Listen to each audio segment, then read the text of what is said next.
So let it be written. So let it be done. Hello, Al pals. This is Big Al. Welcome to Big Al Presents Films with Friends tonight.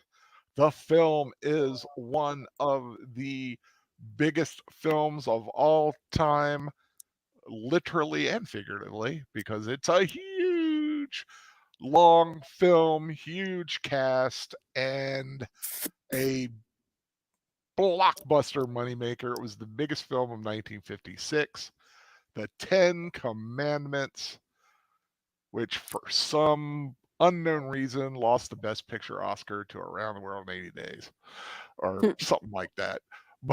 But anyway, yes, tonight we're watching The Ten Commandments. And if anybody has got ABC on, they're already watching The Ten Commandments because it's also on ABC tonight. But we are watching it straight through with no commercials and with commentary by yours truly, Big Al, and my guest tonight, the lovely Netter from Netter's Network, Nanette Pacelli. How are you doing, my lady? And what doth thou sippeth upon?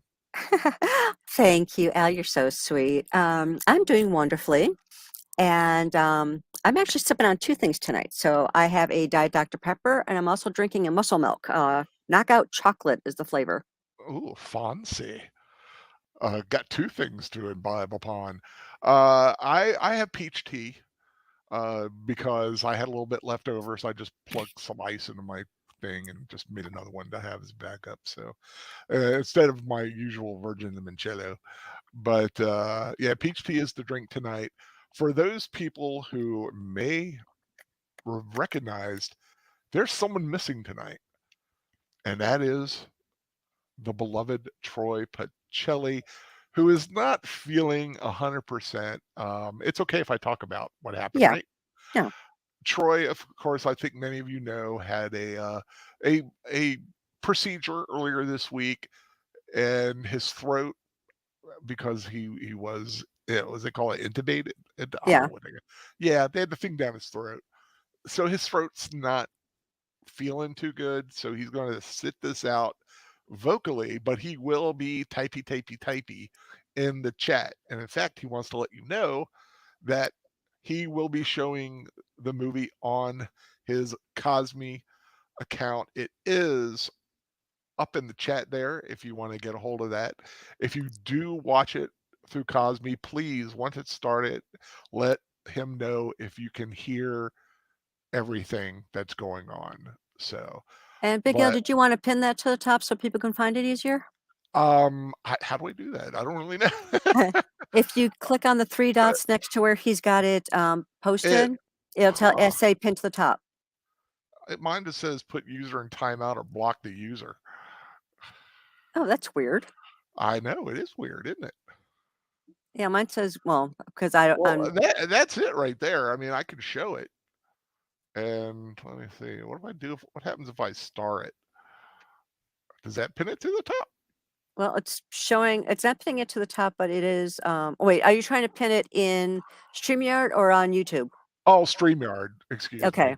Yeah, you can do it on YouTube. Yeah. Are you on YouTube or I am, Troy? but I don't have the rights to be able to pin it because it's not my stream.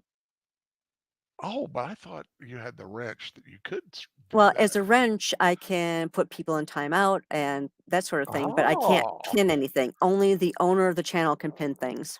see, I usually just do things the hard way and just don't watch. See, I get that weird sound like, I'm listening to myself. Oh, pin message. There it is. I'm pinning it. It's pinned. Okay, so yeah, I'm zapping out of YouTube because I don't know. I've got used to not being on the YouTube site as it's happening because just too much goes on. Let's say hello to people. Oh, I do want to say real quick, I did invite the Birdman, Cool. soundtracks of Birdman, to pop in. He is still working. He might pop in later. I don't know. He has the link. It's up to him. But it's an Elmer Bernstein musical score, which is a great score, one of my favorites. And so I thought, even if he pops in for a little bit, it'd be nice to hear what he has to say. Well, let's see who else is joining us. Well, it seems like Sir Torrin Clegane is joining us, and that is the only one who has made themselves known. So, hello, Sir Torrin. I'm glad you are here. I am going to assume a lot here.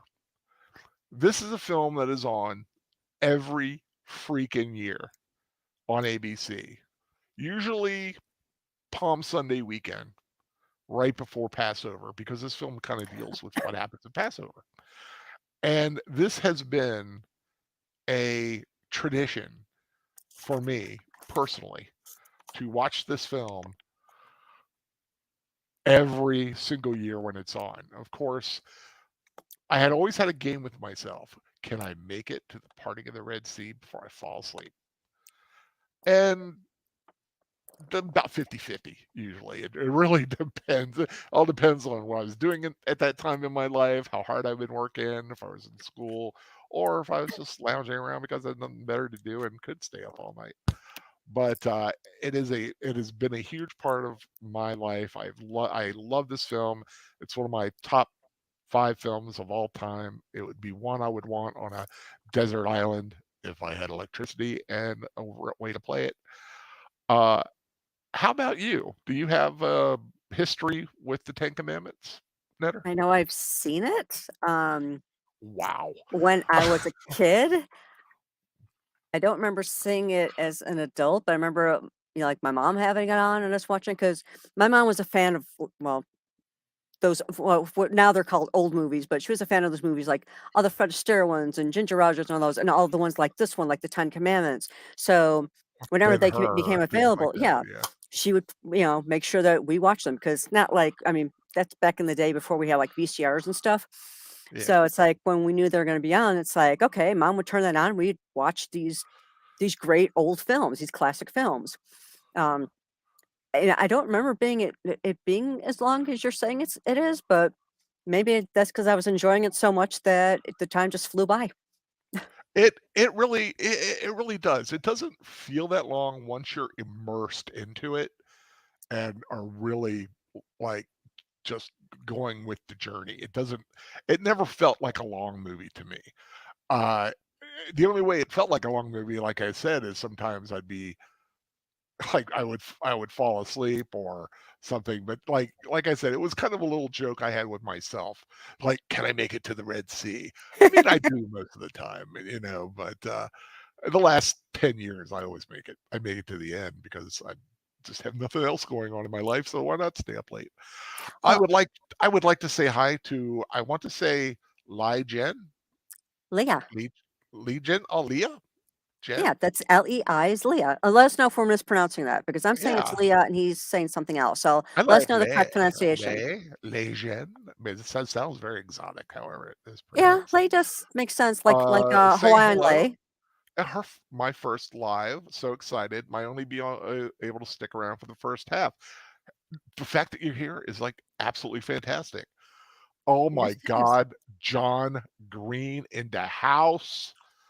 I'm going to try to stay awake tonight. John Green is a wonderful, wonderful person, one of my best friends, helped me move, has done so much for me. And you guys have seen this guy if you watched my very first video of me fighting in my old medieval fighting days. He's one of the guys I'm fighting. And Cool. he's the only one that I kept in there that actually had a kill against me because I did my highlights. And he's the only one that scores a kill on me during during my video. So that's how much I like him. I let him kill me in that video. Welcome, John. I'm so glad that you are a part of this. And Um, Lei says it's pronounced Lei, so Lei Jen. Lei. See, I was right. Lei Jen. I like that. Yeah, Lei yeah, Jen. yeah. You were right. That's kind of cool. Lei Jen. It's kind of sweet. Yeah, John, you are here. You're welcome to join if you want. I know, like I said, I am down a person, uh, bec- because Troy being a regular is not fan, but I understand if you don't want to. But you can always let me in there, and I can always pop a pop you a link in Messenger if you want. Just let me know. But yeah, one of my favorite films of all time. adjusted for inflation, it's top 10. It's up there with Gone with the Wind, Avatar, Sound of Music, Star Wars, Titanic. It's up there adjusted for inflation, just I've like never Gone with the. seen Gone with the Wind. Oh, well, you will, because I'm doing it this year.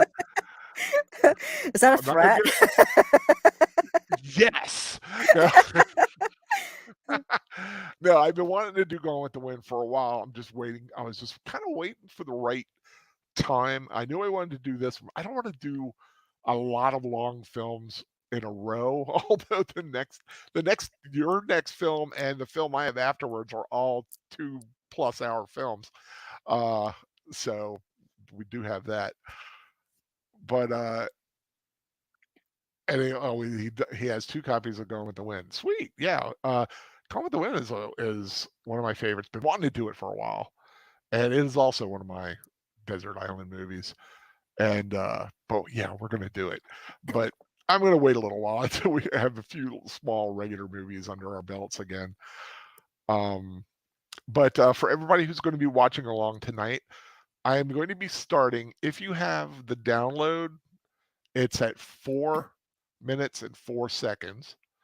If you're watching in the video, if you have the DVD that has Cecil B. DeMille's little speech at the beginning when he's on stage, go past that. There's a little black area right before the Paramount logo shows up, and you get the big Bernstein score start. It's that little black zone that we're starting right after Cecil B. DeMille and his little speech is over. So get to that, and we can start there because it's long enough. I don't think we need to sit through an overture and stuff like that. I do think it might be worth sitting through the intermission for people to maybe take a potty break or get something to eat or drink or stretch their It's a legs. long movie when it has an intermission. Yes, it does. Gone with the Wind also has an intermission. Does it? Yes, it does. I actually watched Gone with the Wind a couple of weeks ago, which I enjoyed very much. I love watching that movie. So yeah, so I know it's about 10 after. I like I said, I kind of do want to go ahead and get started because it is a long one. It's a marathon rewatch. I did the same thing when we did Ben-Hur. Started early, which we did 1 or 2 years ago, I forget, and we did it around this time. Maybe next year I'll do King of Kings, the Jeffrey Hunter Jesus movie. Always good, always fun to bring those Easter movies out this time Cool. of year. So if everybody, let me see, Legend. So does it's a mad, it's a mad world. Yes, 4 Mads. I always got to remember it's 4 Mads. That's a great film too. We haven't done that one yet. It's under the big W. The big W. Only people who have seen the movie will get that. Yes. I'm not good with impressions, but that is my very poor version of Jimmy Durante. But anyway, so we're about to trod the lands once trodden by Moses and the pharaohs. Oh, I love this movie so much. So yes, are you ready? Yep. Everybody ready? Like I said, starting between Cecil finishing up and the Paramount logo and the big fanfare starting. In 3, 2, 1, go. Brrrm. And if you do need a link to Cosme, where Troy has it, simulcast, the link is pinned to the top. Just click on that, and you'll be able to join us that way too. And he's playing it, just real time like us. Oh, pictures. The 10 Commandments. I love this music. See, now it's Easter. For me, it's now Easter officially. I don't need the church to tell me when it's Easter. I need the 10 Commandments to tell me when it's Easter. Uh-huh. Charlton Heston as Moses, not the first choice to play Moses, by the way. Who was? William Boyd was his original desire to play the role. People don't know that name. He played Hopalong Cassidy Oh, all those okay. Hopalong Cassidy films. I didn't know the actor's name, but yeah, I've seen Hopalong Cassidy. Yeah, Yvonne DiCarlo, Sephora, Deborah Paget. Oh, it's classic beauties in this film. Classic beauties. John Derek, who is Bo Derek's husband there for a while, of course, while he was still with us. Cedric Hardwicke. God, these are just such classic. I mean, it's such a diverse cast, such a talented cast. Vincent Price, you got, I mean, John Carradine in this thing. Henry Wilcoxon is a name. If you're familiar with classical older films, you know a lot of these names. And it's like I probably can't put the face to the name, but I know I've seen the names.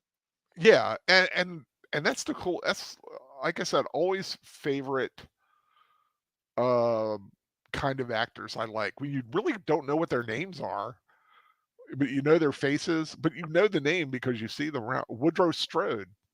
Yeah. Can someone if somebody's watching it on Cosme, can they, oh, Sir Torrance said Troy's coming through just fine. Okay. That's what I was trying to get to is Awesome. how's it Awesome. working? Awesome. Okay. Awesome. Cool. The work was compiled from the many sources material of the books Prince of Egypt by Dorothy Clark Wilson, Pillar of Fire, On Eagle's Wings, and of course, I love that name, Aeneas Mackenzie. It's like Scottish and Greek. Yeah, I get that. I mean, he did do his research. If you guys do have a chance to watch Cecil B. DeMille's intro, there's a lot of background into how this story came about, the sources and things like that. I just thought it'd be good to just get right to the movie, even though this is a very long credit scene. But it's a big film. 14,000 extras used in this film. Wow. As an extra, I can understand that, Yeah. I can appreciate that, how many that is. Yes, when you see the throngs of the Hebrews leaving Egypt, that's not CG. It was a lot of people walking through the desert. Wow. Because I think all the interiors of this was filmed in Hollywood, but they did do a lot of outer shots in Egypt. Cecil B. DeMille on the screen says, "We'll make a pilgrimage over the very ground that Moses trod more than 3,000 years ago." In accordance Wow. with the ancient texts of Philo, Josephus, Eusebius, the Midrash, and The the Holy Holy Scriptures. Scriptures. I love that font. Yeah, that's an interesting font. Just like oldie font like that. Yes, there was. Yes, he did. I love the sun coming through the clouds like that. I always thought that looked so Yeah, some pretty. beautiful shots in this film. In fact, there are a lot of shots in this film, like later on, a lot of the special effect shots of the clouds and stuff Hmm. have been reused by even guys like Spielberg. Oh, I'm sure they're beautiful shots. Yeah.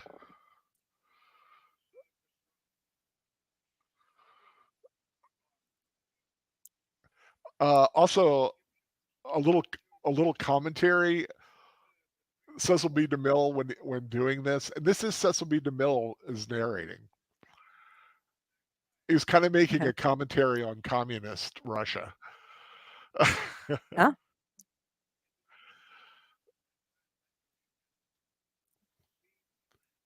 Oh, little Fraser Crane. I mean Fraser Heston. Sorry, Fraser Crane. Oops. That's Blooper Charlton number Heston's one. kid? Charlton Heston's son Fraser. They Wow. waited specifically to when he was 3 months old so that he could film that. Wow.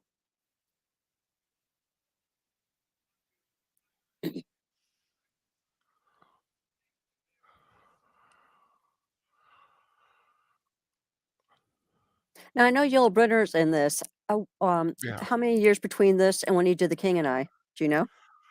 Uh, Same time. Like he did one right after the other, and they came out the same year. Wow. They both came out in 1956. Which, if you notice, why he is so ripped in The King and I, is because he knew he was going to be shirtless in this movie. Ah, So he got in great shape for this film. unlike other actors who know they're going to be, going to be Plus, playing certain roles yeah. that they have to be ripped, and they're like, I don't have time to exercise. Plus, he didn't want to look puny next to Charlton Heston, who was an imposing man in his at all times, really. So let it be done. I always love that phrase. Yeah, it's not the first murder of the innocents to appear in the Bible.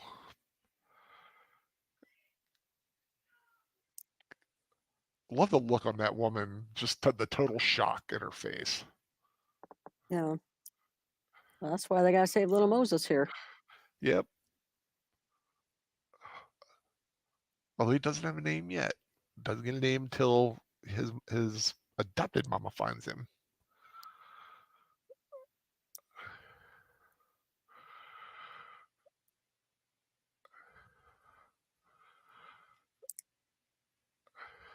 It's like, why you got me in a basket?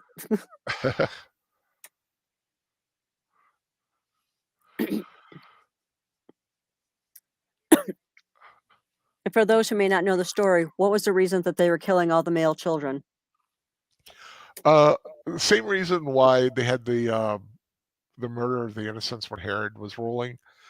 They saw the prophecy that a great one would come and had just been born. So let's kill all the babies. And because then we don't have to worry about this deliverer that everyone was worried about, all the rulers of Egypt worried about.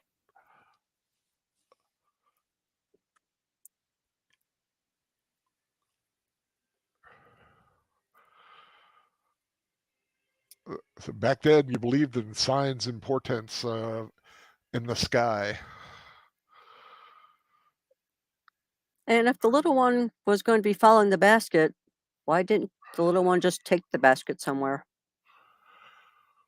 Well, they were kind of like put it in the hands of God, Um, let it go down the river. She just wanted to kind of follow it as much as she could,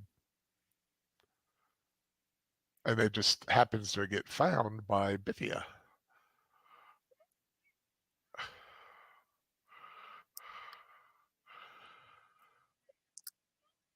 those are interesting bathing suits.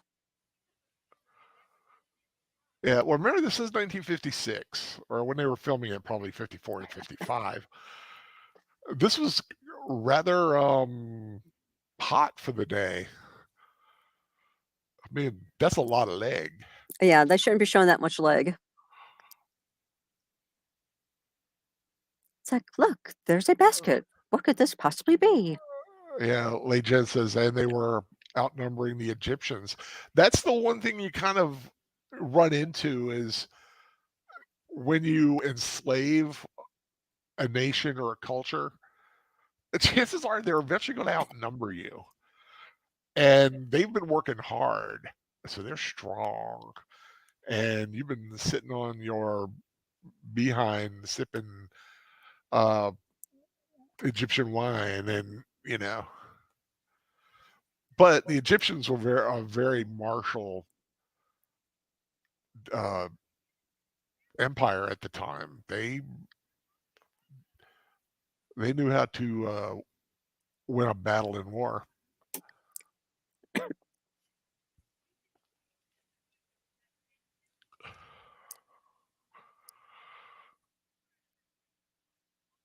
So that must be like the den mother telling him, go back to the castle or the palace, Dame wherever. Dame Judith Anderson, who Star Trek fans will recognize. I would think that they would recognize her anyway. She If played. you notice, the bottom of the basket is covered in pitch so that the water won't soak through. Yep.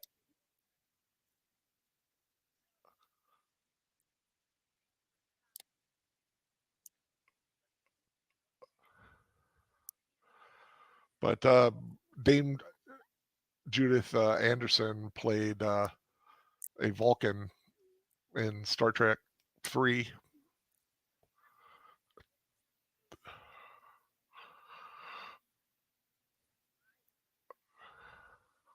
I'm sorry, Al, did you ask me something? Oh no, I was just saying that Judith Anderson, the one playing Memnet, Uh-huh. was in Star Trek 3. I thought she looked familiar. Yeah, she played the Vulcan Talar. This is my kid. No one touching my kid.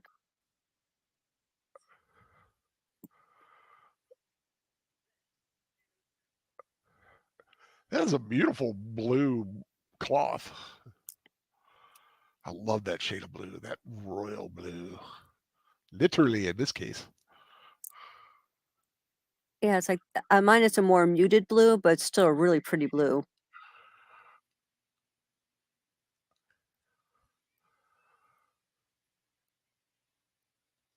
See, Memnet also a slave, but not Hebrew. She's a different version of a slave. It could be just like proper Egyptian, just serving the royal family as a slave.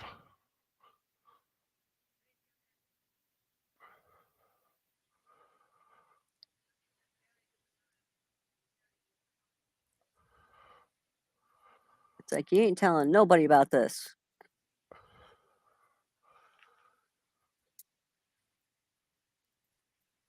Very prophetic too, as we will find out. Don't mess with Bithia, or actually, it's not Bithia that comes back to haunt her.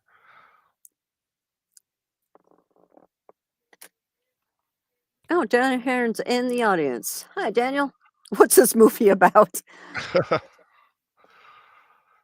It's about a family who set their kid adrift on the water because, reasons. If you want to join us, Daniel, you got the link. If you want to pop in and maybe talk about Elmer Bernstein a little bit, up to you. You're welcome.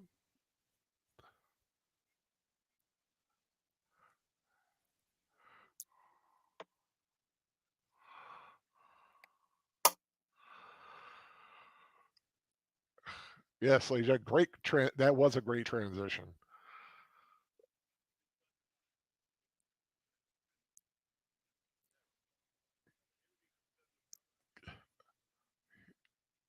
Yul Brynner is just so cool.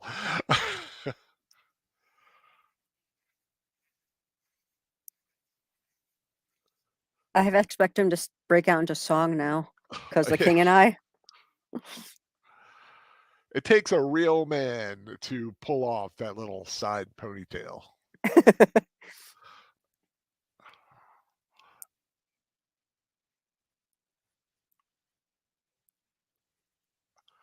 Is this where Batman meets Jesse from Breaking Bad and then Mummy Dude?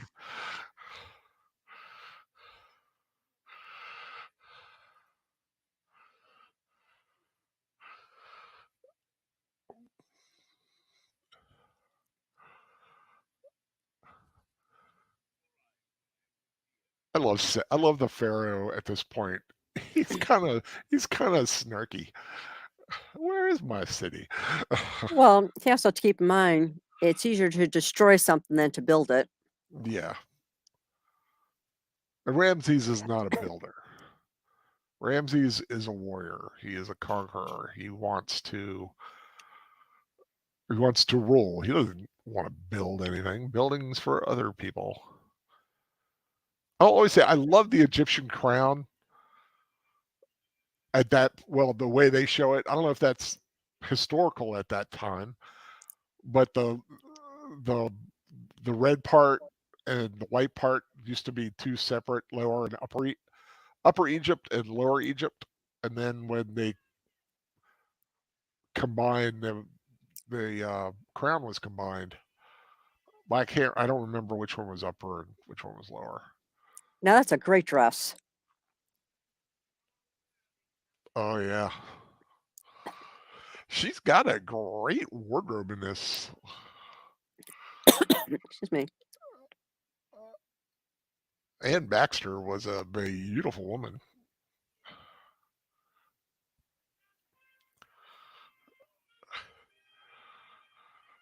There was a rumor going around that they used Nefertiti instead of Nefertiti because they thought the people would be making boob jokes.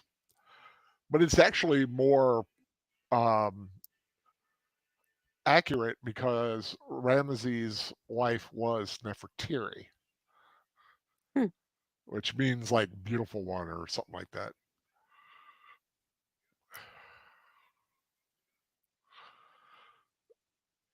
The old windbag.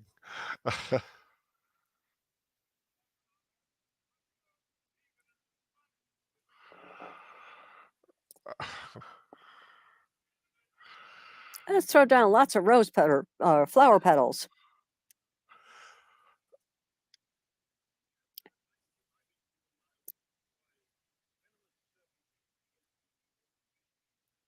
It took me forever to know what an ibis was.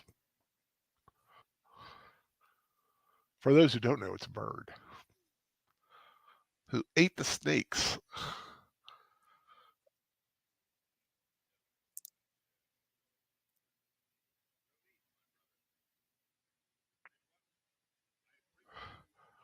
I love the costume design, the wings that go across, and Yeah, it's like these old movies had great costumes. oh yeah.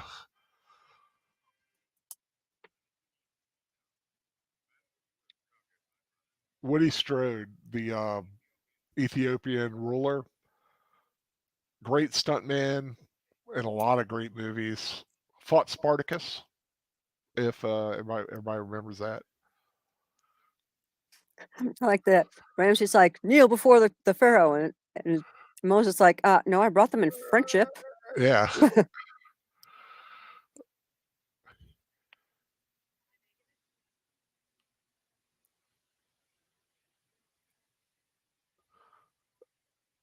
Yeah, you picking up a little something something going on there.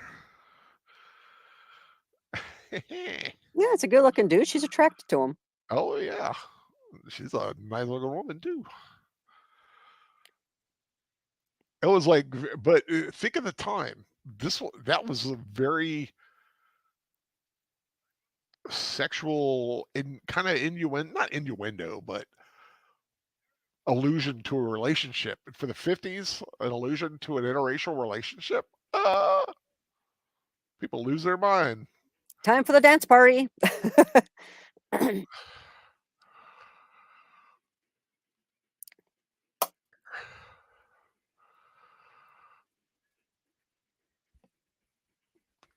The treasure of Ethiopia.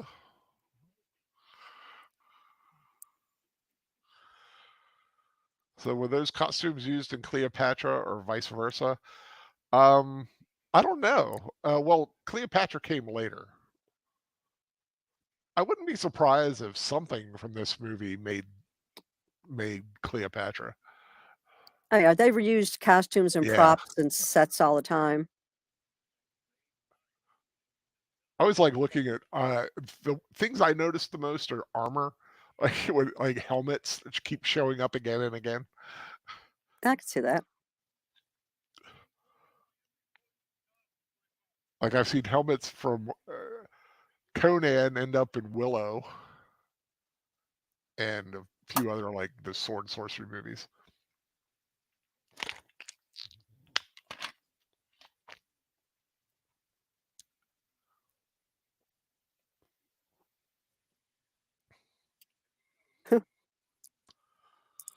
It's like, let Moses build a city.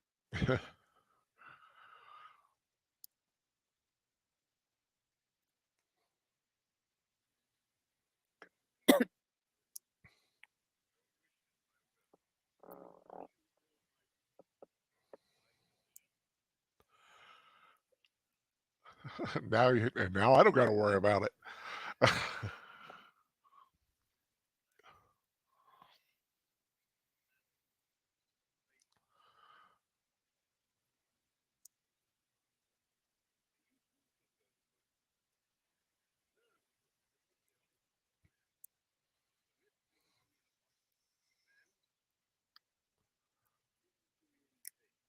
Bring them to me in chains.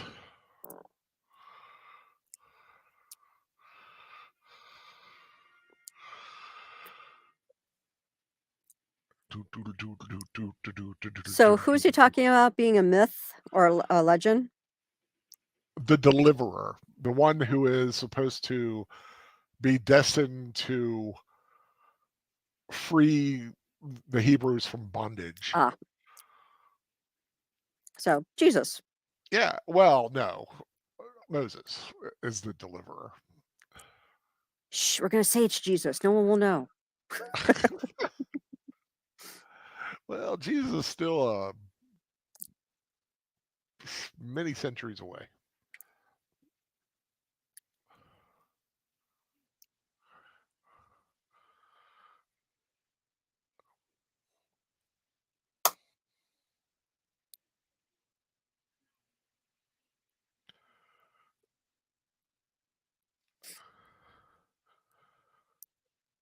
She'd be like a great bad girl in films today, like oh, what's that movie with like Fetch? Oh, I can't think of Mean it. Girls? Mean Girls. She'd be a great mean girl in a film like a younger version of her. She just has that look. Like she could go psycho crazy on somebody. She kind of does in this film a little bit.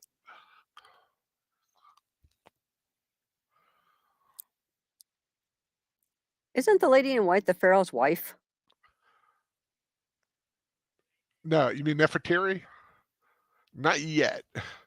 She's destined to wed the next pharaoh. Okay, and she doesn't want to She wed wants Ramses. right. She wants Moses. She's in love with Moses. Moses is in love with her. But Ramses is the son of Seti biologically. Uh, But Moses is very loyal and also very successful in war, and as we are now about to see, very successful in building a city.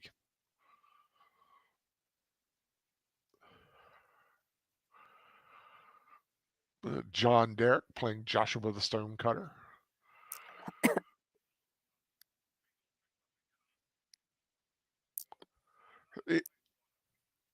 Okay, you recognize who that is? looks familiar.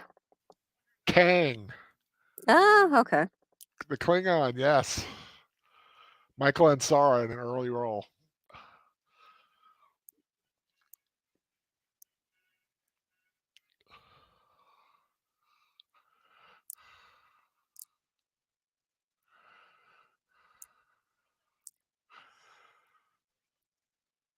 Deborah Paget was such a beautiful woman.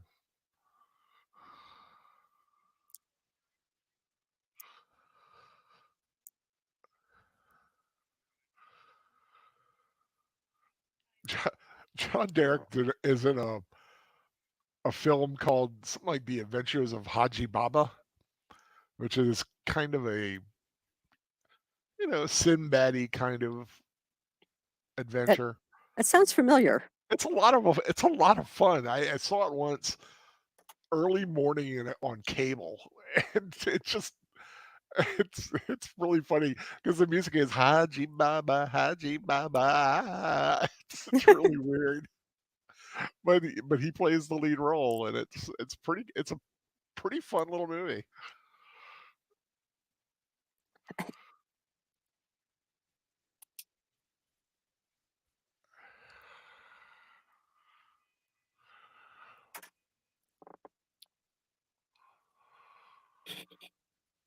Well, in that Like, cute little chariot. yeah, Lejeune says best Charlton Heston ever looked. I think, yeah, between this and Ben Hur. This was probably his peak.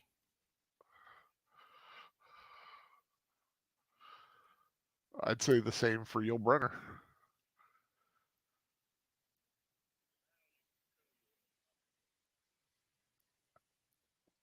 Edward G. Robinson. Yeah. You always got. If you ever do Edward G. Robinson, yeah. I don't know what I'm doing. Cecil B. DeMille resurrected his career. He was on the blacklist at this time when he was cast. Cecil B. DeMille was the first guy who really had enough juice to take on the Hollywood blacklist and get away with it. Those are some big ropes.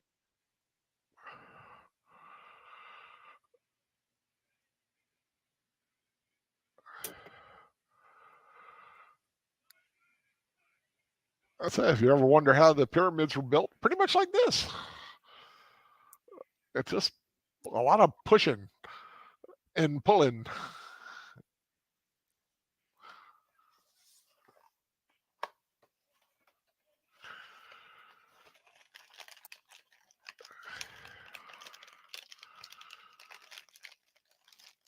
Yeah, because that little bit of grease under that one little bit of stone is going to make all the difference.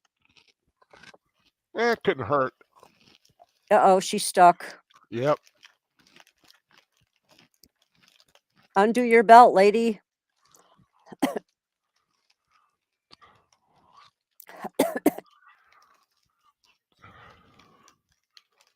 Undo your belt. Depending on how it's tied, she might not be able to.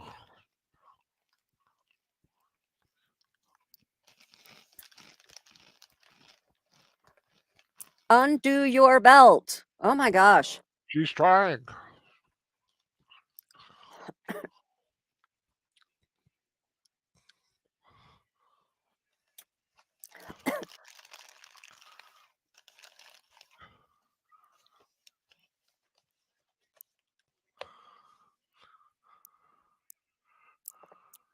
It's like, anyone got a knife?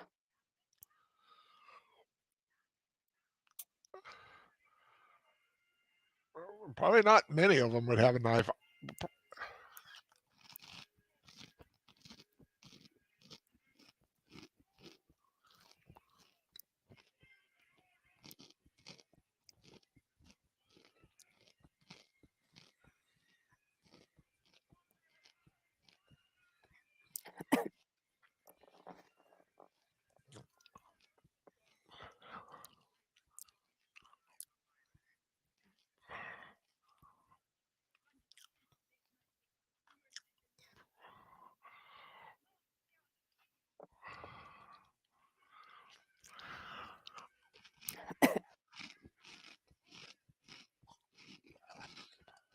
Yeah, John agrees. If only someone had a knife. Well, they're too busy whipping the slaves, and they're not going to give a slave a knife. So,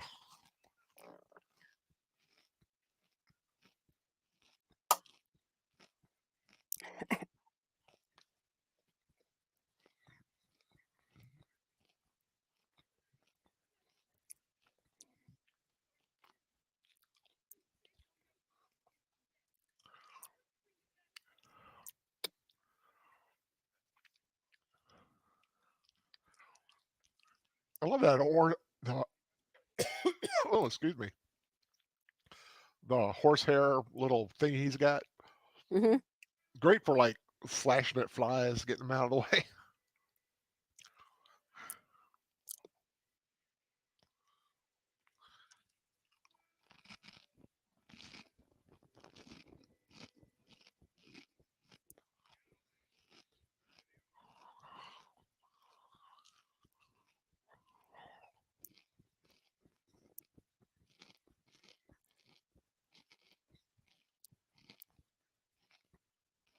You know who that is, right? She looks familiar. That's his mom. Wow. Got the whole family involved. No, I mean it's Moses' mom, not Charlton's mom. Oh, his Yeah. Moses' mom in the movie. Okay. Right.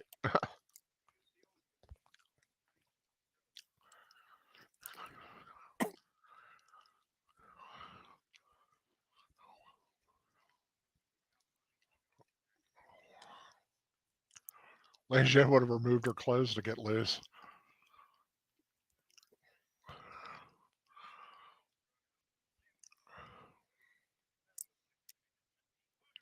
Hold your whip.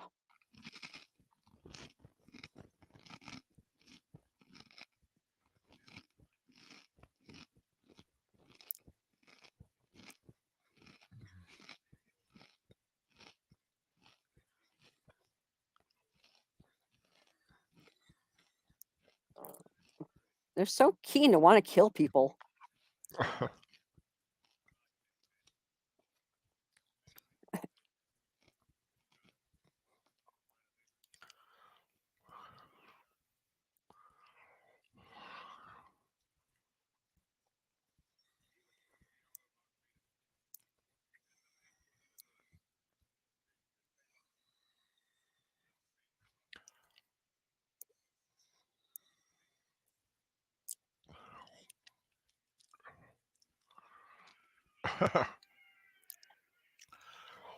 And here comes Rameses, thinking he's all that in a bag of chips.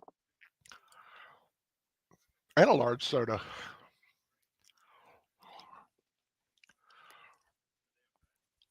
Yep. Yep, John, Vincent Price, you cannot miss that voice at all.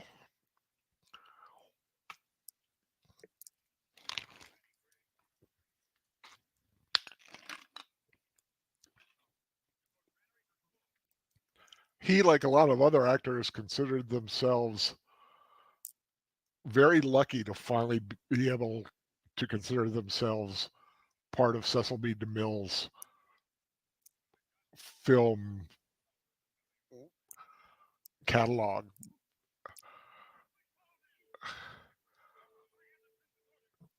Everybody wanted to work with him.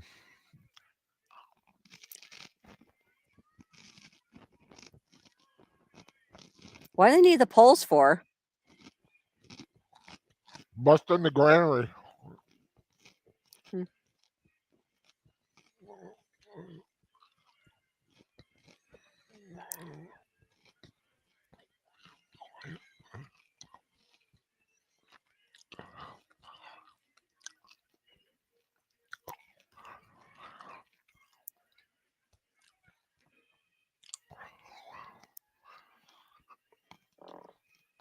A lot of that grain is ending up on the ground. Oh, they can still use it. Just takes washing off. They're so hungry they'll eat almost anything.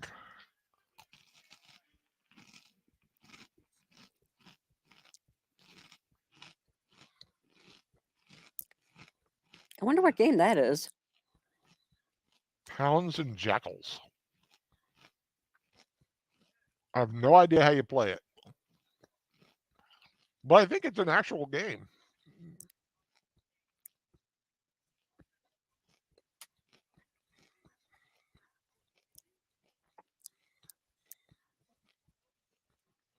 Yeah, it's like, how do you expect the city to be built if the slaves are not fed? Right.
You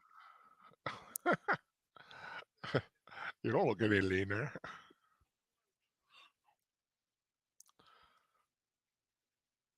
That's a slick floor.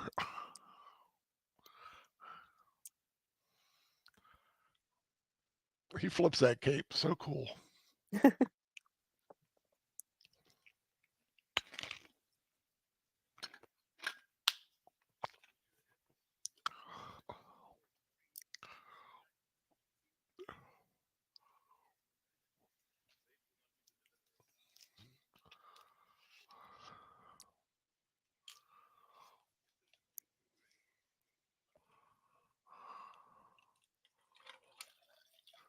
Of Moses.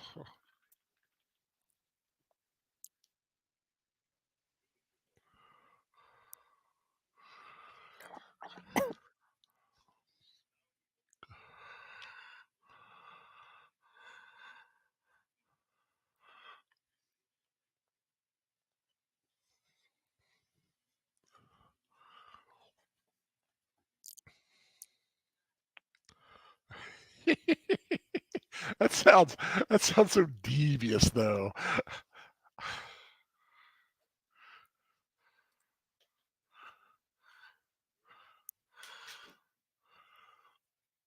Other matters.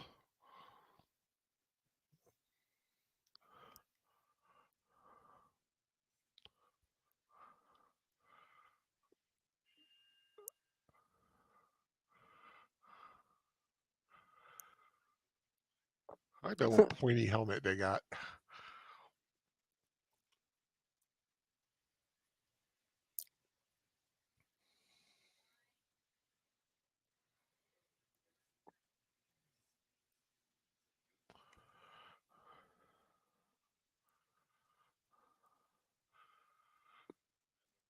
Oh, you're welcome, Lejeune. I like having little trivia bits throughout the film. Also known as reading IMDb's trivia page.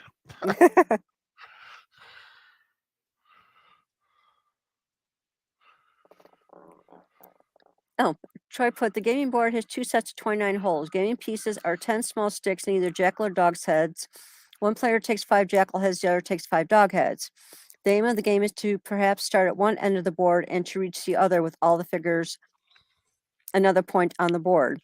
The hole at the top of the board is slightly bigger than the others and accepted as the end point for the players. Cool. I like ancient games that aren't popular anymore. Like there's a Viking game that's kind of like chess, but not really. I forget. It's like Hefenatl or something like that. I don't know how to pronounce it, but that is some sheer fabric she's got. Although I know she did wear Oh, there's a lining under that. certain. Yeah, she did dress very slinky in the underwear department.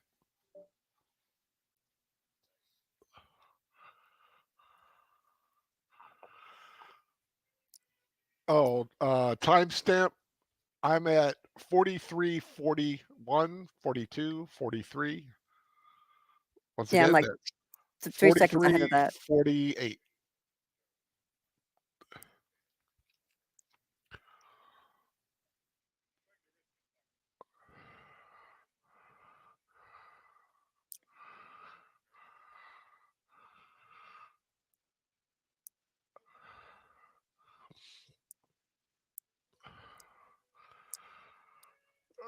Blue pennant getting lost in the blue screen a little.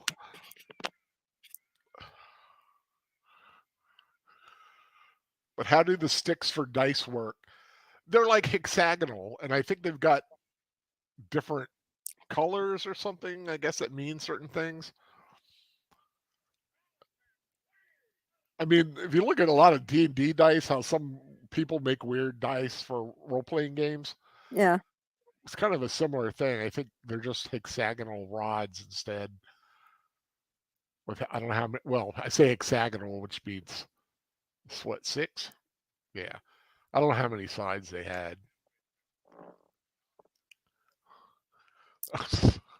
Red leader, stand by. Red Fox standing by. Red Button standing by. That's a Family Guy thing. Simply Red standing by. Red Fox standing by. Broomba.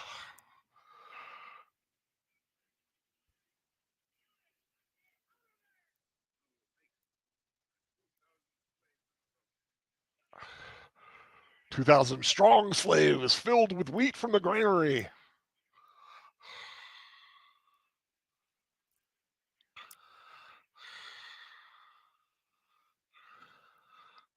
The scaffolding is falling away, and it is rising. And the obelisk stands. If that isn't a phallic symbol, I don't know what is.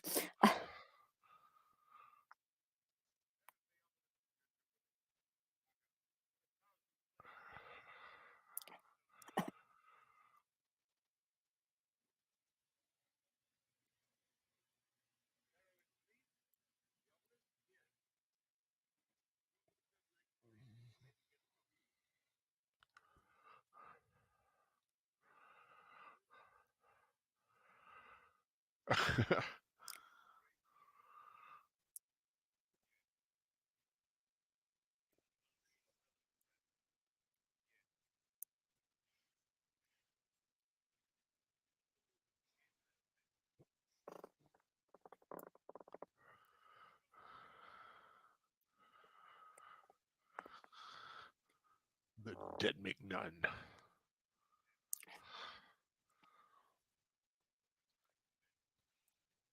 Good thing he had a brick there to prove his point. Right? Here is your city.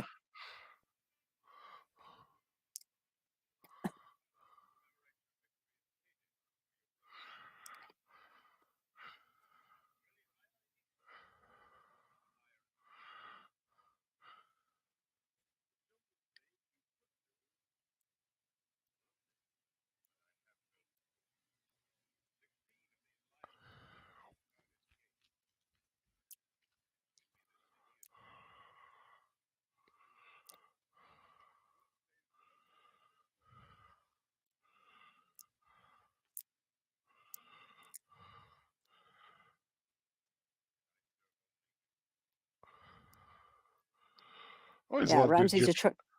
Ramses is trying to put all these thoughts into his head that he's going to betray him, and it's like, nope. Yeah.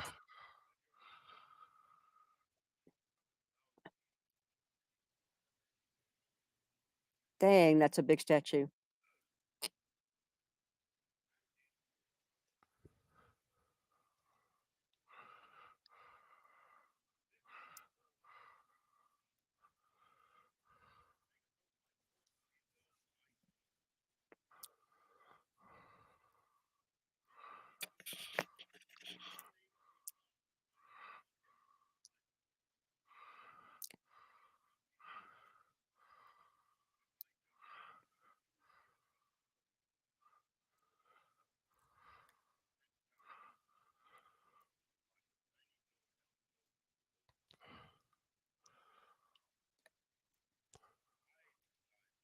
Also, one nice little sci-fi piece of trivia.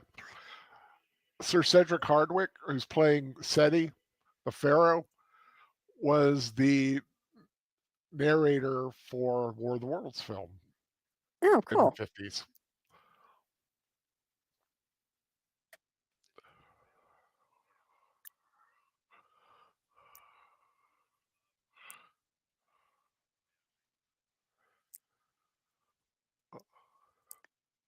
So it shall Petty be done. much? I like how he's got his knife right there on his chest. That's like an interesting place to wear it. I guess they haven't perfected mirrors yet. No, probably polished bronze or something.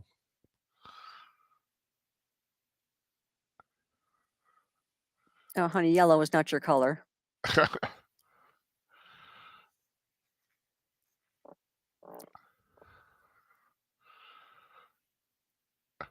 Waka waka.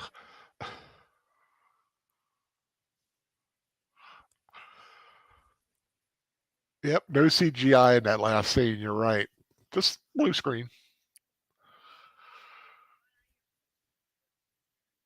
Or as they would call now, green screen. Because green, I think green is a lot less, more versatile or something.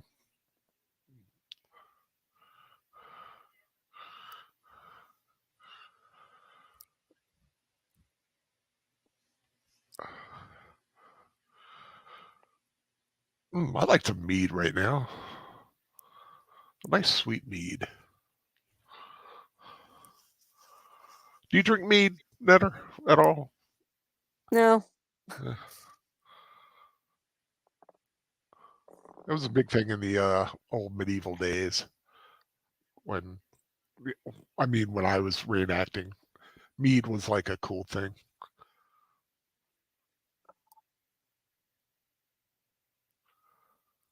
I've never seen the Prince of Egypt Legend. I've got to go and watch that one day. I've heard a lot of people really like that film. I just have never seen it. Hmm. Isn't that we got Brad Pitt doing the voice of Moses or something? I think something like that. Somebody like that does the voice. Better watch it, Mimnit. You were warned. You crazy old cow.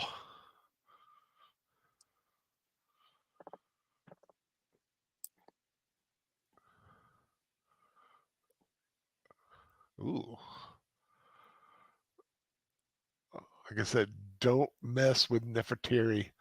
She is fiercely loyal to her man.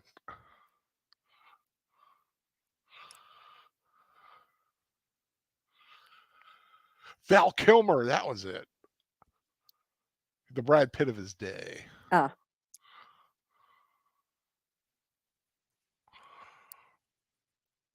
And also the voice of God, which is actually something very similar in this film when later on, when Moses goes to the burning bush, Charlton Heston does the voice of God in that scene.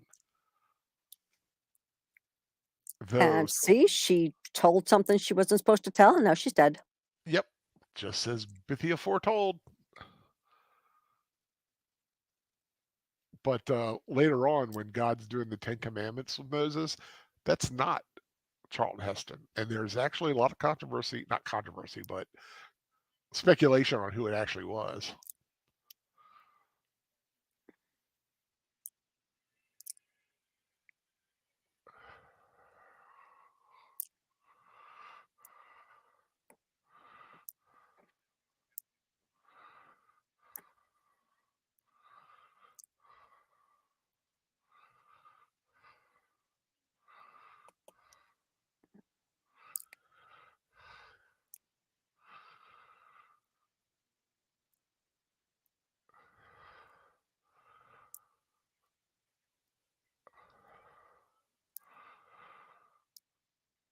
I What love does that that mean? line. I love that line. The raven has dropped a black feather at your door. Very ill omen.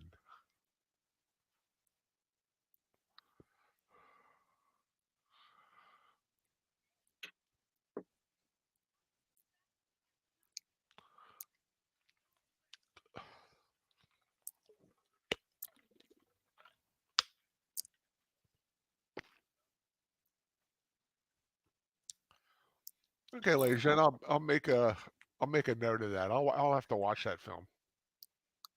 I will be right back. I need to visit the necessary. Can't wait for intermission. Okay, yeah. A small little bladder, poor knitter. Ladies and I always wondered why the servant cared so much about Moses not taking the throne. Yeah, she was loyal to the Egyptian royal line. Exactly. She wasn't a Hebrew, so she didn't have that mindset that, yay, he's the deliverer.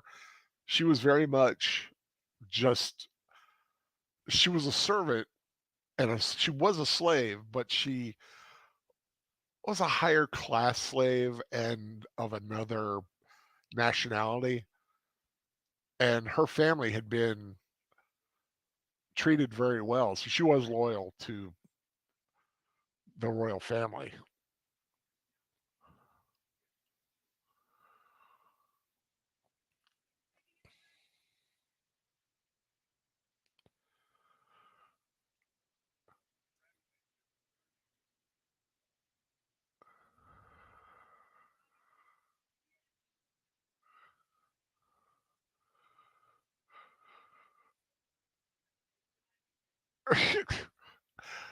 Yeah, you go. Okay, Moses. Now here's red flag one. Your girlfriend murdered somebody because of what could have been a lie. You don't know. It is truth, but could have been a lie. I don't care how hot a woman is. If she murders somebody, I would not take that as a good sign that the relationship is going to be successful. I would never be able to sleep because you never know.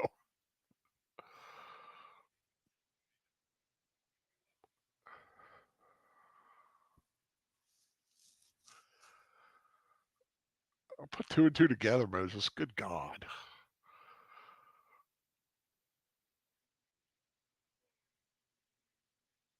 The son of Hebrew slaves. As I said, I have seen this movie a lot. So yeah, I do talk along with it a lot. Part of the reason I wanted to do this, God, I love this movie. I love the cinematography, the colors, the actors, the acting, oh, the, the art direction, the costuming. I mean, look at that collar he's got, and look at hers. That is beautiful work. I've always wanted one of those Egyptian headsets, the like they were wearing earlier with a little cobra. I just think, I think I've mentioned this before. I love hats and headwear. I'm just weird that way.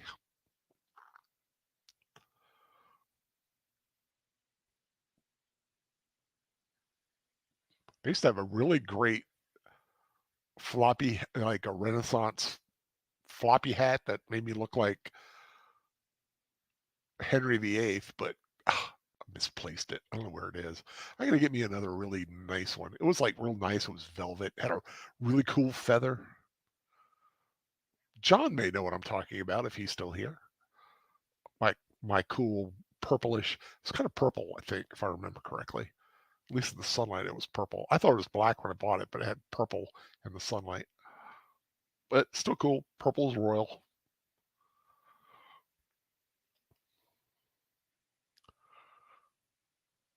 Yes. His mother's only like 10 years older than him, if not less.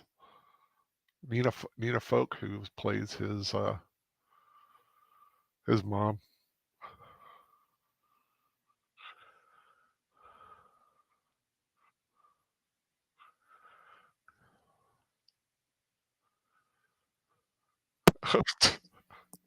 Like, no,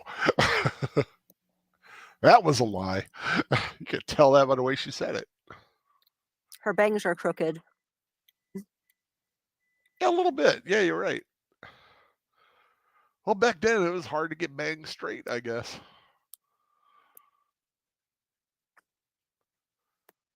Well, if she moved her head around a lot.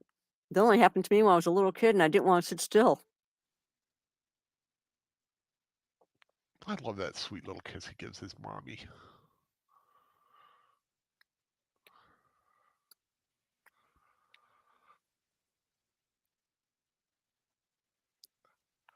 You don't remember the hat, or yeah, it was weird. I did I wear it too? No, I didn't. I was trying to remember if I wore it to our friend Gary and Sarah's wedding, but that was Bill wore his, which I thought looked awesome. A Renaissance hat, one of those floppy hats with a feather and a tux. It works, folks. It really does. It looks so cool. My friend Bill wore that to another friend's wedding, and it really complimented. We were talking about how they wish everybody had one of those, but I had one for a while, but the feather broke, and I used to wear it to hat day at school.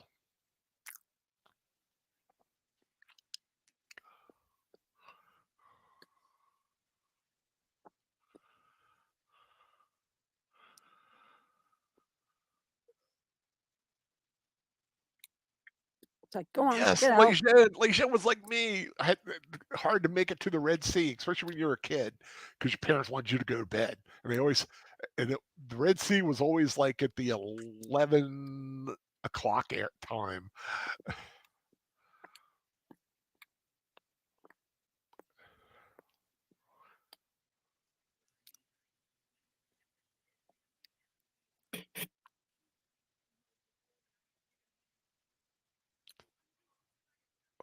Tale of Two Mothers.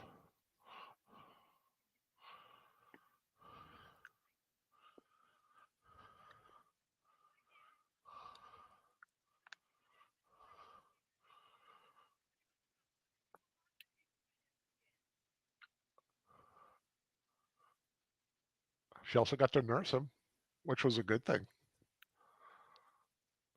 It's a great bonding thing for her.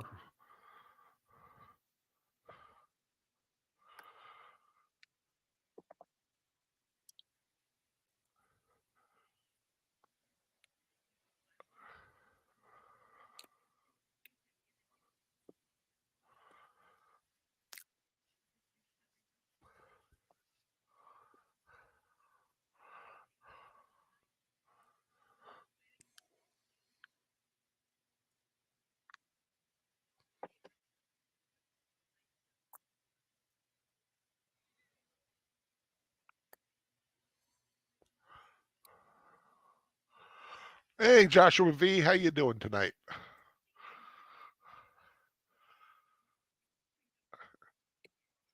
Are you watching along? Or are you just stopping in to say hi?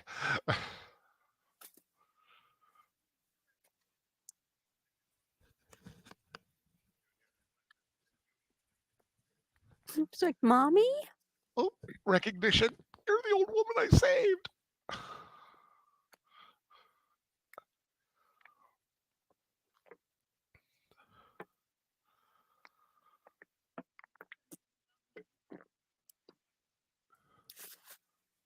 Oh, what a great actor in the background there, John Carradine.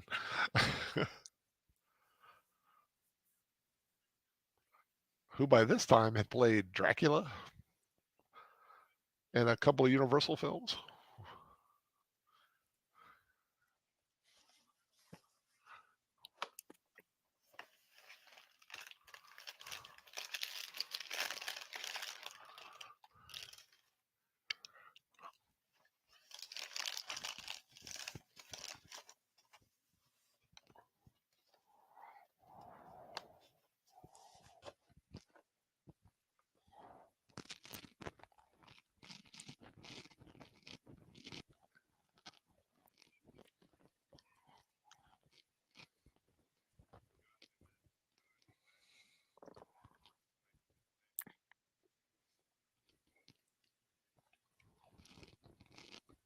There's some great dialogue in this movie. Right? It's like, who wrote this stuff? This is really good. Mm-hmm.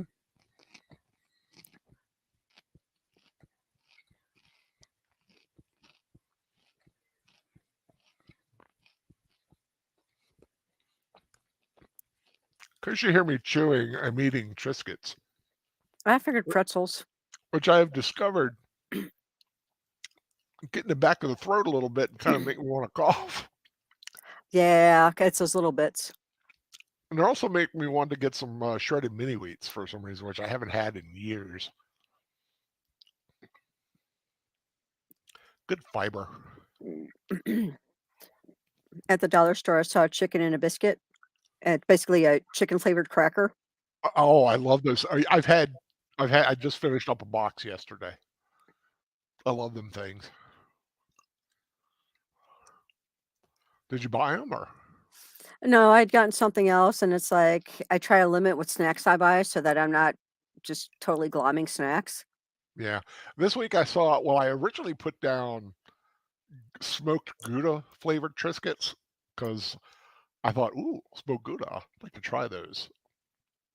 Didn't have any, so he got me the 3 cheese and herb ones, which are good, which I like them. But man, I wish I'd gotten the smoked Gouda.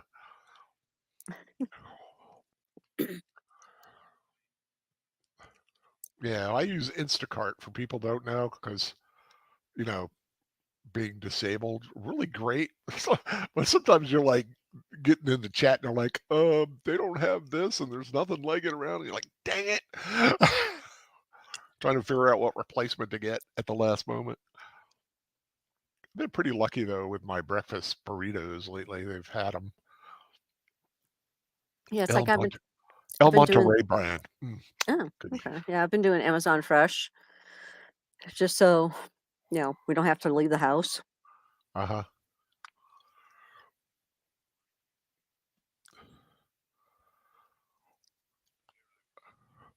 I am tempted to order from Amazon sausage gravy and biscuits. No, no, not biscuits. It's just sausage gravy from Libby's. Now, I've had it a couple times, the canned Libby's, which is just like my mom used to make. Now, I've had Heinz the last couple times because they didn't have Libby's, and it's okay, but just not the same. So Yeah. I went on and I can get 12 cans for like 13 something delivered. I'm like, ooh, I might have to do that because it's So actually cheaper. I feel that way about my corned beef hash. Certain brands do a really great job. Other ones, it's like, oh, this is nasty. I used to do Libby's, and I've had what's that other brand? Can't remember what it's called, but it was good. But to save money, because I have to save Yeah. money, I got the Food Lion brand because I shop at Food Lion, so the store brand. It's pretty darn good. So again, almost everything I try that's store brand has really been good. Yeah, it's like Target has changed their store brand name so many times. It's like, okay, wait, is this one of the newest Yeah, version? Because it's like it was like Target, then it was Market Pantry, and I forget what it is now. But it's like, oh, that's the yeah. latest. They've got there's also Nature's Promise and Food Lion. Ooh, here we get a Life of the Slaves from the chaff. Yeah, fancy Triscuits. Yep. I used to be all about wheat thins, and then for some reason Triscuits seem more adult. I didn't like them when I was younger, but I do now. See, now I like Triscuits with a little bit of cheddar cheese, like the brick Yeah. cheese just cut up. Oh yeah, yeah. Me too. I just like them just eating them. But like with cereal, I'll eat cereal just out of the box like a snack anytime. I can't remember the last time I ate cereal. The drudgery of the slaves.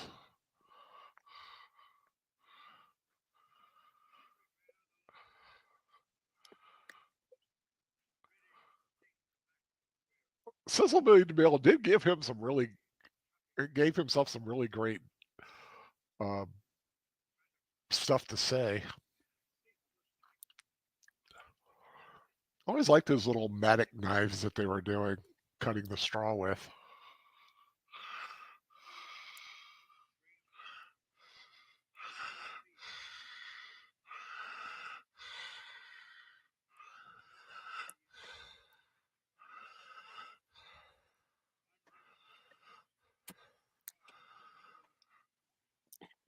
Now I don't know what really straw does for brick.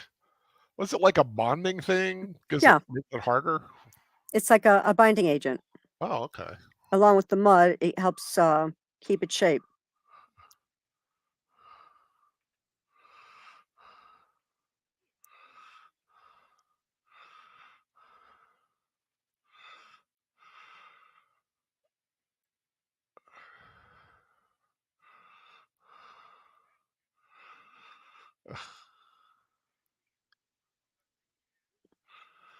So Moses decided to become a slave. Yeah, he's gone among his people to kind of find out what it's like. Let my people go. It looks like he's sweating, doesn't it? Yeah. He's actually oiled up. When they were doing this, they were freezing. It was so cold because they had to keep the mud from solidifying, so they had to keep it colder in there. But to make it look like they were sweating, they had oil. Hmm.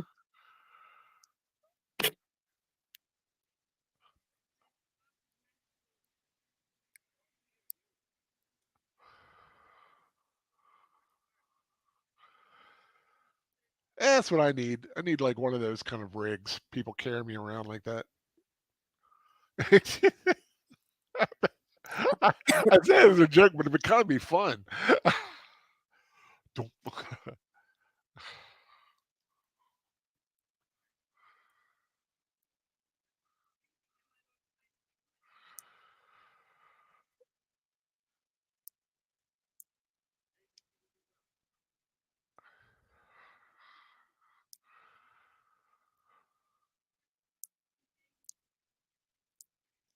Go Team Ghost Planet. Welcome.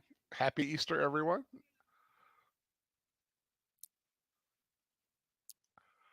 Yeah, like you said, pretty good thing. Yeah, a lot of ancient buildings are still around. The ancient building materials were pretty good. Plus, the climate, I'm sure, helps. You know that there's not a lot of moisture and to whittle away at uh, at the building material. Yeah, happy almost Easter. Yep. Tomorrow's Palm Sunday. I was all set to watch church tonight, and something happened. It like the microphone wasn't working, and then it ended like 5 minutes in. So I'm hoping he does it tomorrow, so I can see the church, see mass from my church. Ah, that poor old man.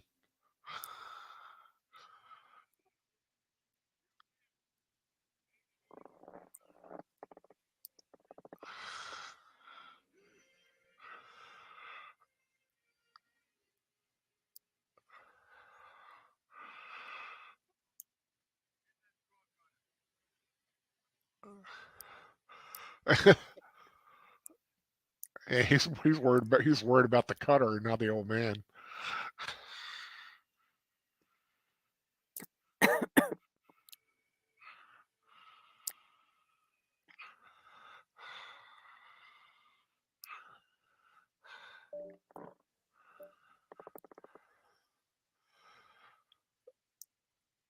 Such a sad.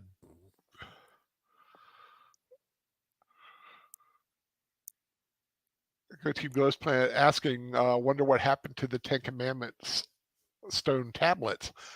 Well, according to the Bible, they are in the Ark of the Covenant, which went missing.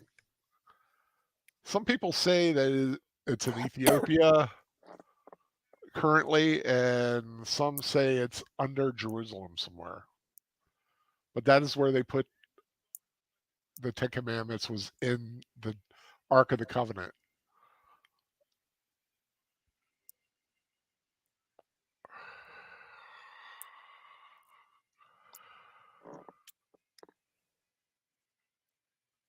You can dance if you want to. You can stomp the straw in the mud.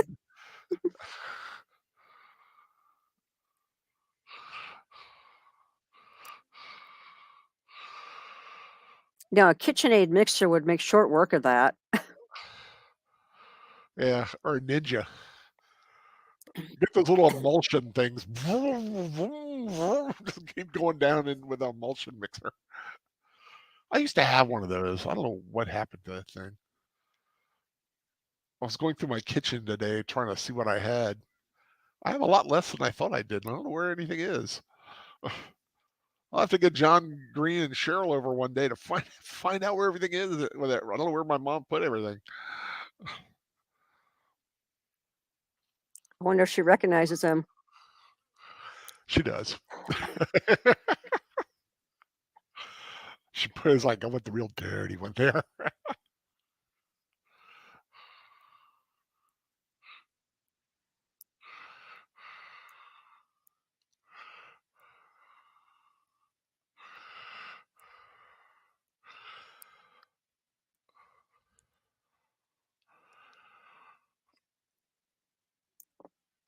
Aaron's staff and a jar of manna were also placed in the ark. Yep, I forgot about that. Thank you.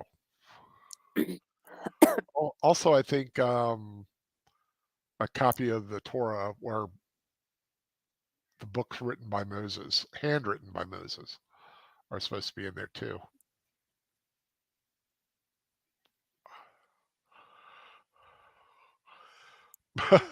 That's rhetorical again. Most politicians avoid it because they would burst into flames in its presence in a warehouse. That's right. That's right. They're going to come in a warehouse in D.C.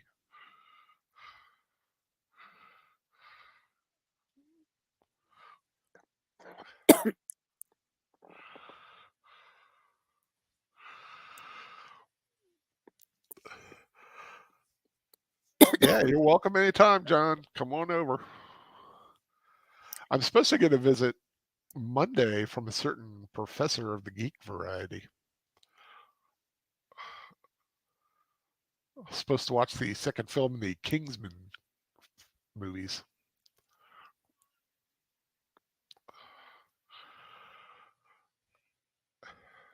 Yeah, that's love, ladies and gentlemen. You could love a man covered in mud like that.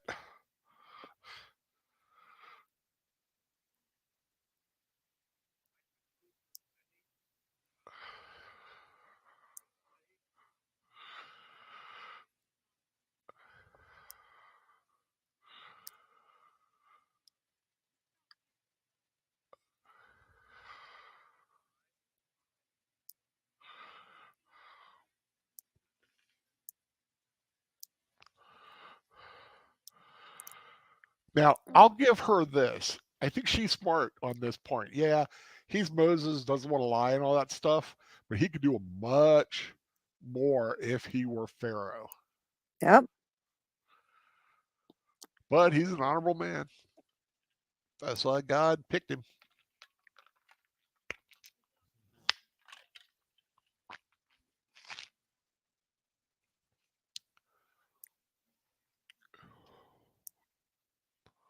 Let my people go.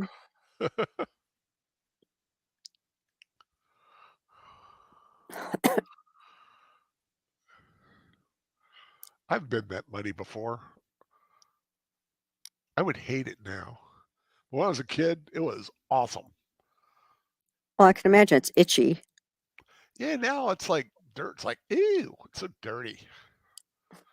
The other day I had fixed myself some sausage and toaster waffles for breakfast. And I dumped a whole thing of syrup in my lap. I was like, oh, ew. Thank God it was sugar-free syrup, so it wasn't like super sticky. It came off fairly easy. Yes, I don't like being sticky. I know, I hate sticky. Ugh.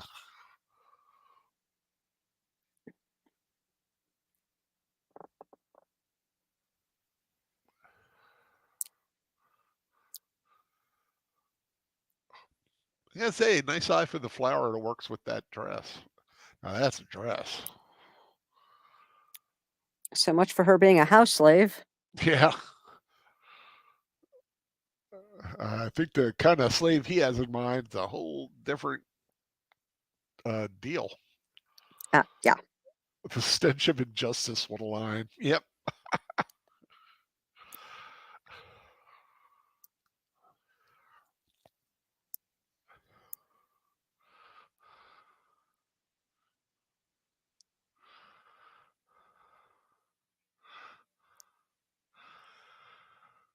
There actually is fabric like that, I believe.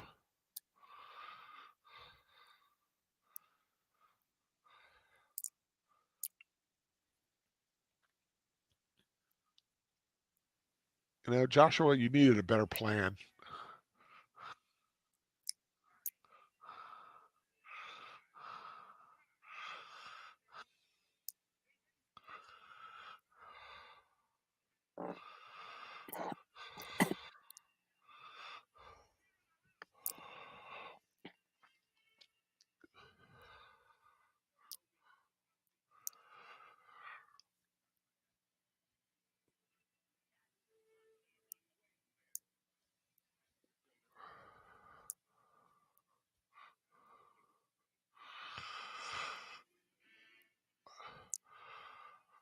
That's the second time he's used that overhand hit. Instead of a punch like across, it's like overhand Yeah. like clubbing.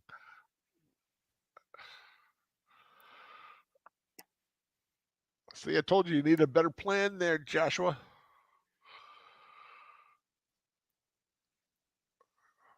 He'll learn now as he leads Israel to become a great nation once again.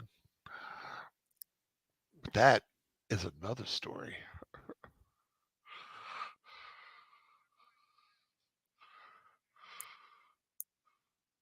Let's move these sets out of the way.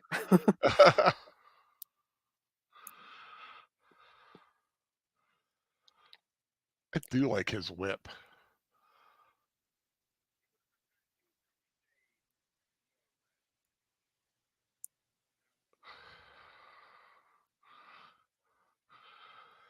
Taking off his Wonder Woman bracelets.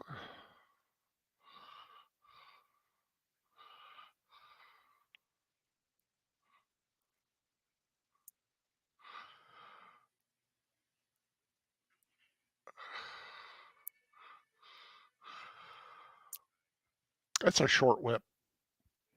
That would be my preferred type. Hmm.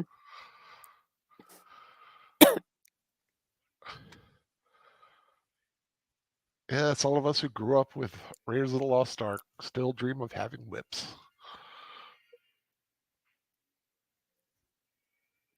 Dun dun dun!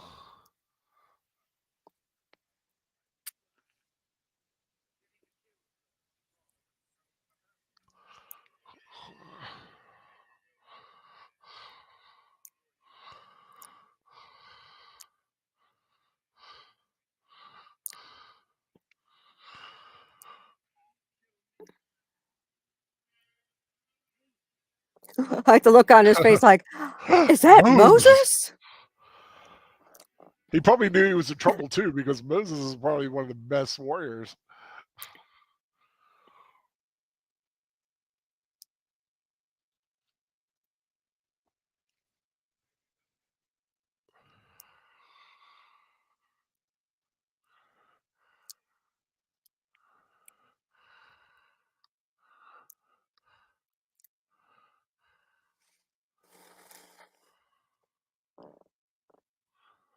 I am the law. So I can't resist. Oh my God, he would have been a great Dread. I am the law.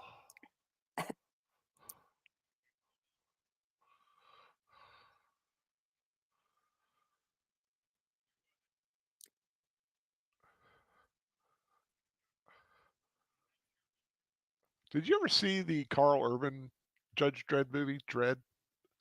I don't think so. Oh, it's so good. It's what Dredd should have been. Oh, Dathan, sneaky little weasel that he is.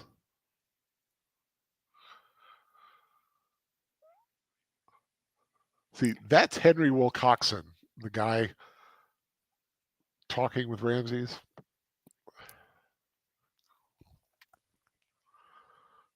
Not that guy, the other one. That's a great name, Henry Wilcoxon.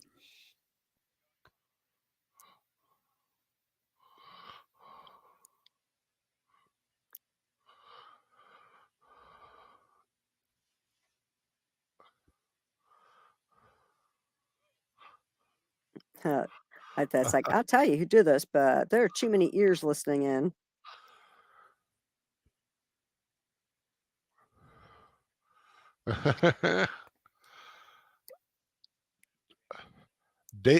Dathan knows he's got the motherload.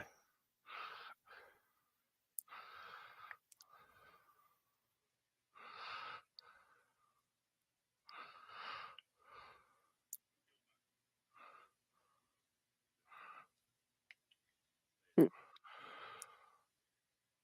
I love Ramses' head dress right there. That would be so cool.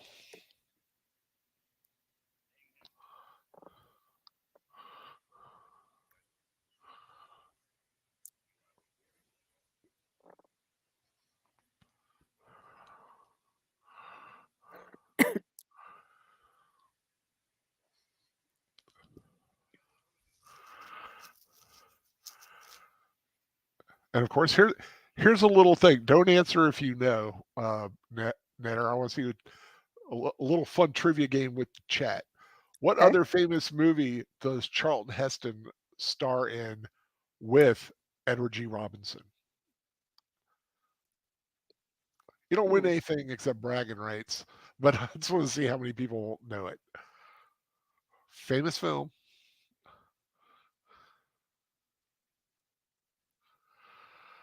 Let's see how many people are actually listening and paying attention.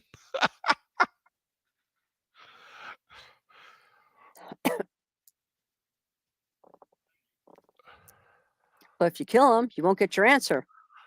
That's true. That is a nasty looking knife he's got too. So Torquay wants to say a touch of evil. Not that I'm aware of. Nope, not Planet of the Apes.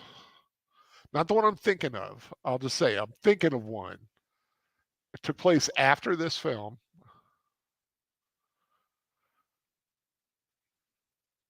Not Planet of the Apes. It has a color in the title.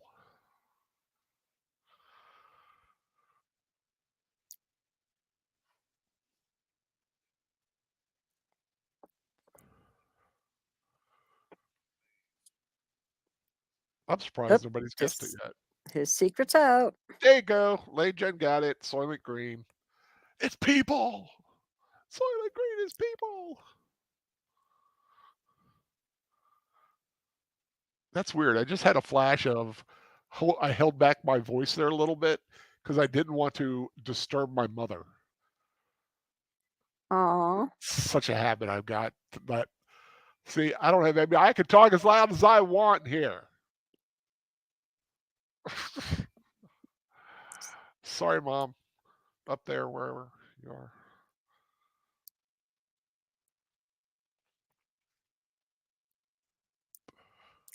See, she's Ooh. hanging out because this might be a movie she really liked too. Yeah, she watched it. She liked it.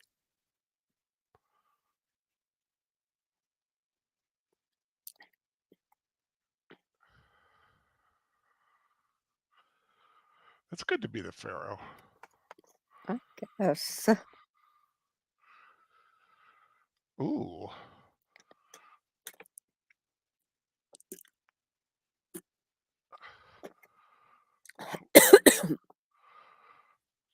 Nice little dance there going on. I swallowed wrong and now I'm coughing.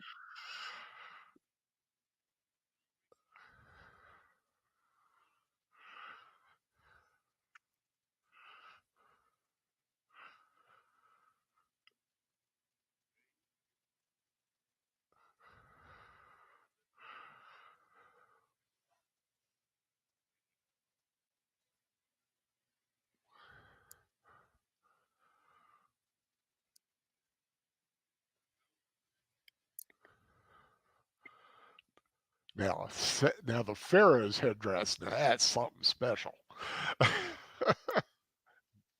Good to be a Pharaoh.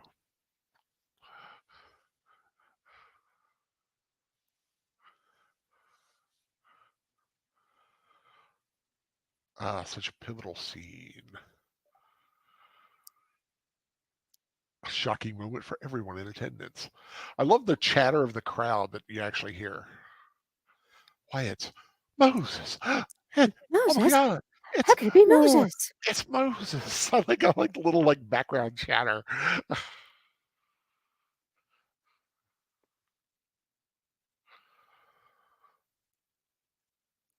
And the girls are like, I'm just gonna walk over here now. And both the women are like, crap. Yeah. And said he's like, what? I can And explain. yeah. This is all being done by Rameses to frame me.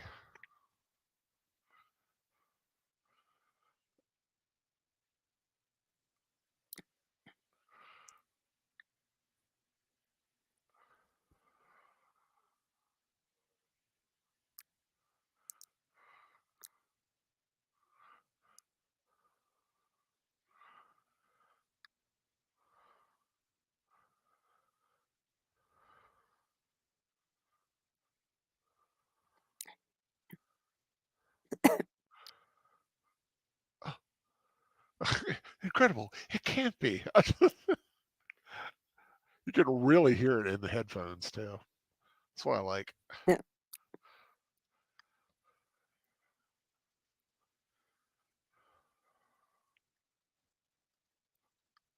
He would lie?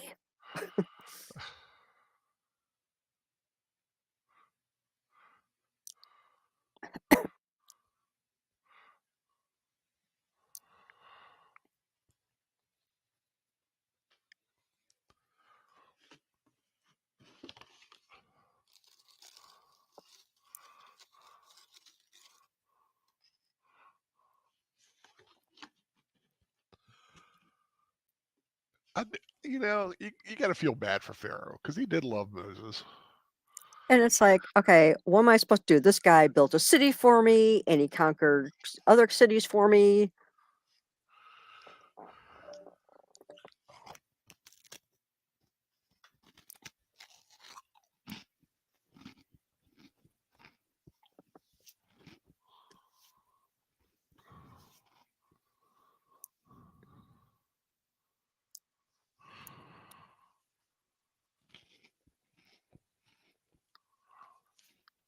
It's actually a very tender moment between them.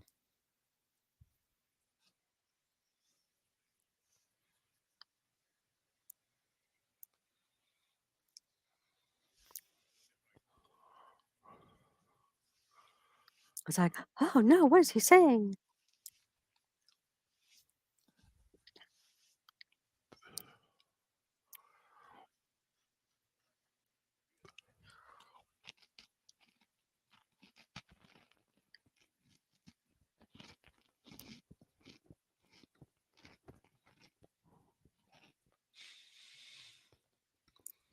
Now, if I were Ramses and heard that, I'd be very pissed. My father didn't love me. didn't see. He didn't think I could do anything. Well, he never built the city. True. He was a kind of a letdown.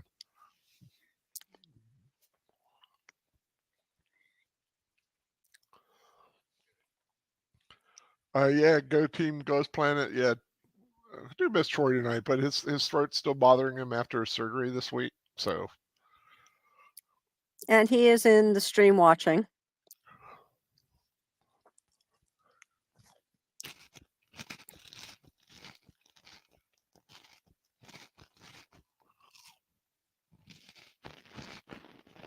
I was compelled.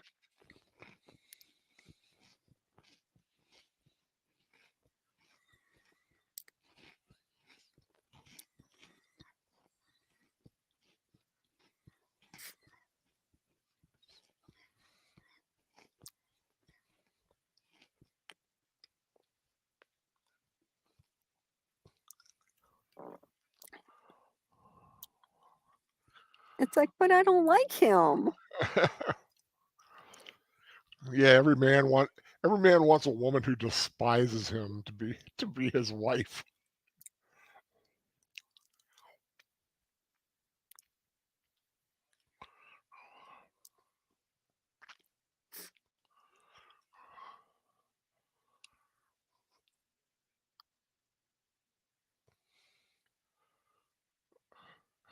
Trust no woman. Good advice for all you guys out there. I'm just kidding around.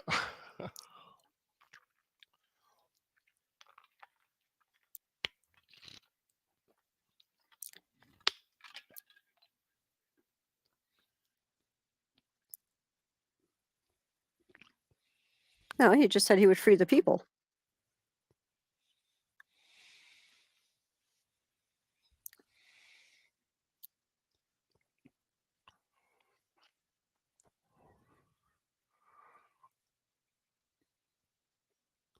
Oh, Ramses, if only you had those stones to condemn him to death. Could have saved yourself a lot of trouble.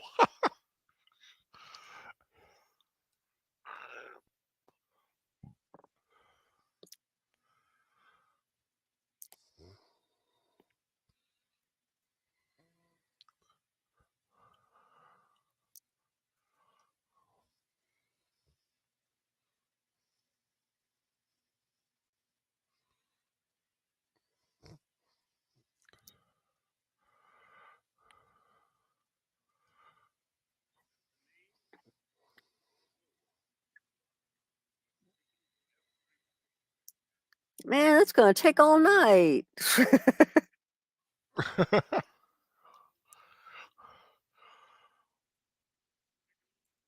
Hashtag cancel Moses. Oh, yeah.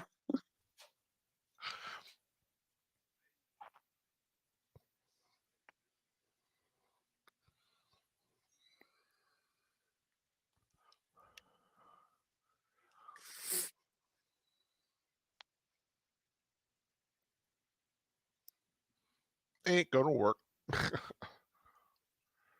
Nope. But imagine, of all the people that it kind of did work on and we've never heard of, I wonder how many people like were were just wiped out of existence because they did something that pissed off a king or a pharaoh. And then they just kill them.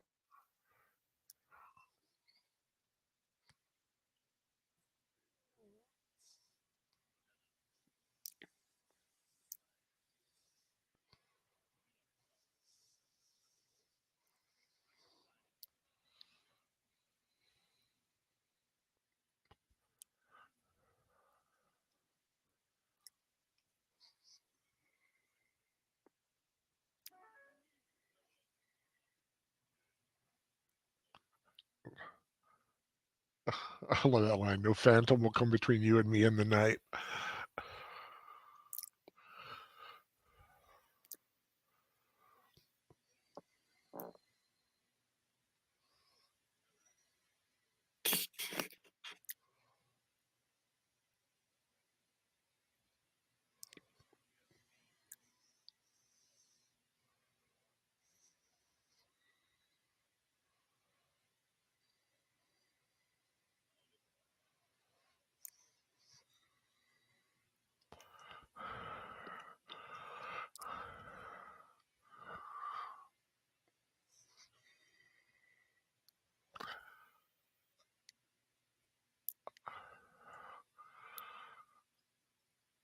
Go Team Ghost Planets. Gotta go. Got a Bible study tonight. I'm Okay. doing chores. Thanks for dropping by. You take care now. Have a happy Palm Sunday tomorrow. Yeah, Lejeune, I do feel, yeah, you kind of do feel sorry for her now. Of course, later she turns into a psycho, but she is in a bad situation. Now, speaking of a girl you feel sorry for, poor Lilia. You go from Baca, bad enough, but now you got this guy.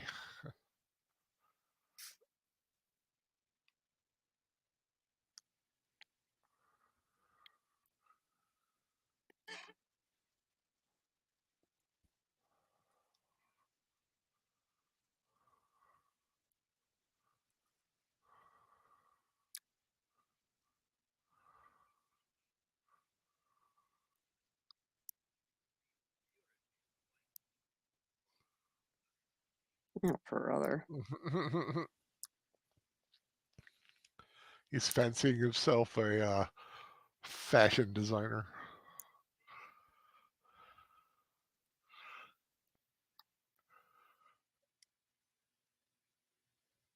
It Oh, doesn't go with her outfit. I think Nefertiti should have gone with Moses. Nah, I don't think that would have worked. She had to marry the next pharaoh. She probably would have been killed if she tried.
such a sleaze bag.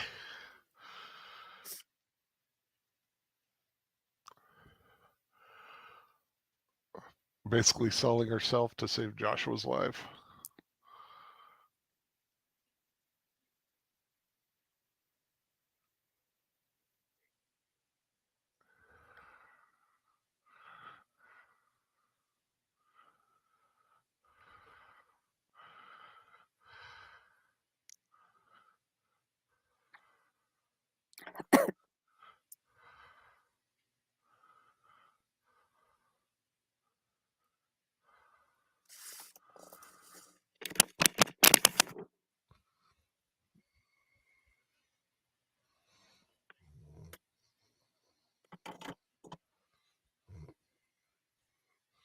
Oh, poor Yoshabel.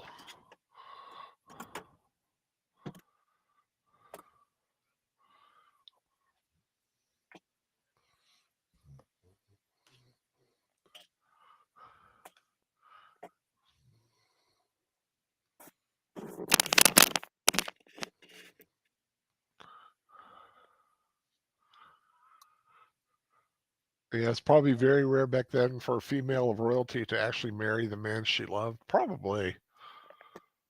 A lot of times they were marrying their brothers or cousins or something like that.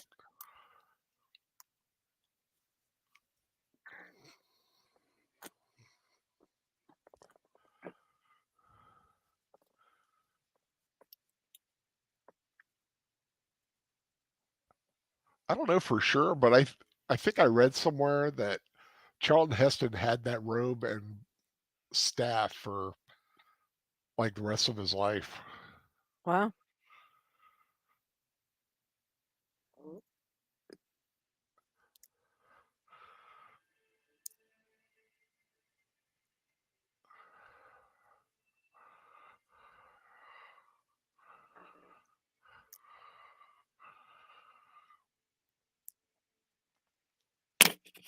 Ouch.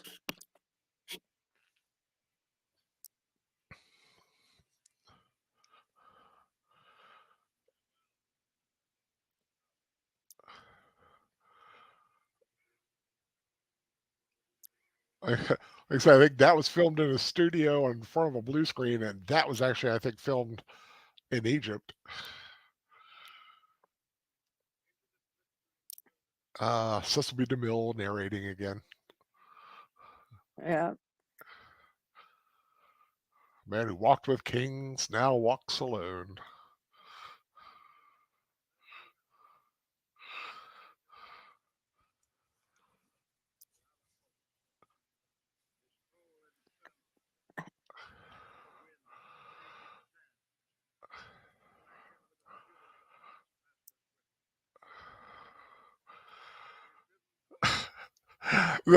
This film where he's like fighting the wind, they filmed in front of aircraft jets. Oh, wow. Yeah, that were firing. That's what they used for the wind machine.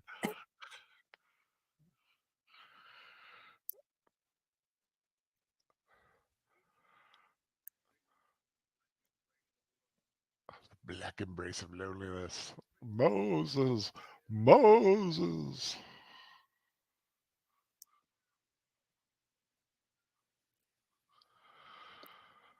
Yeah, movie souvenirs always fascinated me. I know Arnold Schwarzenegger has the swords from Conan Oh, and wow. some other stuff, but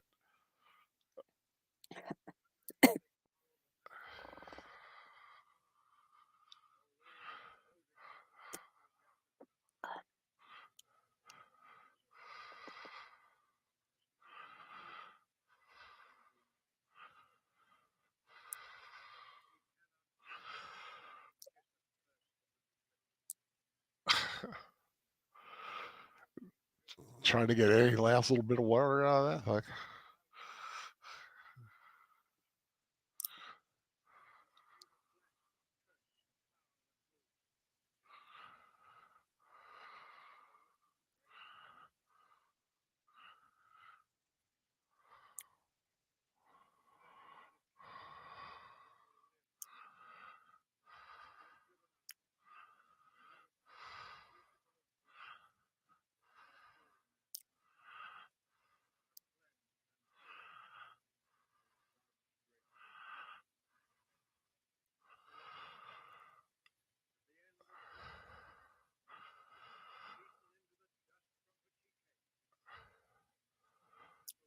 The metal is ready for the maker's hand. I love that. I love that. That's why I put that in the description for the stream.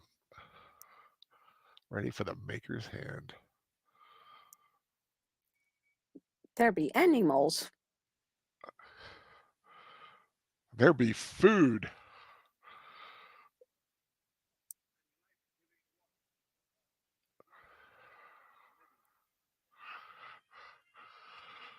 Da, da. I love that music. That's swell.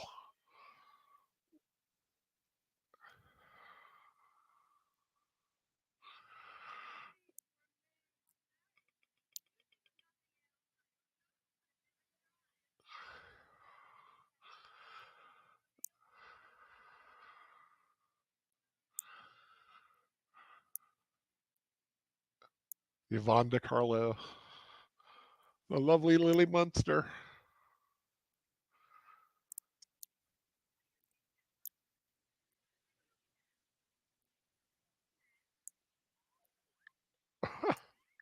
I love how giddy boy crazy they suddenly get.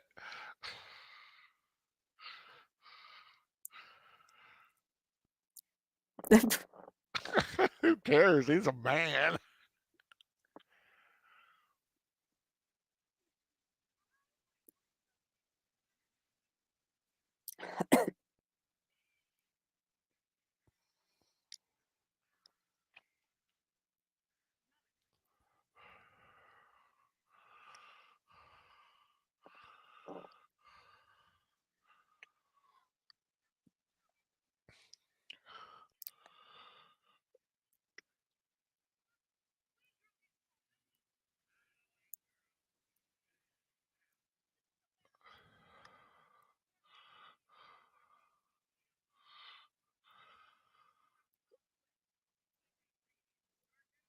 I know one of the Amalekites is Mike Connors, the guy who played Mannix.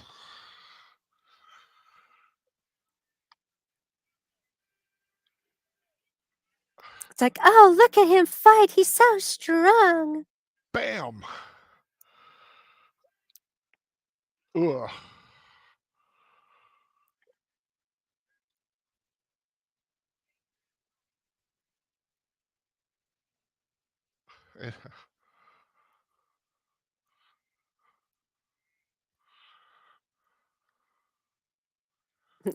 They're all smitten. Yep.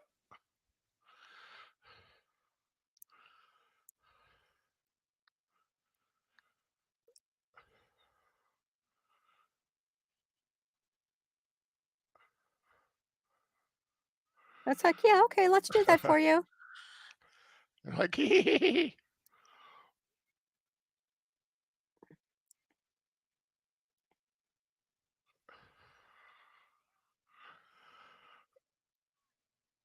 They're going to knock him into the well.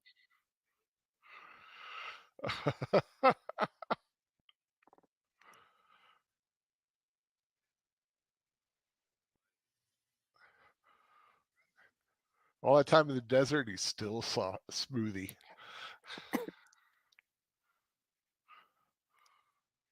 So they're all supposed to be sisters. Yeah.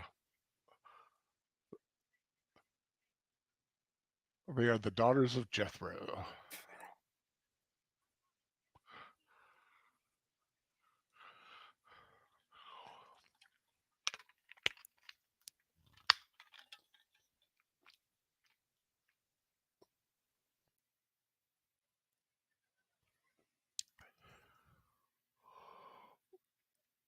How they giggle a lot. Yeah, I know.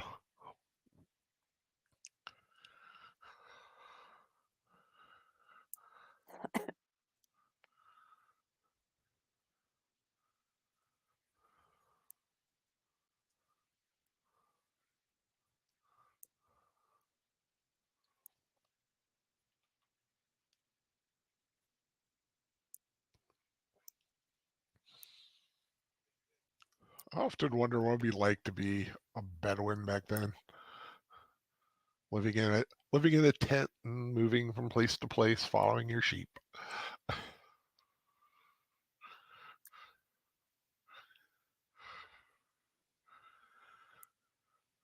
always wondered what they were eating. I know it's pita bread, but what are they dipping it in? It looks like some sort of gravy.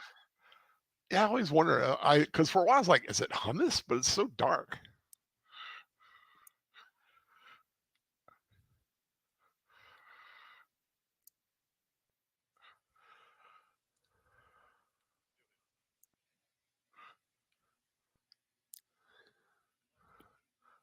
I might have to get some hummus and pita this week. See if anything's on sale.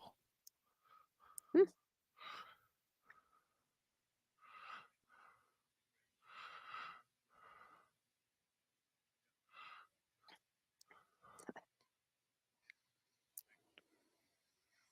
But he's not a runaway slave. He was sent out to death.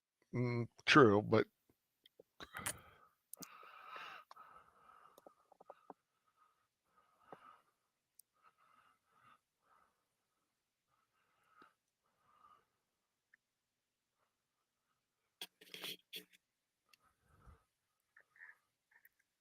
she's got a beautiful tan. I don't know if it's a tan or makeup, but it really sets off that white dress she's got on. Yeah.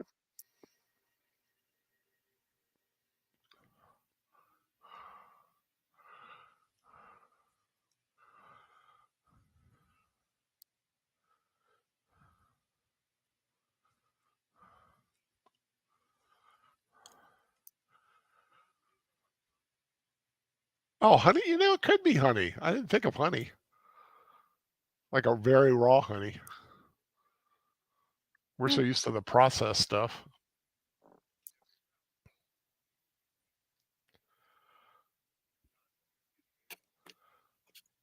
But thinking of who they are and the resources they have, it could be something like sheep's blood. It's been boiled or something. Maybe.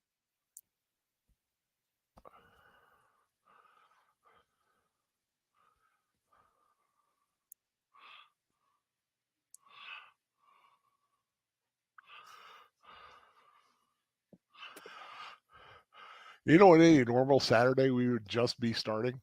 And we're already almost 2 hours Yeah. into this. How long is this movie? 3 hours, 39 minutes, I think, is the runtime of the film actual. This is a little longer because it has the stuff at the beginning and there's some music at the end.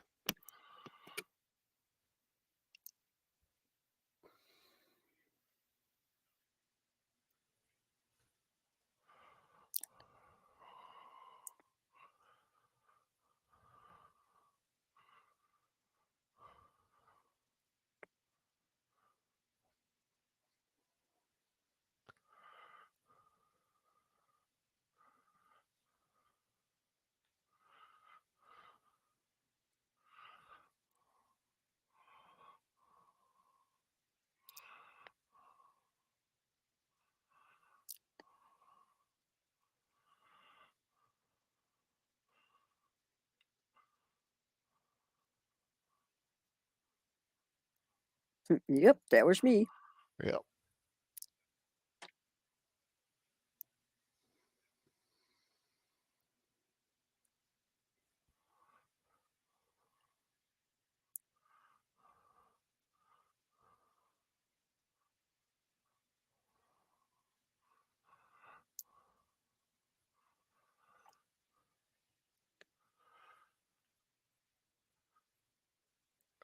I was reading earlier after the filming was completed, Cecil B. DeMille gave Yvonne De Carlo a leather-bound version of the script and thanked her for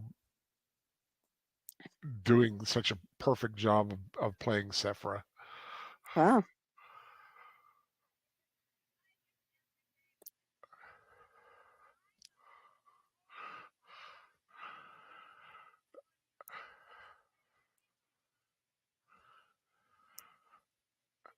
What a prospect.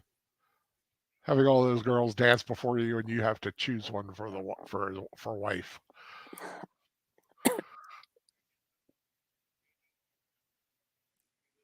So apparently he's good at sharing sheep, or he was able to give them one whole piece instead of having it in pieces. Yeah, there was like one guy who bought everything.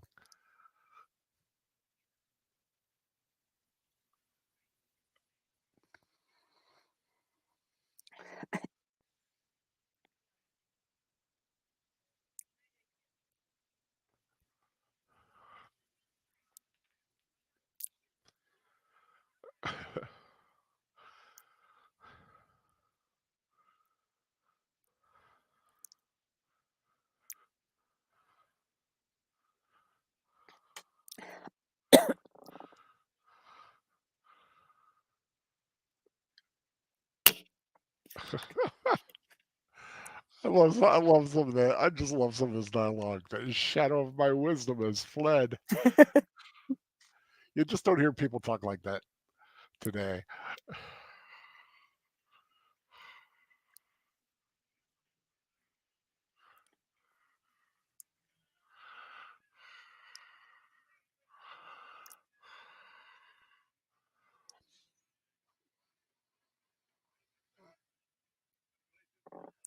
So apparently headbangers were around a long time ago.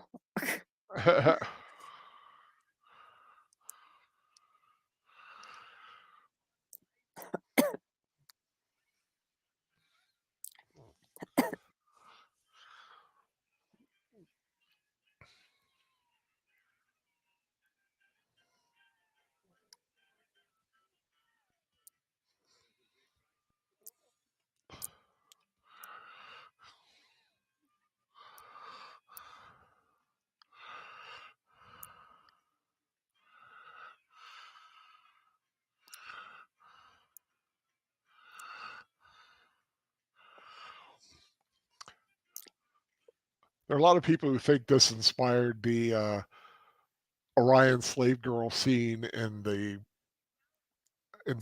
Star Trek The Cage, where they're dancing for Captain Pike.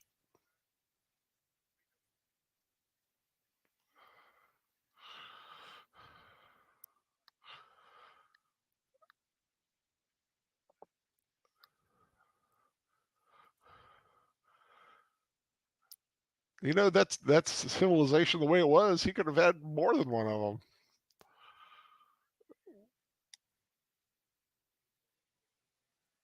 Could have had several Yeah, wives. that's true, because back then they weren't bound to just one woman.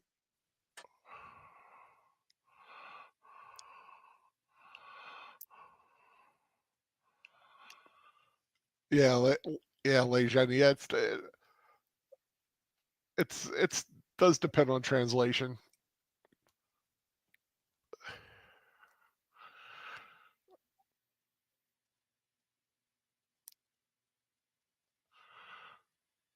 How would one remember whose scarf belonged to who? Well, That's if you're true. yeah, if you're paying attention, I guess. Well, they just kind of piled them up on him.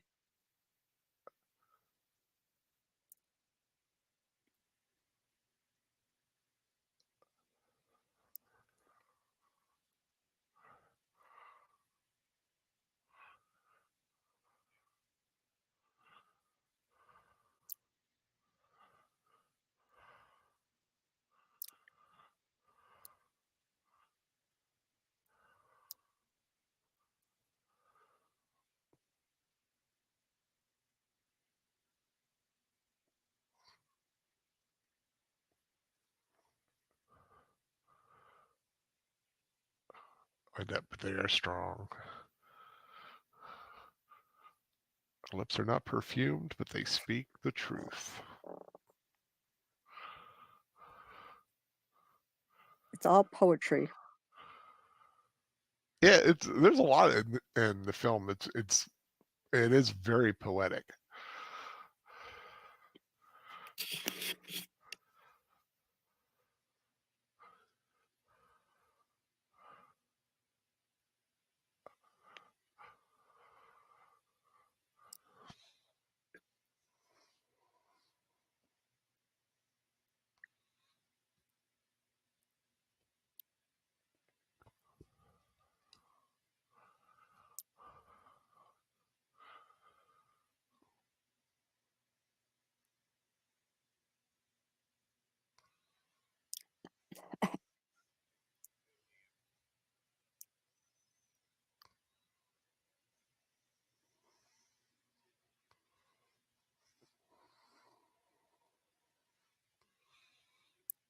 Pikachu, I choose you.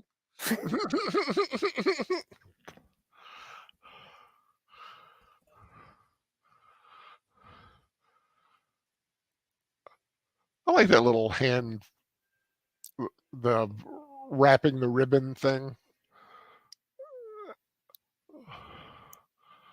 Oh, poor Seti.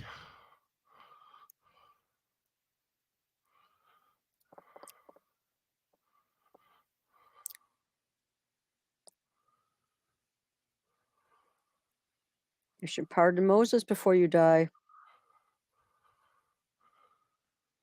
Well, it wouldn't really do anything. I don't think Rameses would just condemn him again.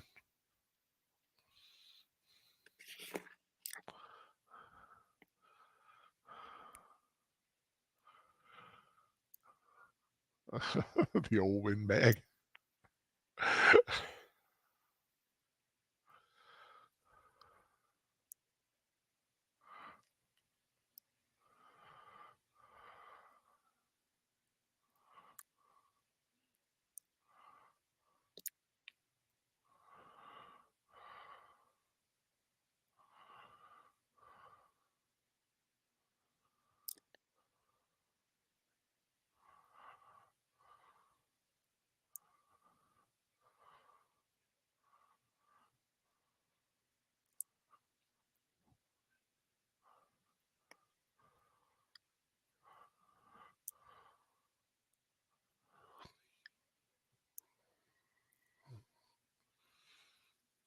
Like that little leopard cloak he's got.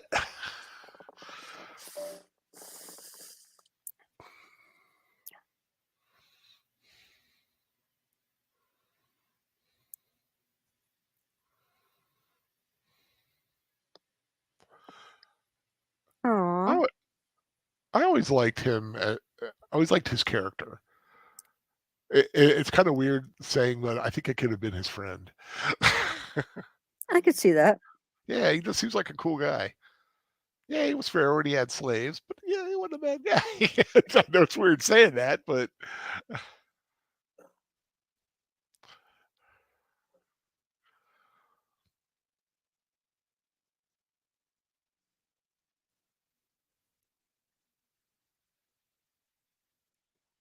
Moses.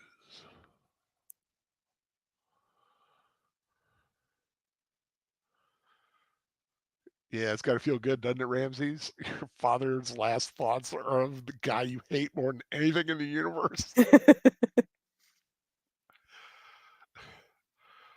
Your father preferred him. Your wife prefers him. You had a chance to kill him, but no. You were being all cutesy by letting him walk out into the desert.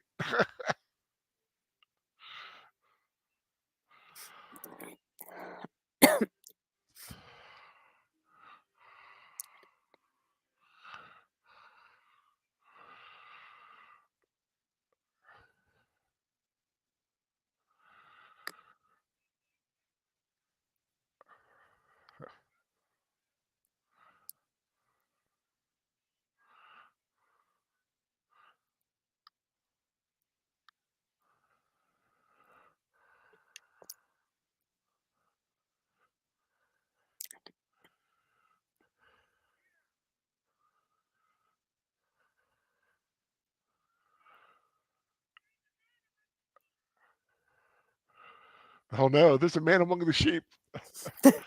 Don't let the sun see that.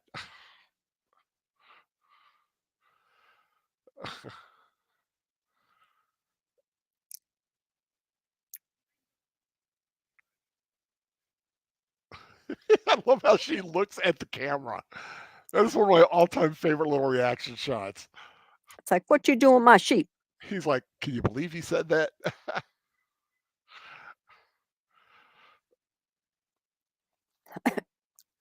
You look around. What the hell are the sheep eating? It's rock. It's rock and sand.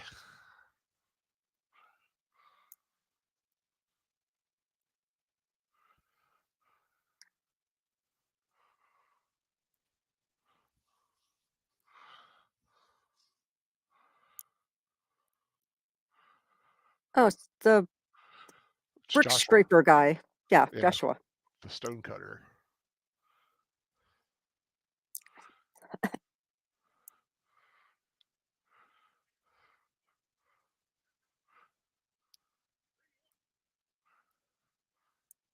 Here, I'm going to carry you 5 feet and put you back down again. I was thinking the same thing. I was like, yeah, it doesn't carry him very far, does he?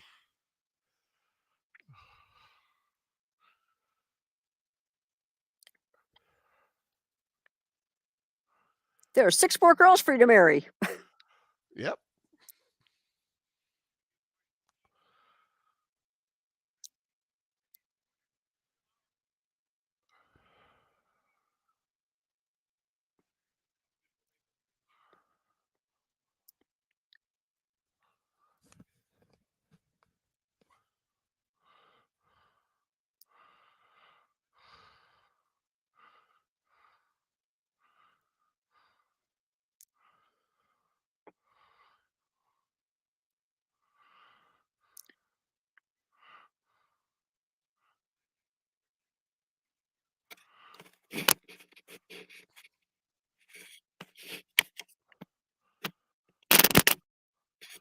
Oh, you all right?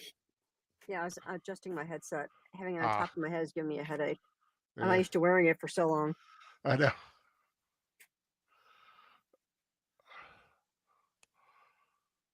Well, it's only been 2:09, so good little time tag for anybody.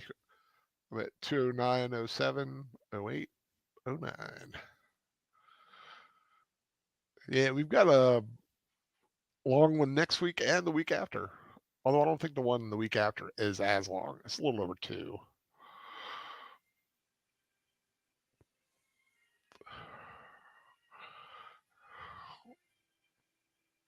The burning bush.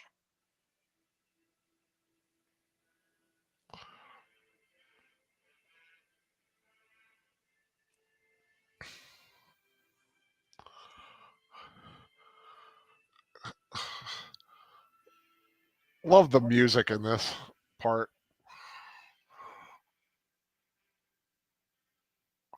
Never realized all the black things on the mountainside were sheep. As many times as you see, yeah, you notice things no matter how many times you watch a film, especially one as big as this one. There are little things you notice.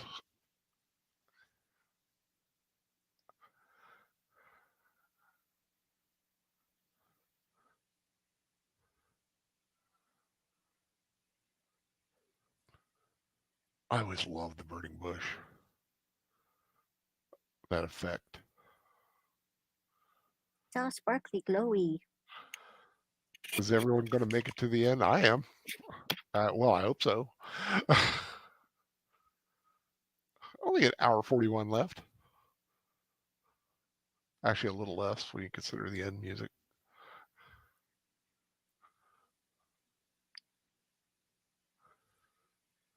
If you listen close, you can hear that is Charlton Heston. If I believe in the Bible, God spoke to him with the voice of his father, so that he would not be scared.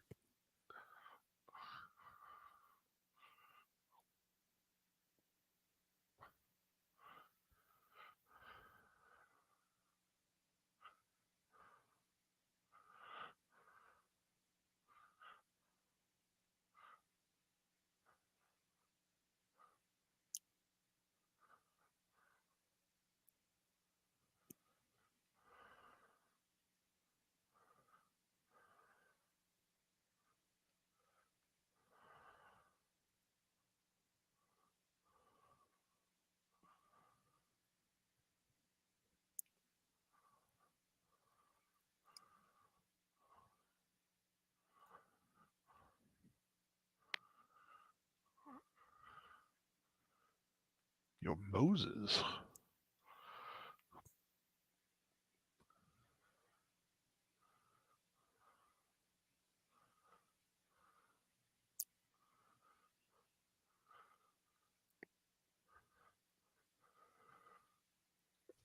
If I remember correctly, in the Bible, Moses has like a stutter. He has a speech impediment, which is why Aaron talks for him a lot.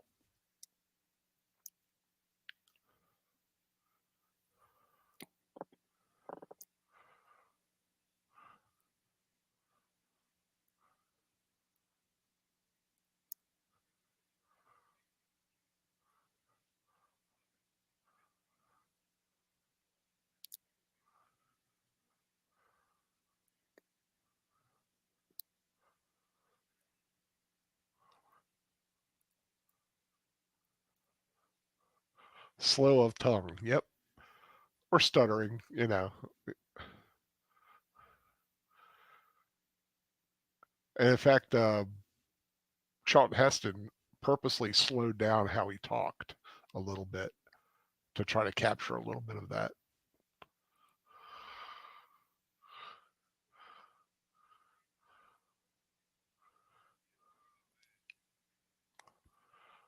He's back. And he's got a new head of hair. He just popped off to the barber's.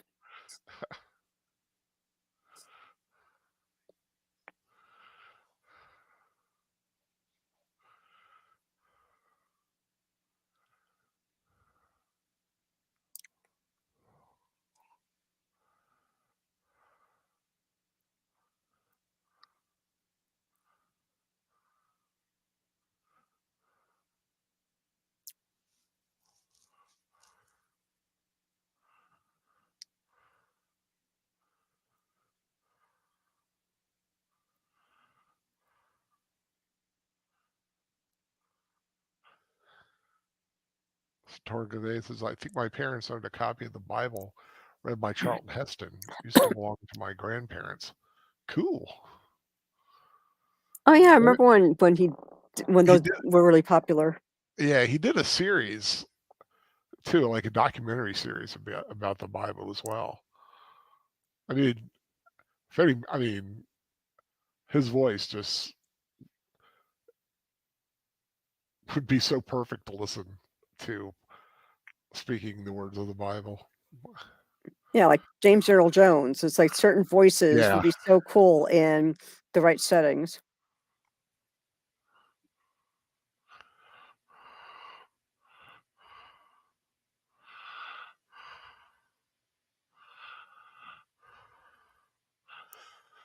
God also turned the staff into a snake and made his hand diseased to prove his authority to Moses at the burning bush.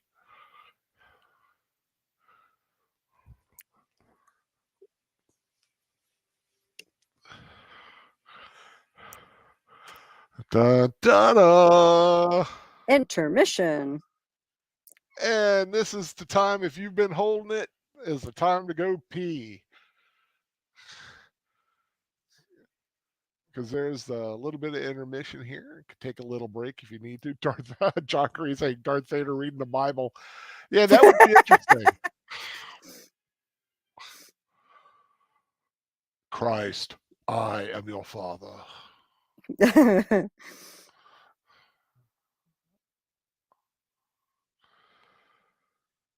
Oh man, get like, oh, I'm sitting here like casting the Bible with Star Wars voices.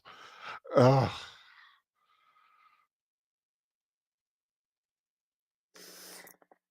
I am going to go make a sandwich because I haven't really eaten today and I'm getting a headache. I will be right back.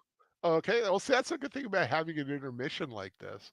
Yeah. I hope everybody's enjoying the movie. I'll keep talking while you go make a sandwich. Wish you could make me a sandwich. I could use a sandwich. Man, I need to make a sandwich. I had an egg sandwich the other morning.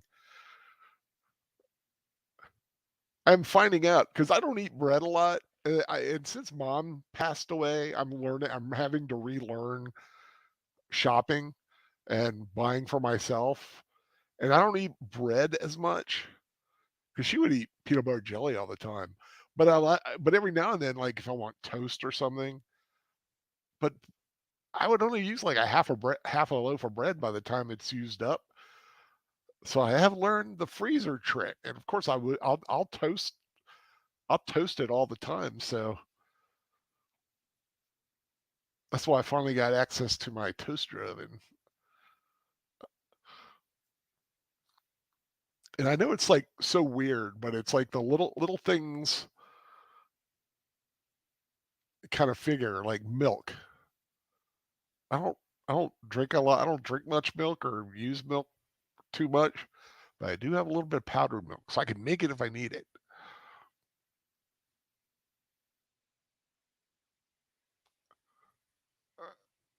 Okay, John has to change this for his version of the DVD. Yeah, Yeah, I know the DVDs were separate. Uh, Up and we are restarting. Um, once you get set, let me know where you need to be. I'm kind of letting this roll. That was actually a shorter intermission than I remember.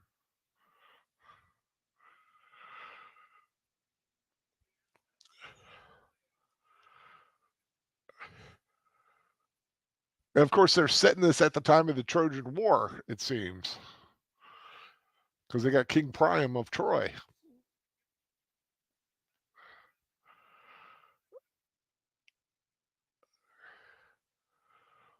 Silk.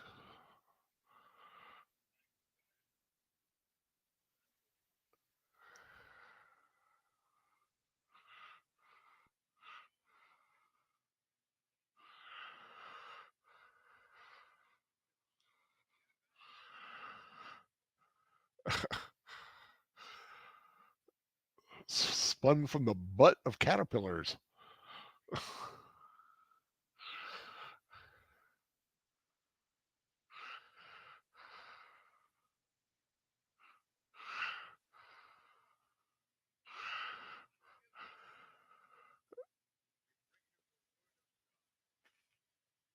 Uh, Now she knows who it is.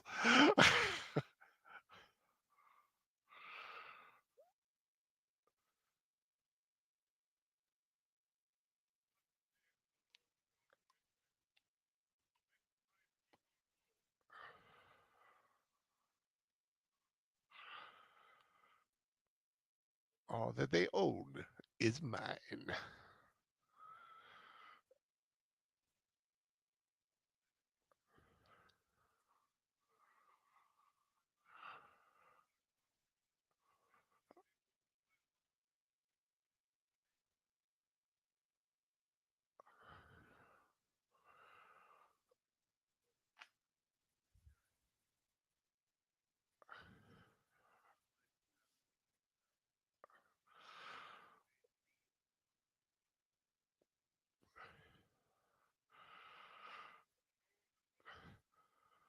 There's many times that I had a staff, I would throw it on the ground just to see what would happen.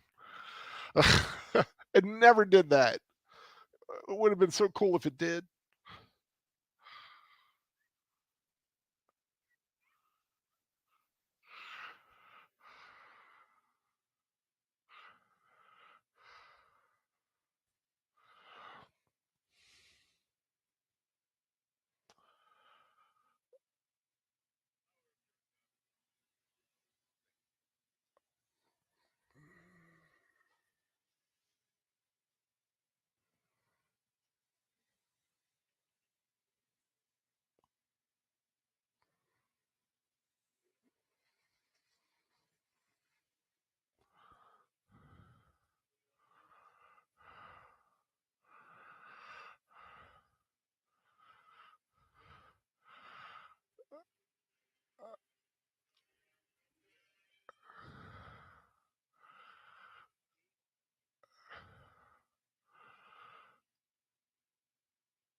It'd be funny if his staff were a little fatter now because it ate the other two snakes.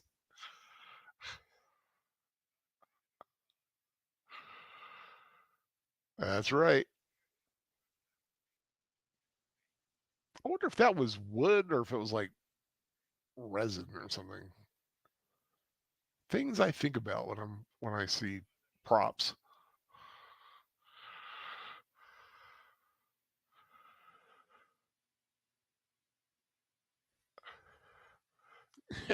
Little brat kicking his staff like that.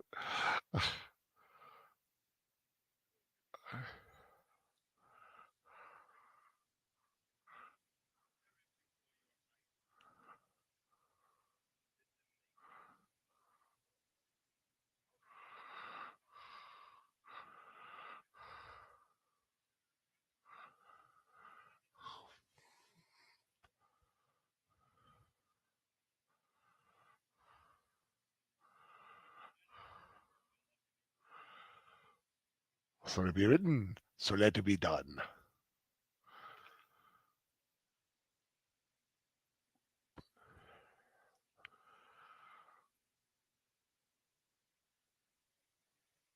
She's still smitten, even though he's old and gray.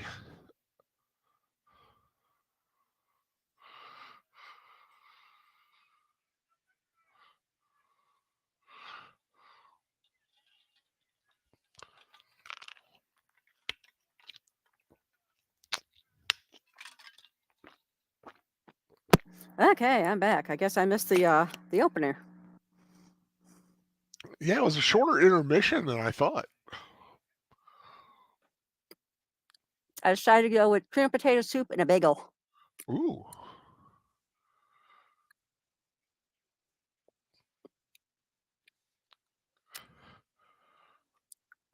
I've been wanting to make a corned beef and potato stew that my mom used to make. I've never made it before. I have to give it a try.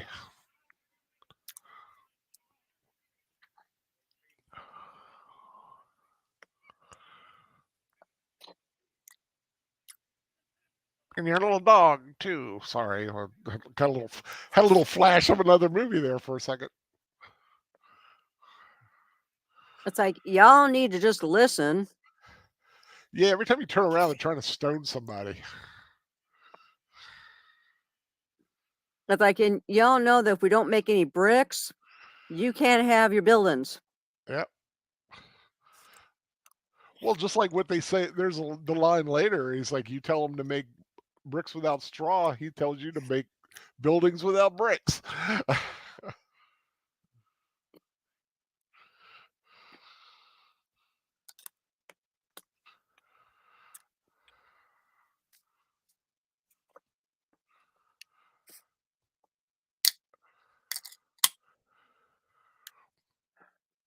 What you drinking? I heard that can open. Rockstar energy drink. I'm trying to get rid of this headache. Ooh, oh, I'm sorry. Listen, I'm not used to wearing my headset for so long, and so the weight of it's giving me a headache. If I can move it, if I get a little weird, I just like move off for one ear for a few minutes, and then I kind of alternate.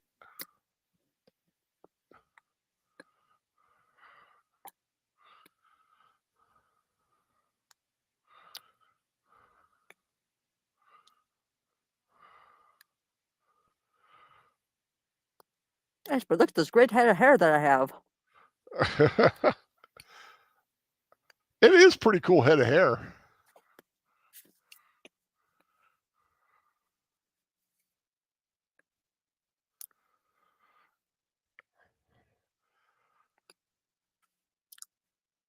She is still just flinging herself at the Hebrew guy. She has no shame. You're a queen, girl.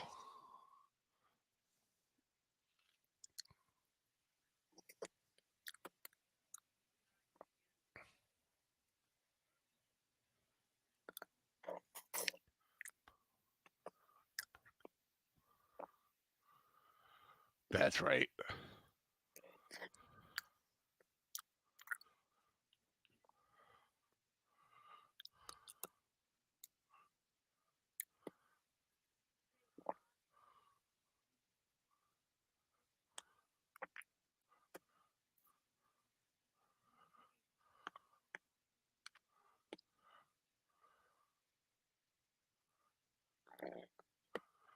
Like a pomegranate.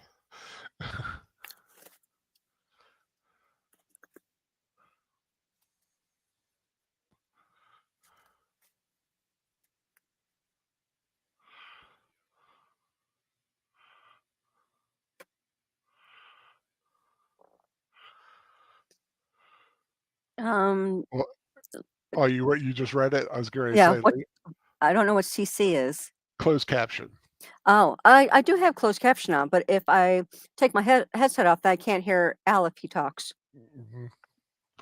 And if she puts me on speaker, then we'd get a weird feedback. Yeah. Yeah, I always have closed caption on the films because sometimes just from us all talking, I'll miss dialogue otherwise, but I can still read it on the screen to still follow along. Mine doesn't have that. But that's okay.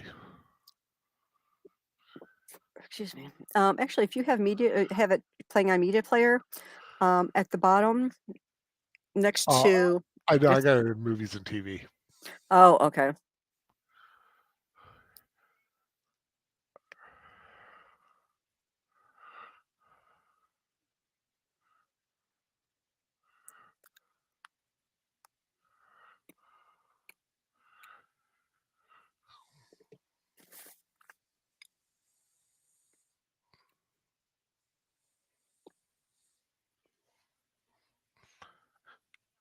You know, Miriam doesn't get her due for being an attractive woman.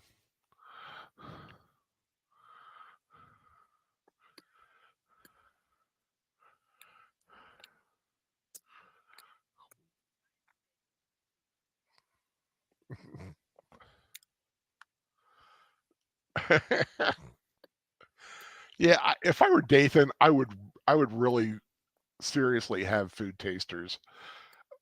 Yep. Because I would be so scared somebody be poisoning me as much of a dick as I've been.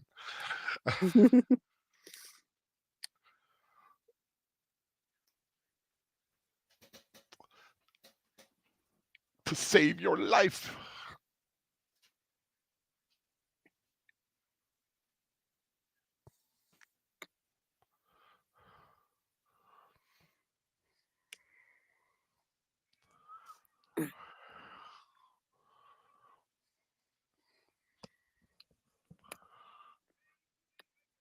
And then suddenly Moon Knight flies in. Anybody been That watching Moon Knight? We've had 2 episodes so far. I'm enjoying it. I don't think I've ever seen it. Yeah, it's on Disney Plus. It's the new Marvel MCU That series. is some dirty water.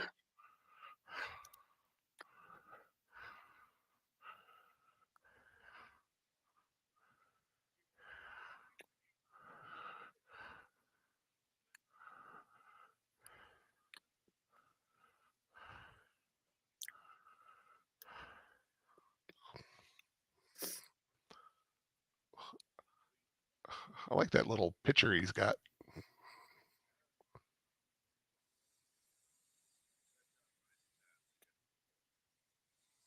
Is that Aaron? The one he gave the staff to, yeah. John Carradine.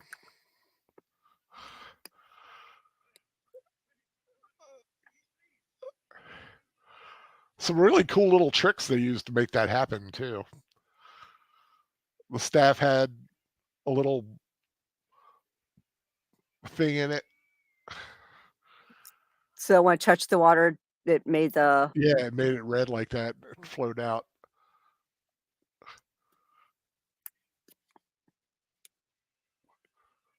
Have I ever seen the 1923 version? No, but I think I have it. I haven't had a chance to watch it yet. And that's animated, doing the spreading.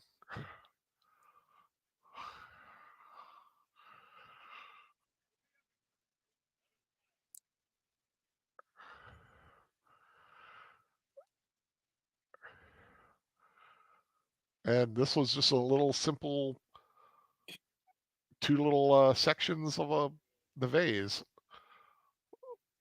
First had water, and then tip it far enough, and the little red part comes out. Yep. They had 6 of them. They used 2, or that 2 were left. I forget, but they made 6 of them just in case, because you had to drop one. Ooh, you know, I've just noticed the cobras all around the Oh yeah. balcony there. I'd never noticed the cobras before. See, ladies and gentlemen, as many times have I seen this film, I see the cobras.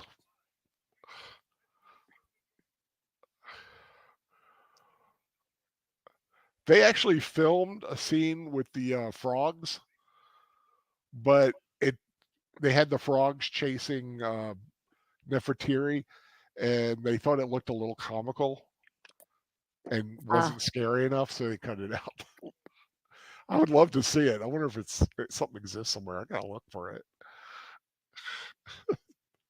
I see little frogs running around. That'd been cool.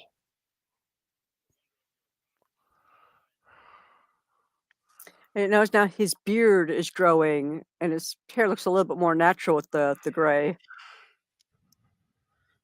Yeah. Plus time. Plus, remember, time is going by here. It's like there's several. This is weeks and weeks later. Because each plague takes like a week or so.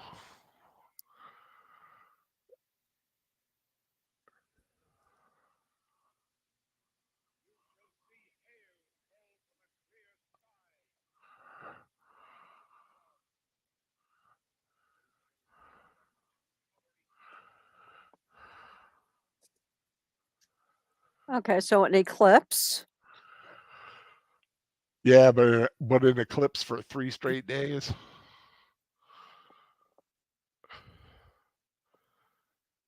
Here comes the storm. Here comes a storm. Doo doo doo doo.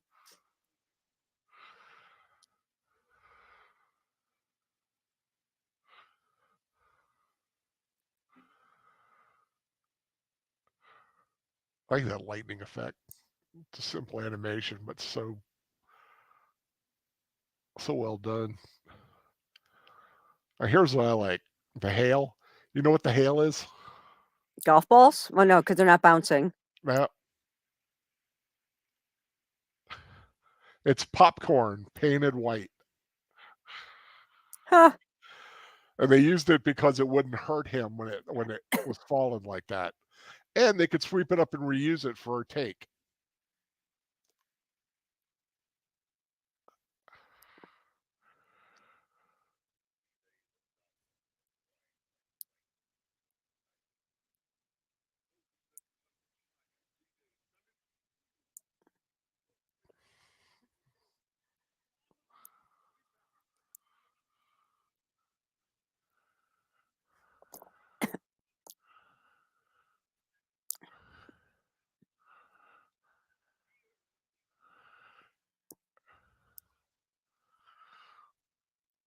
He's like pouting like a spoiled child. He is. That's exactly what it is. It's like the man my wife prefers, that my father prefers, the one that everybody loves. Nobody loves me, and now he's trying to tell me what to do, and I'm the pharaoh.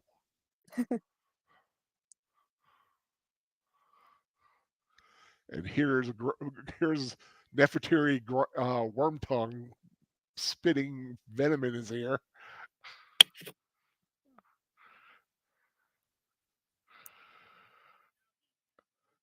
Cities without bricks.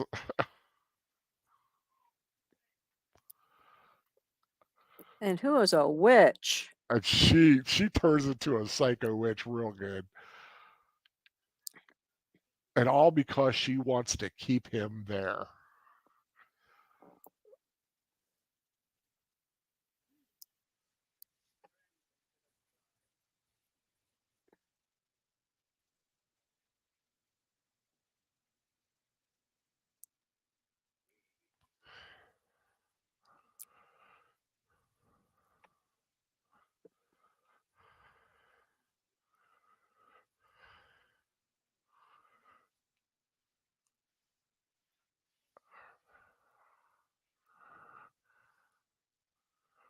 And if I recall, he doesn't let the Hebrews go until his son gets very sick and is close to death or dies. Yeah. Because here he says one more plague and it'll come from his mouth.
Ooh, that's intense.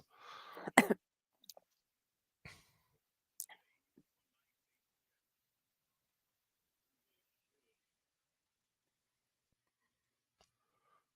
like, whatever, dude. Yeah, no, like I said, at this point, Moses is pretty confident because he's.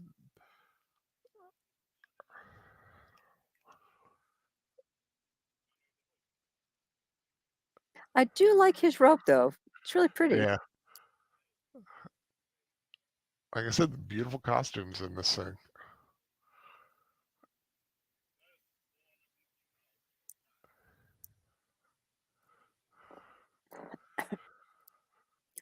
And so that from his own mouth comes the next plague. All the firstborn will die. But it's not the firstborn of Israel, it's the firstborn of Egypt.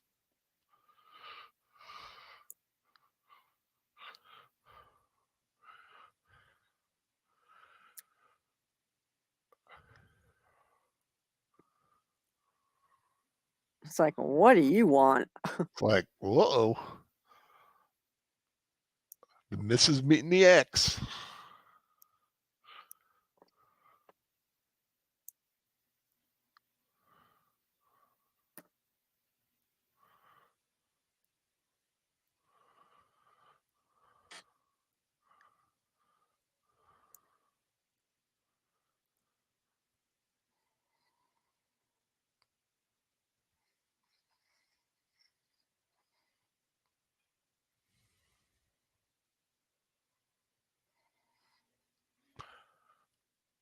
I like she's actually there for a good thing.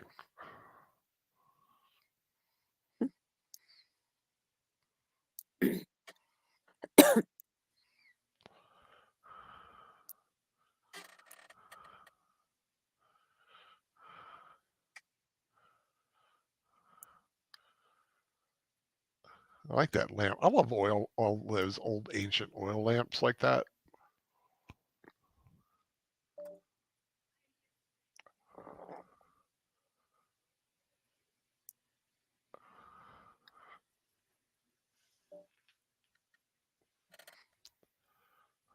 Because he's a jealous old jerk. Yeah, pretty much.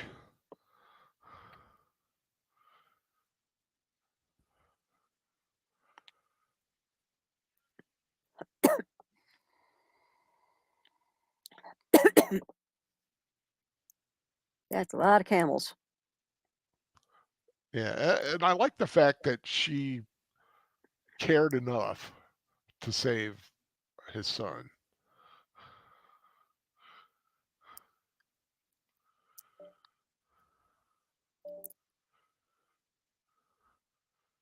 He's like, she's here.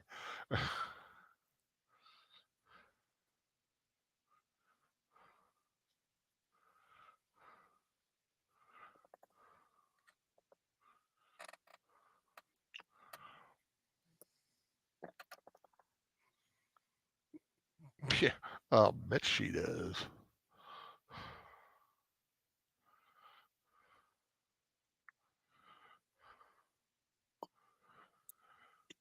She just cannot help herself.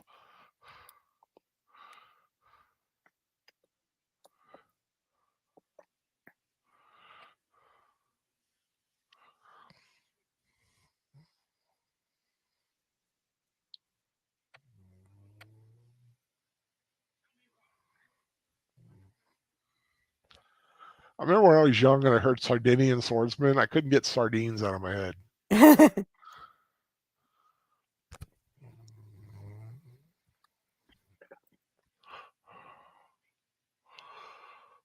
Amun Her Kepesheth was the firstborn son of Ramses II. He did die without an heir. Ramses' fourth child, Mert, is that Memmetaf. Mehmet? Memmetaf? Is that Merneptah succeeded him? Memepta? Memepta.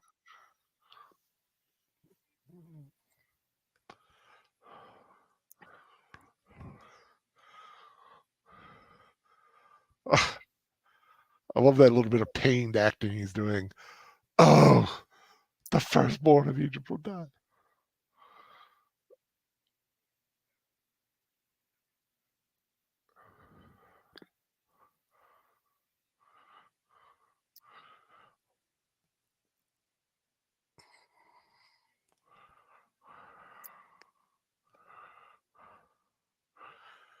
Yeah, there's a lot of debate as to who the pharaoh was at the time of Moses. You know, of course, Ramses is considered the most popular choice, but a lot of people think it's, I think, Thutmose, something like that, some weird name like that. It's like Moses isn't gonna kill your son.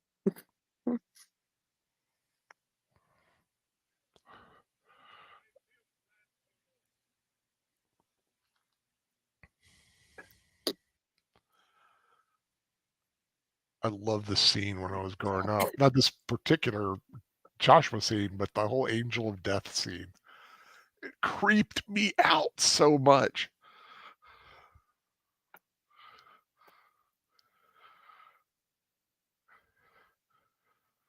And if anybody ever saw the Kevin Smith film Dogma, knows that it was Matt Damon was the angel of death who killed everybody, all the firstborn of Egypt.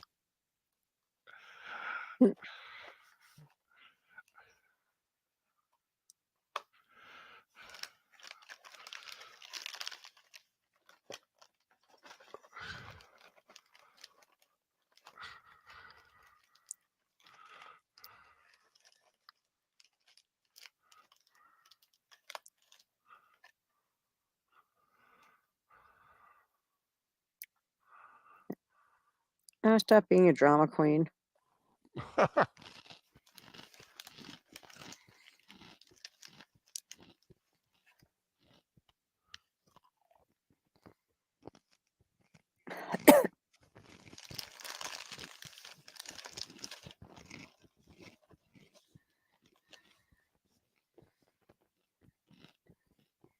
Someone needs to tell that girl to change her mind.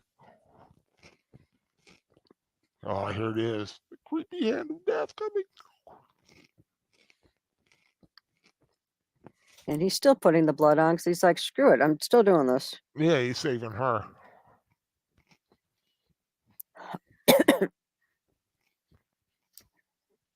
I hope Joshua wasn't a firstborn son.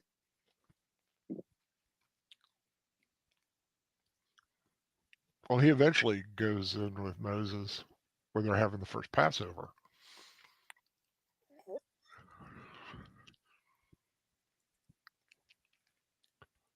You know, is it me or am I hearing a little bit of what's that instrument that they use in sci-fi a lot? No, wah, wah, wah. Yeah, I Oh. can't. You know what I'm talking about? It's like the I- weird wah wah kind of with the hand movement. Oh, yeah, it's like I'm not hearing it. I thought I heard just a little tiny bit in the background, but it could have, could have been something else. But it kind of had that vibe.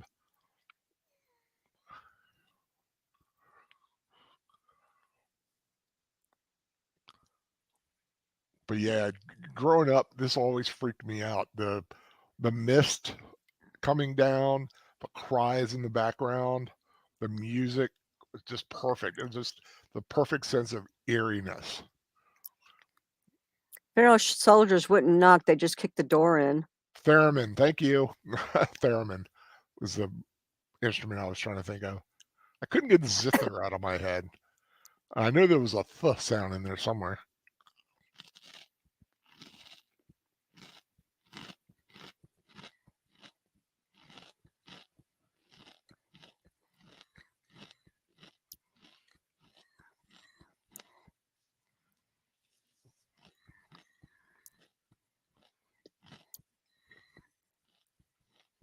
And they're like, "Yeah, let's get in here real quick because some of us are firstborns, and close that door." I think that was Woody Strode again,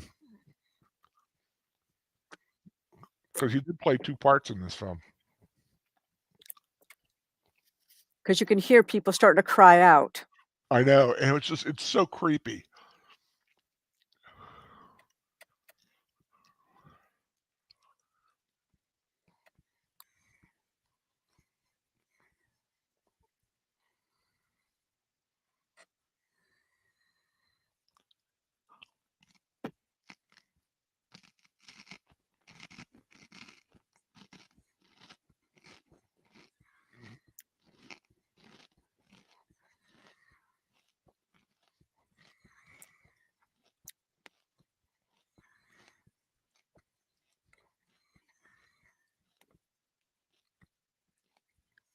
Yeah, see how that mist is coming along the ground there? Hmm. I was scared to death. It scared me to death as a kid.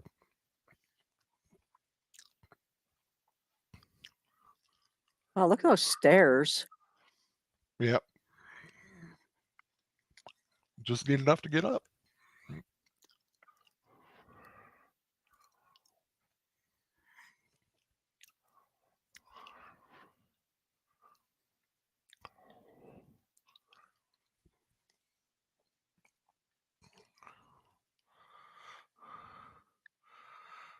He was the firstborn. Ugh.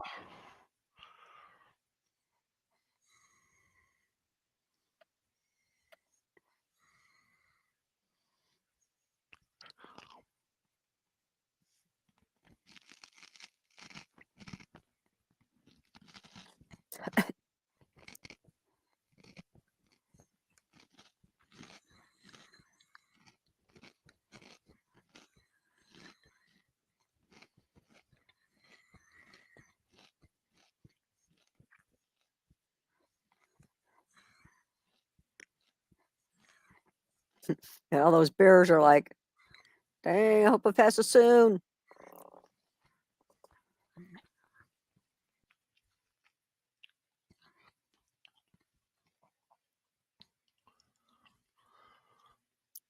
So one thing with this judgment, the Egyptians had a chance to save their family members by showing some humility and putting blood on the door. The Israelites had no chance to save their children.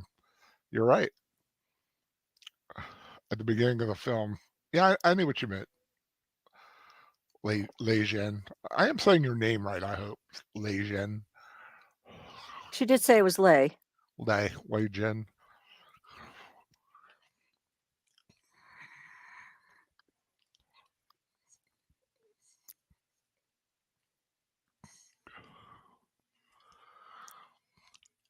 There's a theory that the Unleavened bread. death of the firstborn actually did come in the form of heavier than air gas, and that the firstborn slept on the first floor. Ah, It passes over. Ah, that's what they mean. Yep. The angel of death passed over, and how we have Passover. exactly. And I like how they're now telling the story of Passover. Why do we fear this night? Why do we have bread that, doesn't have yeast? Unleavened bread and bitter herbs. Yeah.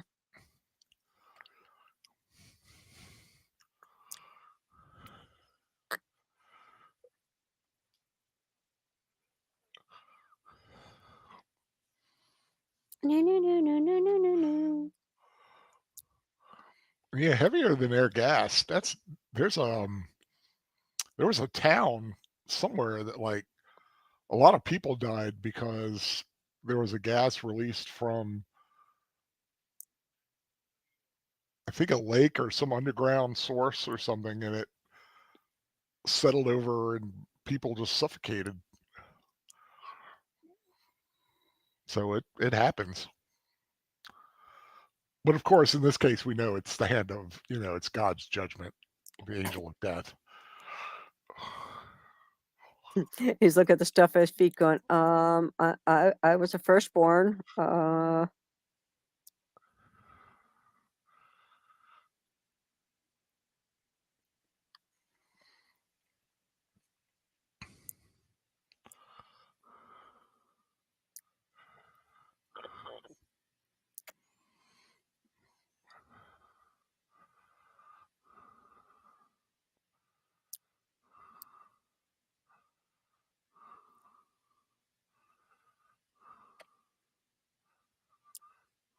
And he weren't Hebrew.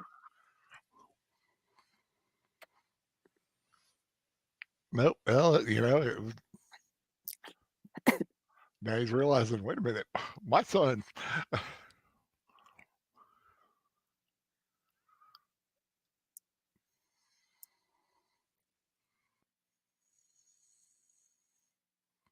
Troy said, if you think about it, water turned to blood. All the life in the water died, then rotted, and all the cattle died and rotted. So methane gas sweeps in.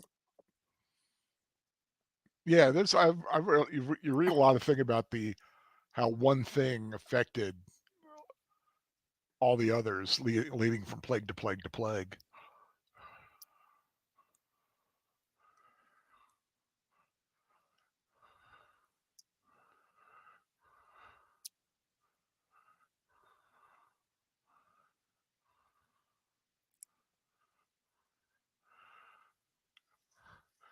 According to the Bible, it's a sin for women to make coffee. It says Hebrews.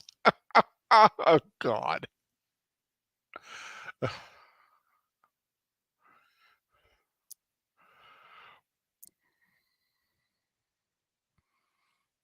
She's nuts. Yeah, she kind of cracks.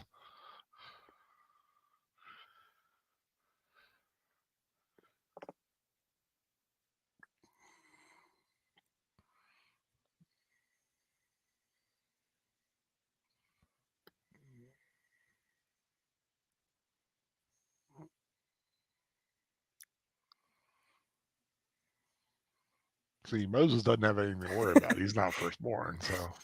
Sir Torrance says, according to the Bible, it's a sin for women to make coffee. It says he brews. Yeah, I just said that. You didn't hear me? No, I didn't. Yeah, I read it.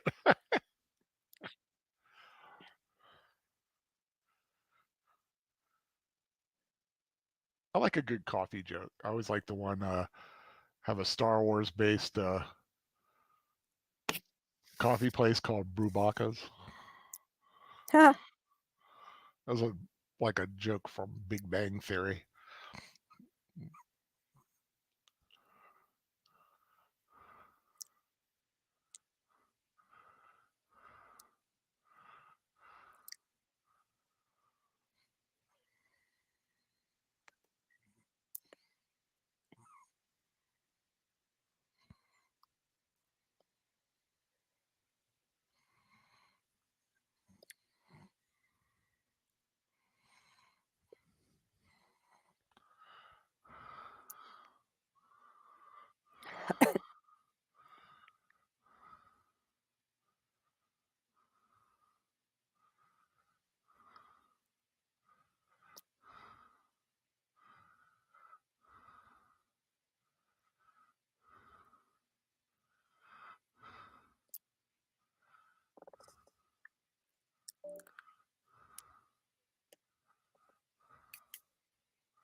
I do feel bad for them a little bit. Well, for the kid.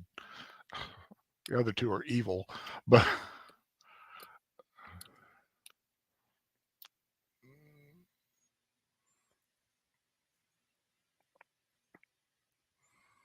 now here's where I wonder. I was my mother's firstborn, but my father's third.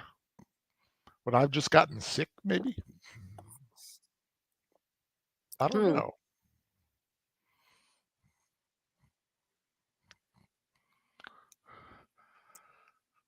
I'd be painting my door with blood though, just in case. Right?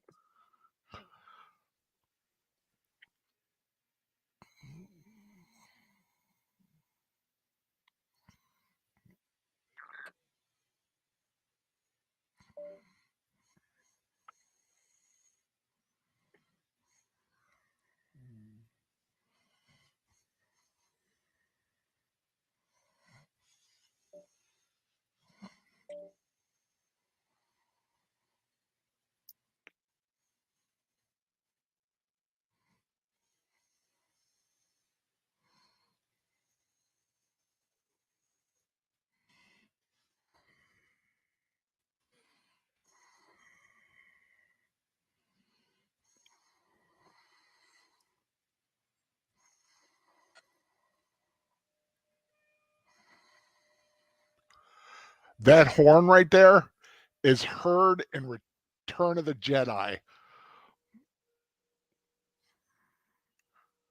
Did you know that? No. That's one of the horns the Ewoks, when the Ewoks blow the horns.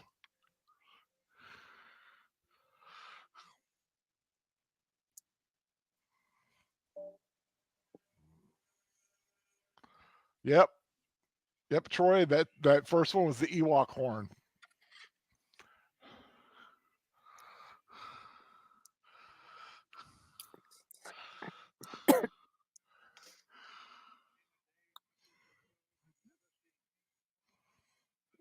Oh, little bitty lamb.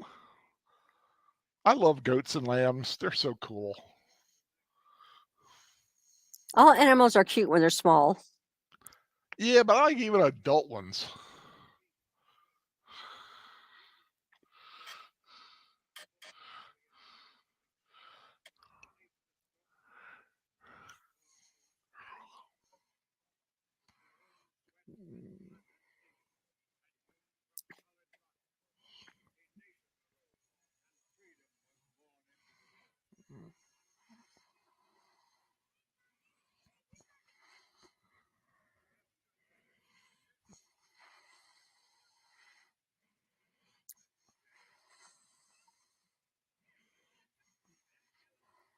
Oh, Rebecca was her doll.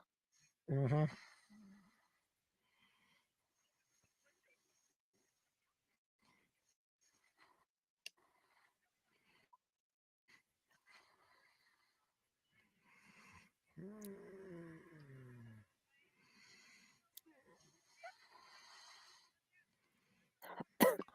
Almost to the Red Sea. I'm still awake. All right, John. Yes, we're gonna make it. We got less than an hour to go.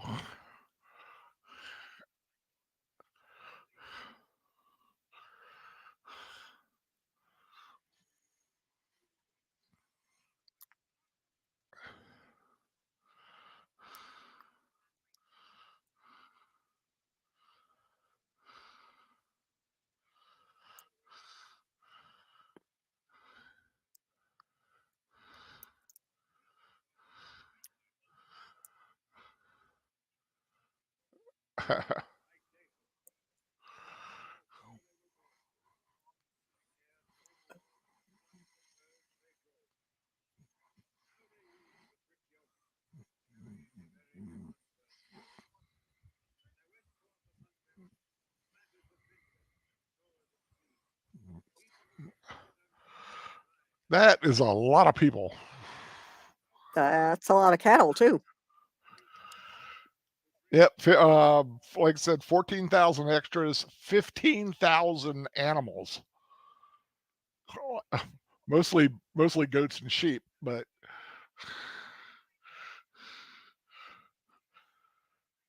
and geese, I guess. There's a lot of geese too.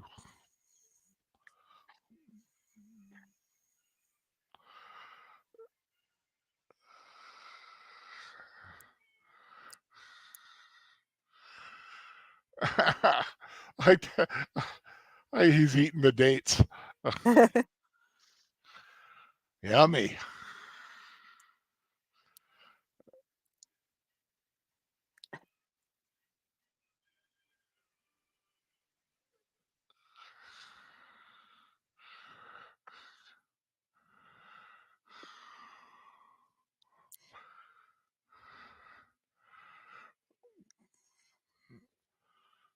Agent has to step away, finish up some things, keep the movie running, and hopes I can come back. Good deal. Okay.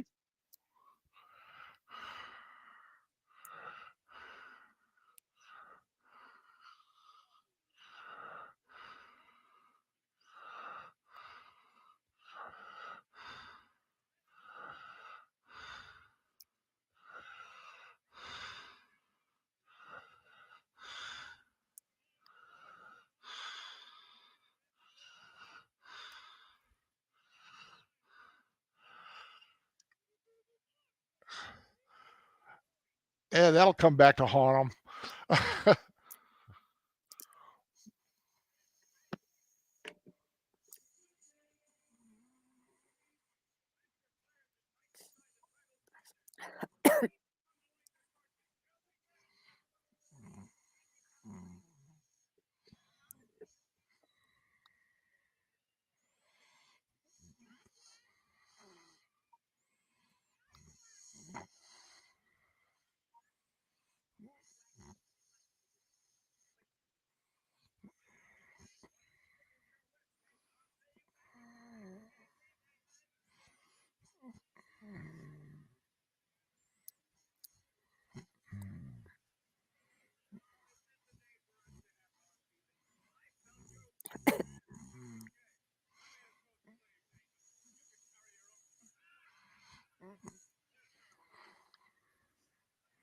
Hmm.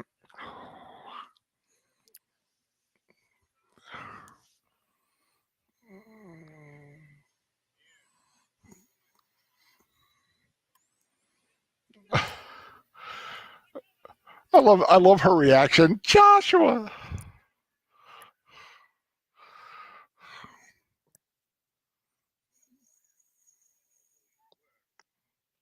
Mhm.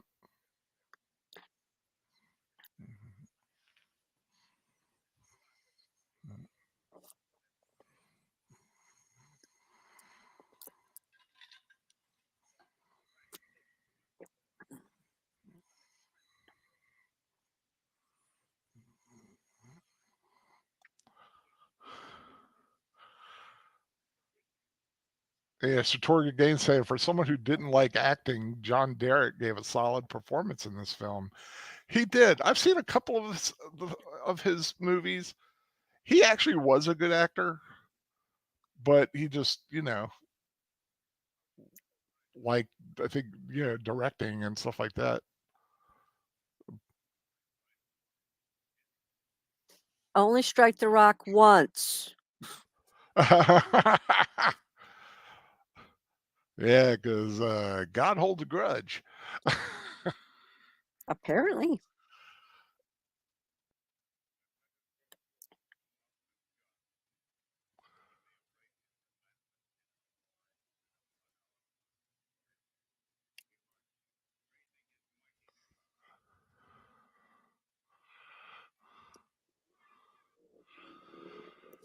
Yeah, John Derek had quite a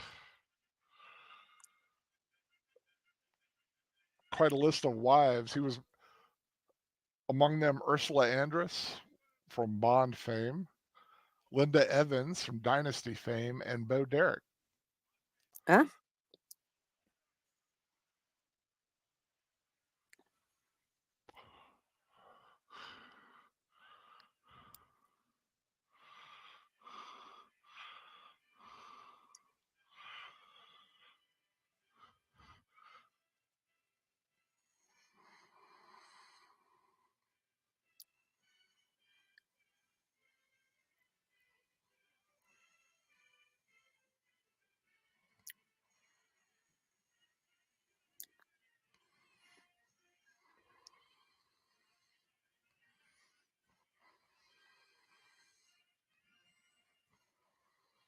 Wow. All those people.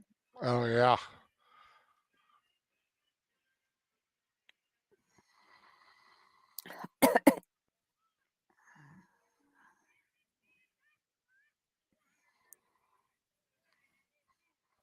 Dangle a carrot in front of him. He'll go for the food. Historic Moses had a bad temper.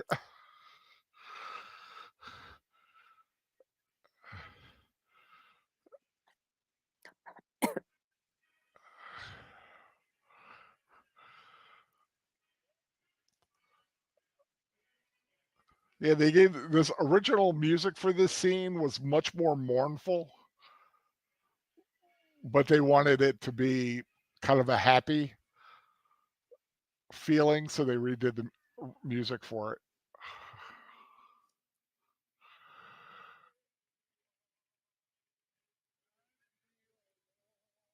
Well, dude, if you don't catch a ride, you're going to be sitting there all day. Aw, look how cute. Mm.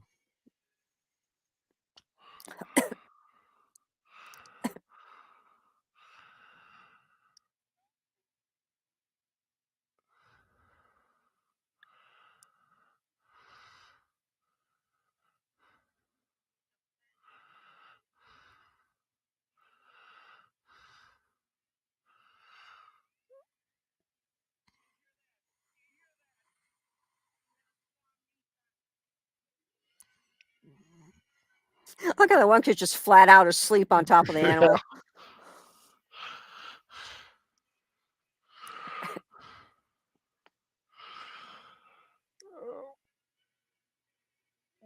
I mean, look at that shot.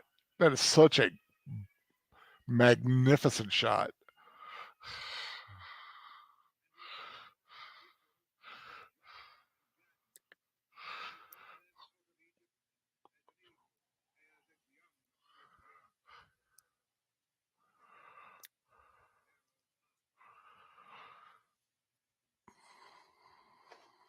because he has a false god.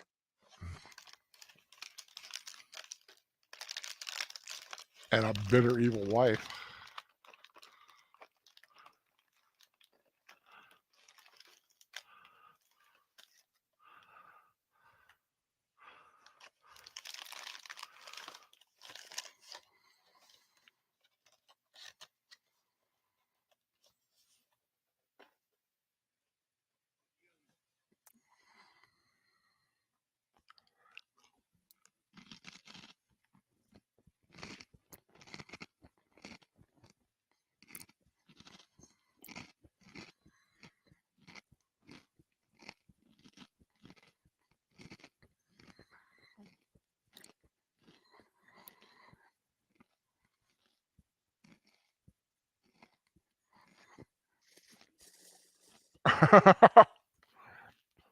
And a bitter, evil wife. You mean like Will Smith? I don't know, Troy.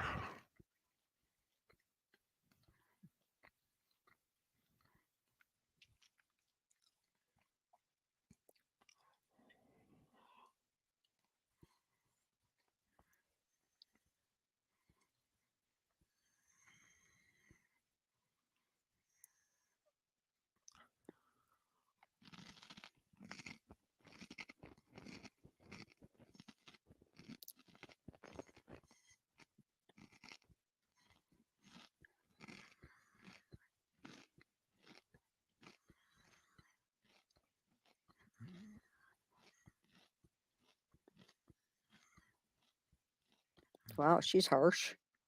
Yes, she is.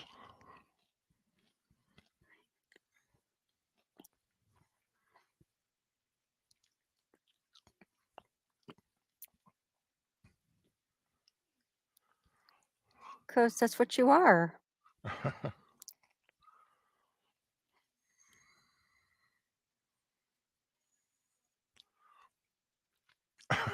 Johnson's glad he wasn't drinking anything when he read that. What Troy wrote.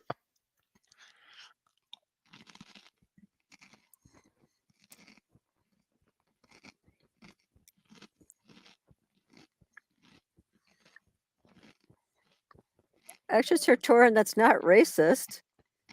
Will Smith is bitter and his wife is worse. It has nothing to do with their color. Mm-hmm. They're just horrible people.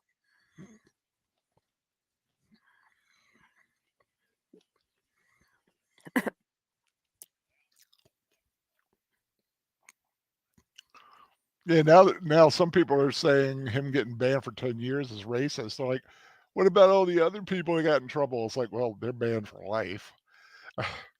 Nothing to do with color. He slapped a man on live television during an Oscar broadcast. That's assault. He's Yeah, lucky his butt's he's not in like jail. exactly. And Chris Rock still has 6 months in which to decide whether or not he wants to send his butt to jail.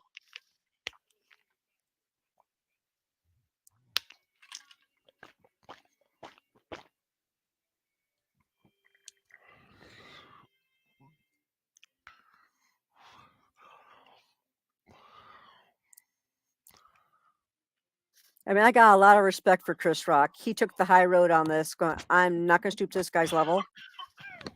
You know? Yep. John Green, we needed people to do that for us when we were getting ready to go frat fighting. What's with the funky helmet? That's his war helmet. It looks like he's going into outer space. Or his war crown, as I said.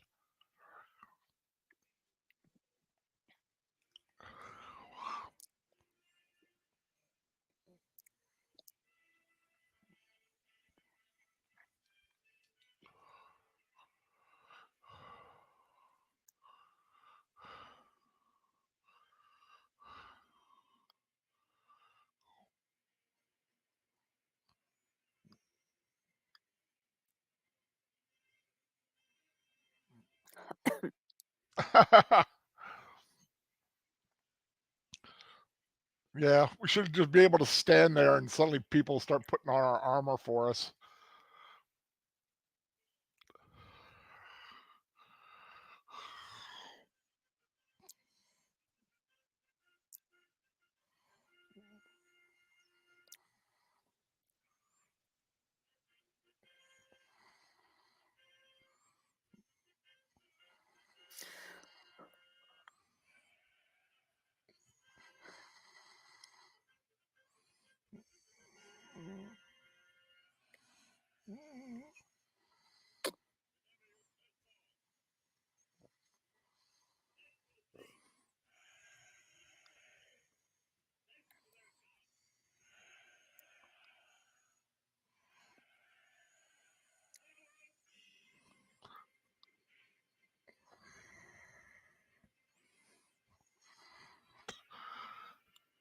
I love chariots. They just look so cool.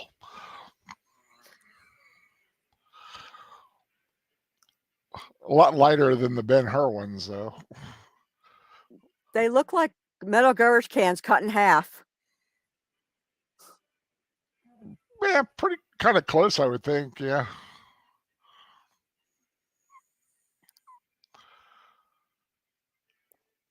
And these were, I think, the official Egyptian charioteer corps or something. And I think that red scarf she's wearing is supposed to be like indicator of like blood flowing, because when she was in Mhm. front of her son, it was kind of flowing over the stairs.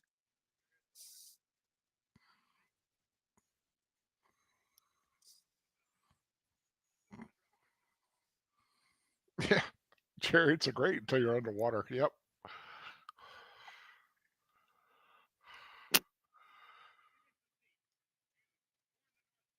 Did they ever take away Polanski's Oscar?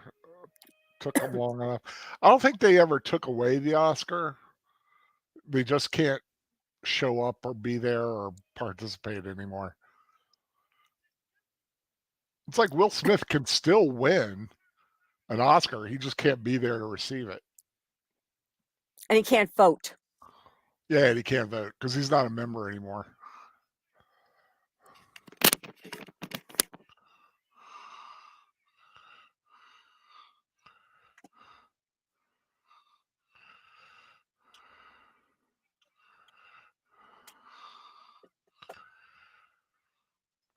I love that rolling in cloud in the back.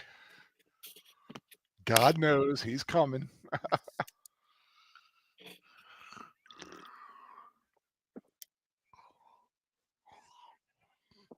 Oh, shut up. I know he just keeps.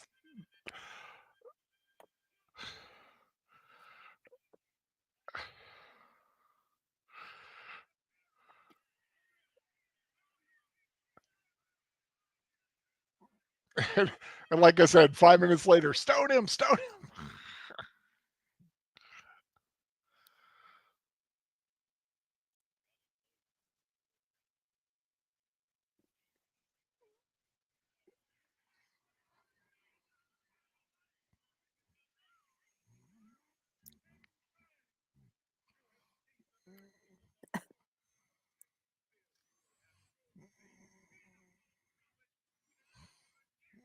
Oh, what's with the stoning?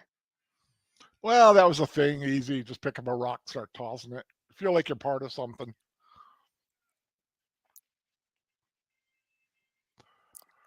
Yeah, I always dug the pillar of fire in this scene. I mean, I say simple animation, but nothing simple, but just cartoon. It's kind of cool.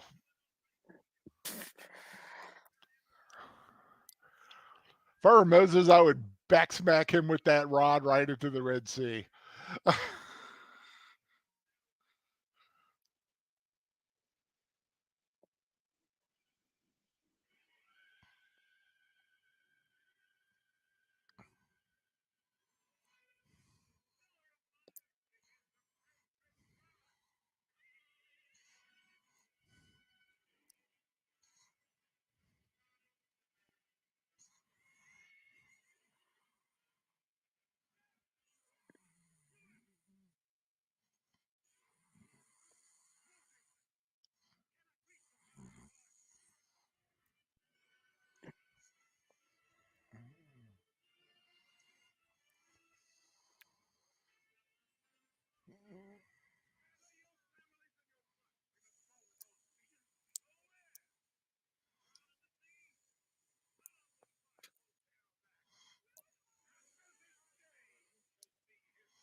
Not unless you go swimming.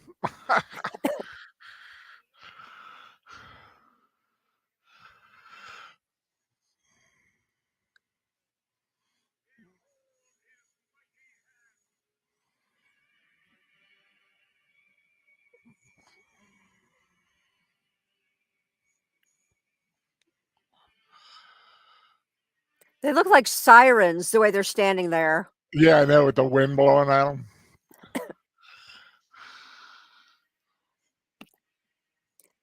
Now, like I said, gather your families and your flocks and let's get going.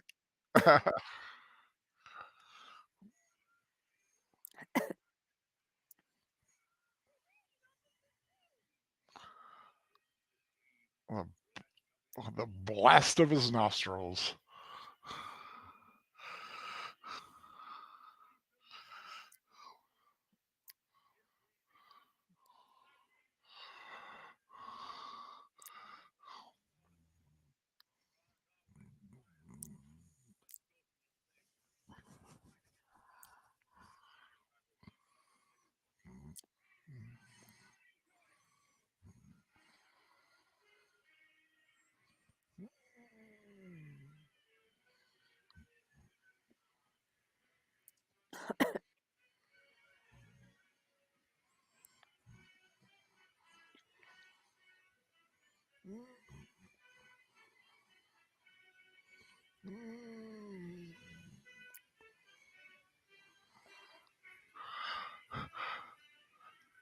Yeah, John, we made it. Looks like we made it. We got to the Red Sea.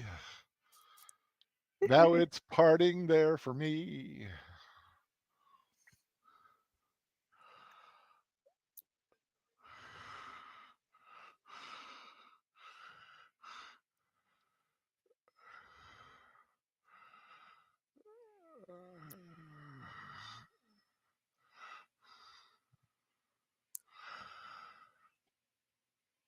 Whoops.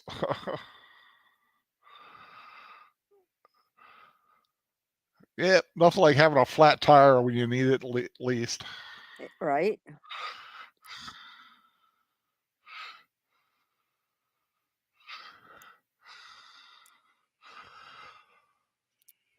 I like the little seaweed on the rocks.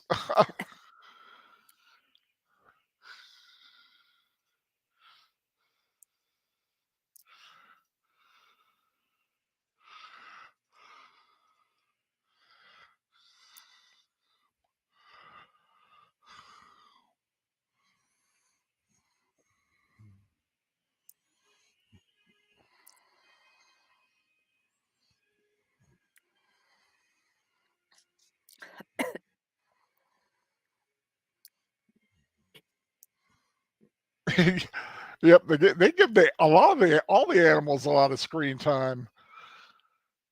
Yeah, the geese and got some ox here and definitely sheep.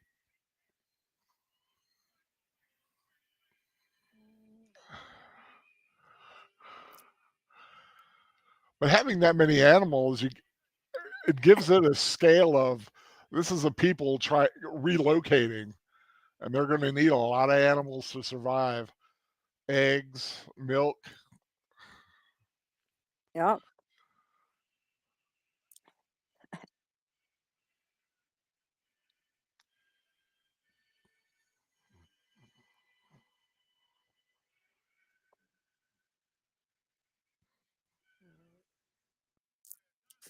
Troy says geese are cheap extras. They work for a crust of bread.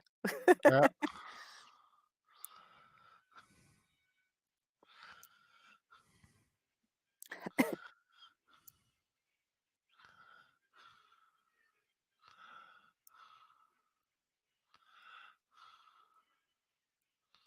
Oh, some of the flock stayed behind.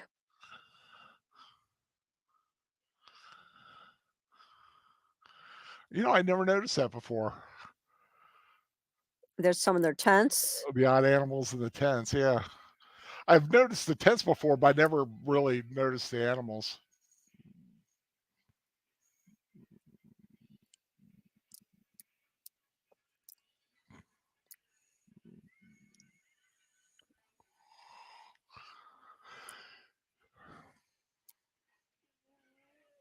See, Pharaoh didn't go down in it.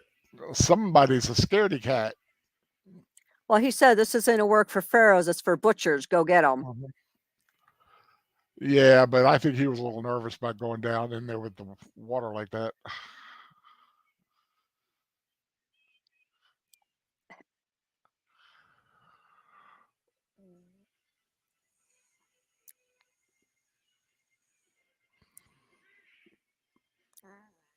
It's like, hurry up, y'all. I gotta let the water drop.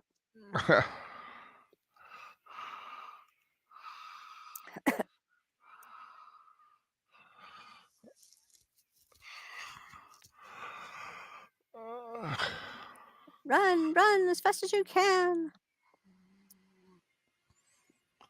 Best supporting geese in an action picture. Still trying, David? I'm gonna just drop my hands now.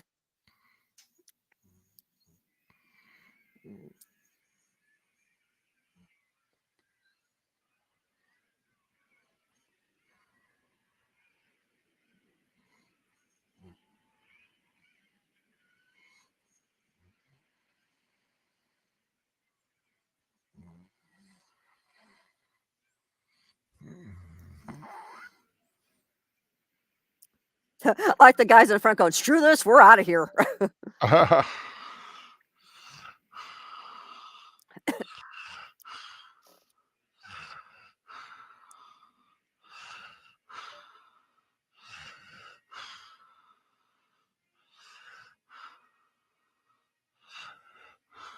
It's almost like he was saying, curses foiled again.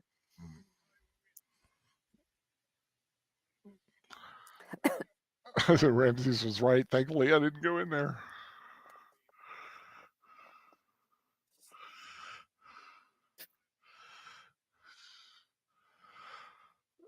It's that light shining in his face.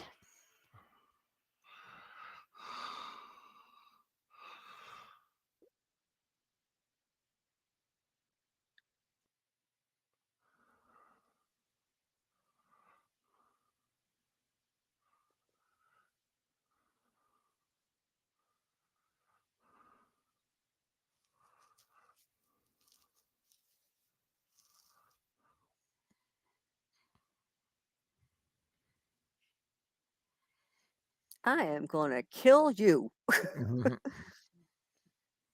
Oh, he wants to.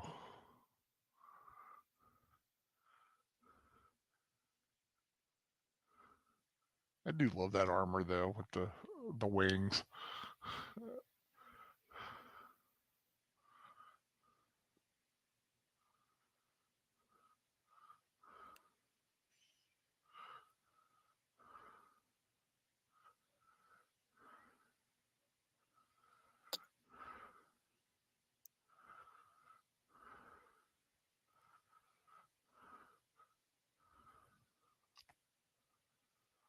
He almost looks thinner, like all the ordeals he's gone through Yeah, made him lose weight. I love that transition there.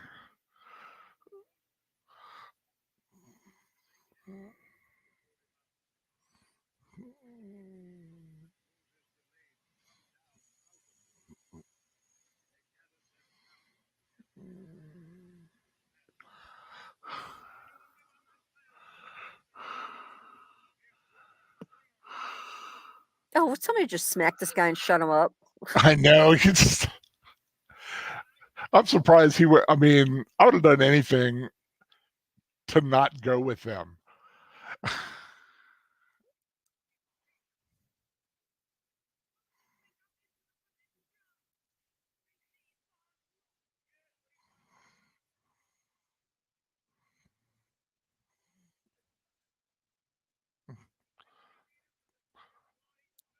It's like, sure, you sympathize.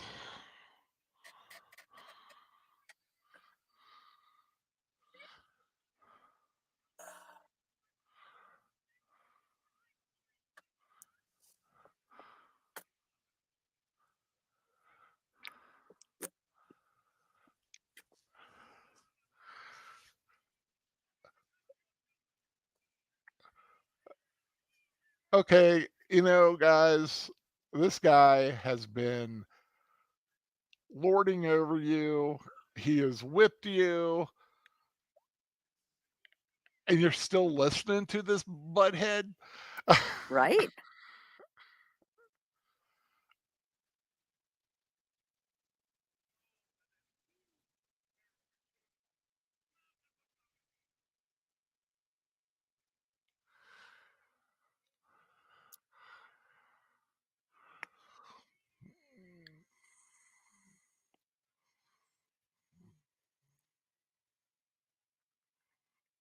You want a gold god? Make it yourself.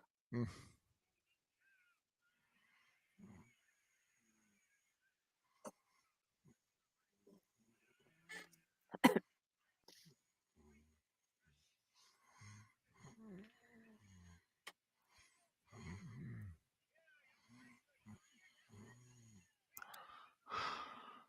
But you already have a golden calf. They want a big one.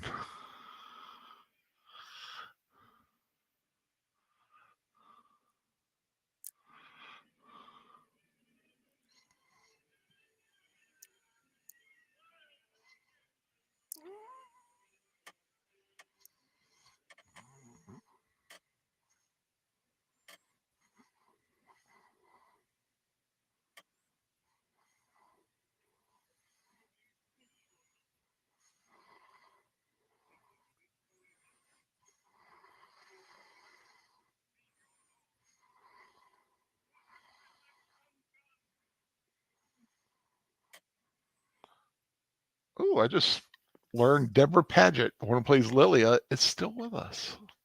Huh. That's nice.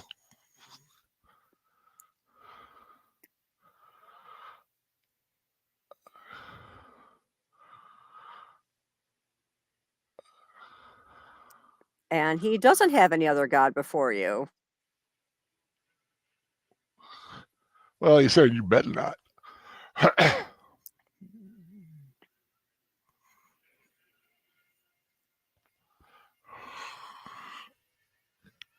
You all is gonna die.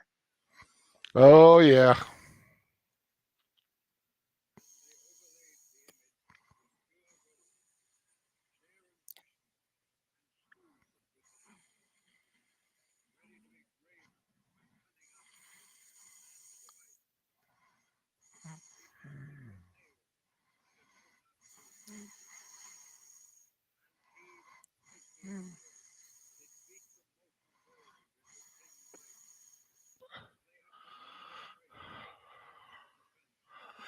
All that good gold just, Well,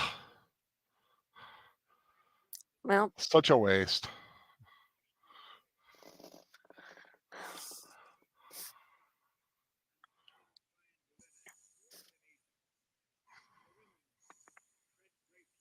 because they don't really have faith.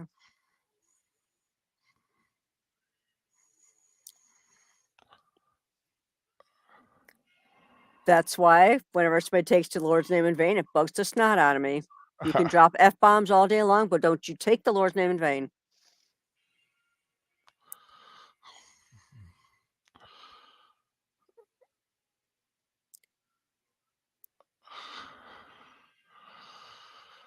That's like when you're doing, because I went to a confession the other day, and I always use the Ten Commandments as kind of like the guideline with slight offshoots.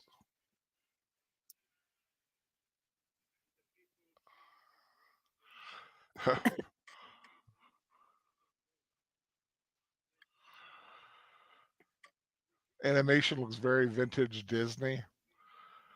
Could be Disney. Well, it looks could be Looney Tunes too. Animation back then was so much better. It took time and care.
Moses, seriously, Dathan, I'm gone for 40 days and 40 nights, and you get up to this mess.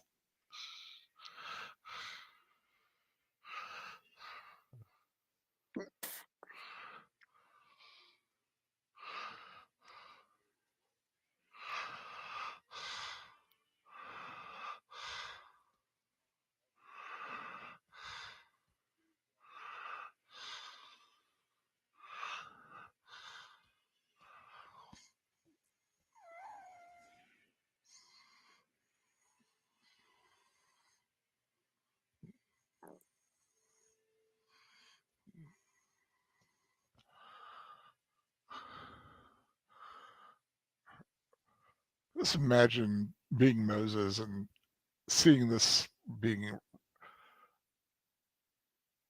written with the finger of God. I love that. Written with the finger of God. He's got I neat give you, handwriting.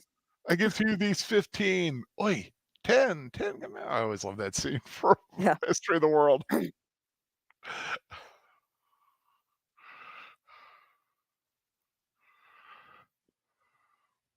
You're all grounded. Oh, corrupted indeed.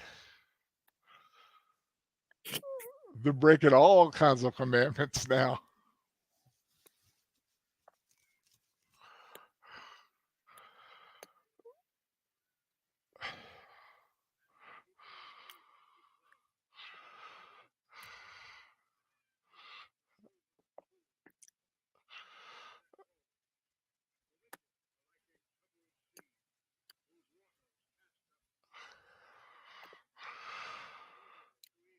Yep. It's like kids when daddy's away, the kids go crazy.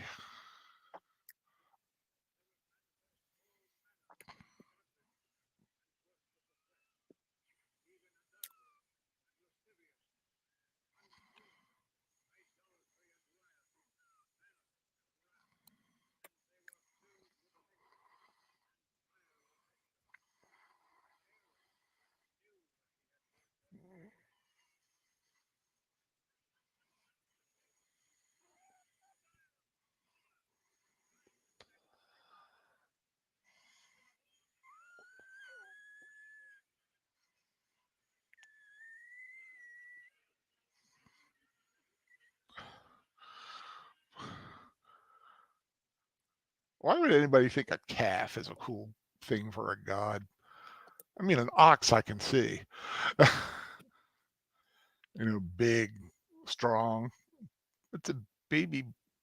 It's a baby cow. Hmm. Innocence? Eh, maybe. I love that lighting.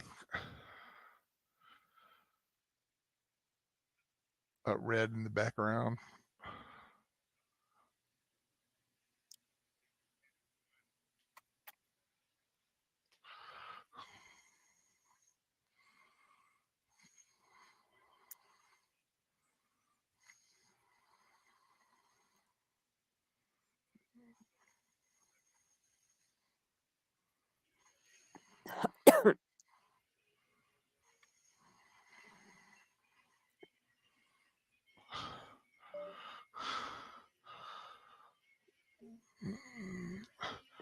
If anybody follows me on Facebook, you're about to see my cover picture right there.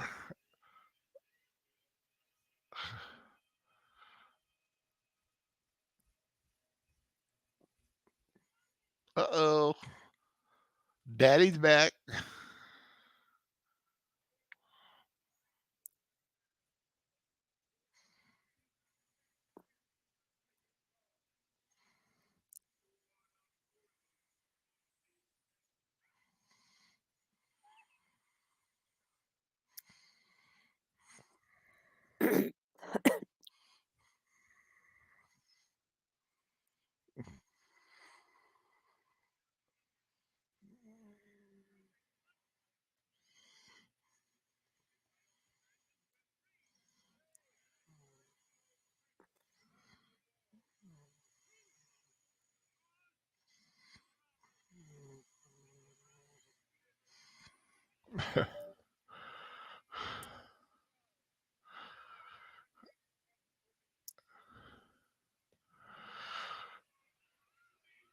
They are so wishy-washy.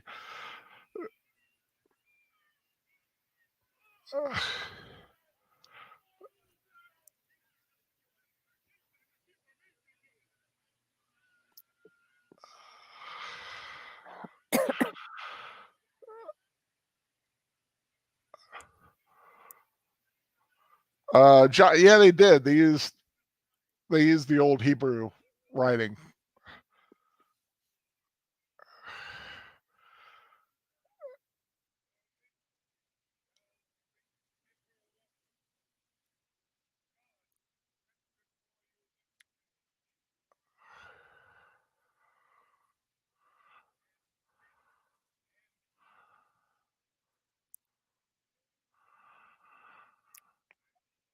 Wow.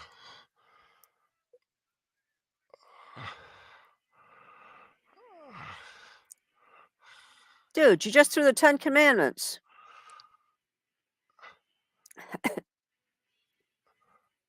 Yep, that's what happens.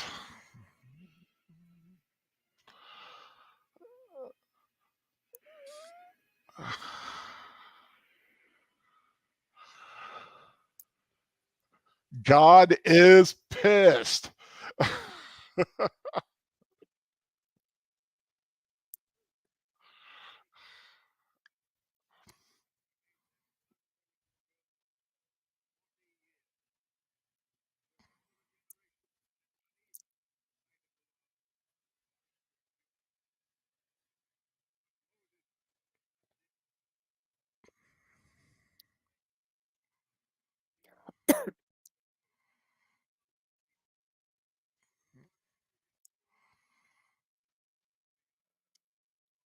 Now that is a mighty beard.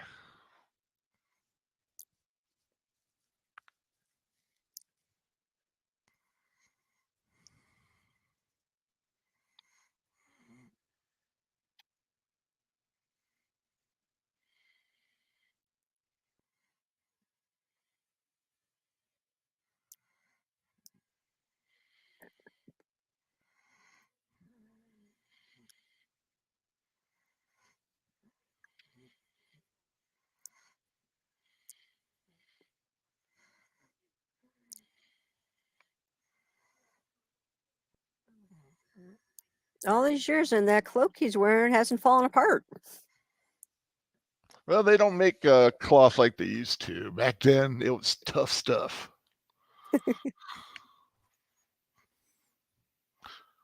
That's what we would call vintage now.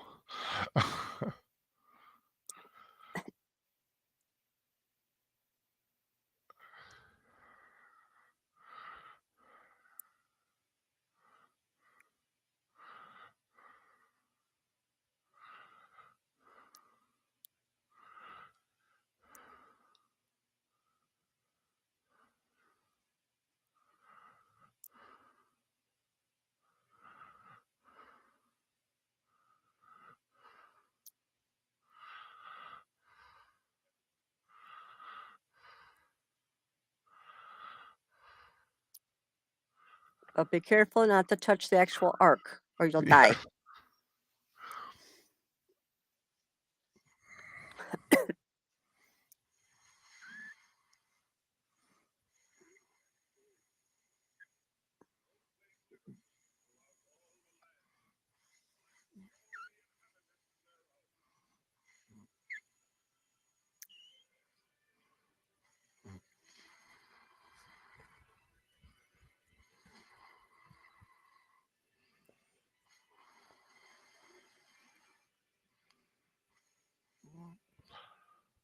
Bible says God prevented their clothes from wearing out.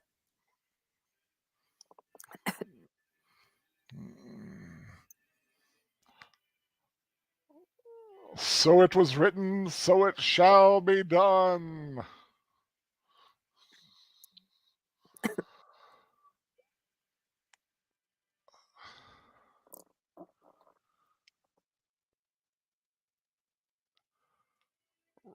I had the restored by Paramount Pictures 2010. So Yeah, that's what I that's have. what I had.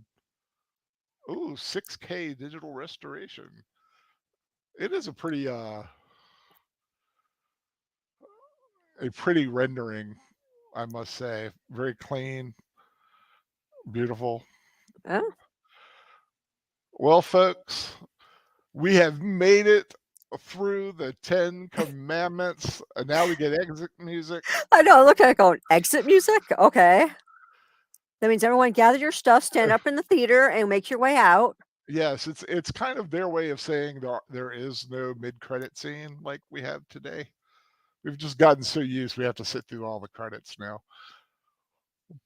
But I hope everyone enjoyed this film. Just an utter classic, epic, beautifully written, beautifully filmed, wonderfully acted. Oh God, what a great cast!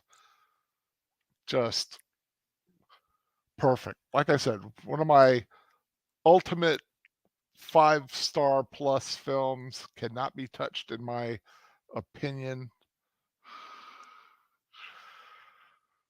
Johnson, thoroughly enjoyed the movie with you all. Thank you so much. John, I'm so glad that you were here and got into chat and chatted with us. I would love to have you on and actually watch a movie with you one day if you ever feel up to it. Like I said, John Green has been a dear and loyal friend, those people in your life and you just goes, that is a good man, Yep. and his wife, just good people. I mean, just solid, the kind of friends you want in your life, and I'm so glad he joined us tonight. Uh, but like I said, that is the 10 Commandments. I've been wanting to do this one for a long time. Just like Ben-Hur when I did it before. Gone with the Wind, sometime later this year will be the next one to have an early start time, uh, which I actually think is a little longer than this one. Well, maybe around the same length. I don't know. But a lot of fun. But that is the 10 Commandments for tonight. Next week, Netter, what are we going to be watching? I know, but I'm asking so everybody else. Well, we're actually going back to the A's because I missed one of my A movies. We're going to be watching Avatar. Avatar, Blue People. Yes. Another one of the top 10 of all time money-making films when adjusted for inflation. Actually, Avatar is currently the #1 film again. Is They it? got like a small re-release, made just enough money to pass Avengers Endgame. I Hmm. believe I could check that, but I think Avatar is back on top. It's really weird. I don't know. Once you adjust everything for inflation, I still think Gone with the Wind is #1, but that that's something to go on like Box Office Mojo, and which is kind of an itch. Have you ever gone on Box Office Mojo? Looked around? Never heard of it. Yeah, it's just a box office site. You can like check years, movies, genres, of course, what the current releases are doing, stuff like that. It's kind of fun. But yeah, next week is Avatar on Big Al Presents. In 2 weeks, my next movie is going to be Clint Eastwood's classic Western, The Outlaw Josie Wales. And then we're going to Oh, have a special night on Big L Presents on the 30th because Troy and I will not be yep, available. So he's taking an extra week. So he'll end up with 3 weeks in a row. yep. Um, so And you get more, what was it? What did I call it before? April. um, I forgot what you said. Yeah, it was one of those alliteration things. So It's how an about April April? How April about with Al. April appreciation? Let's go with that one. That'll work. But yeah, April 30th, it's going to be a very special night because returning to Big Al Presents for a special viewing of a film with an actor I want to punch in the face, Mr. Andrew McCarthy. I've mentioned it before. I'm joking, by the way. This is all just fun. It's Mr. Andrew McCarthy. We're going to be watching Mannequin, and my special guest that night, Professor Geek, returns to Big Al Presents Films with Friends. I'm watching this film for him. This is a little special thing between me and him. We're going to have a lot of fun watching it. So that's on the 30th. And in May, they're going to be comedies. I'll just say that. I know they're going to be funny movies. Not quite sure which ones yet. I literally got about 5 films. I'm trying to decide which ones to do. One I'm almost ready to lock in, but I haven't quite figured out the next one. Uh, but I'll figure it out. Maybe I'll make a poll. I don't know. Keep an eye out on Twitter, on my Twitter at big_Alboski.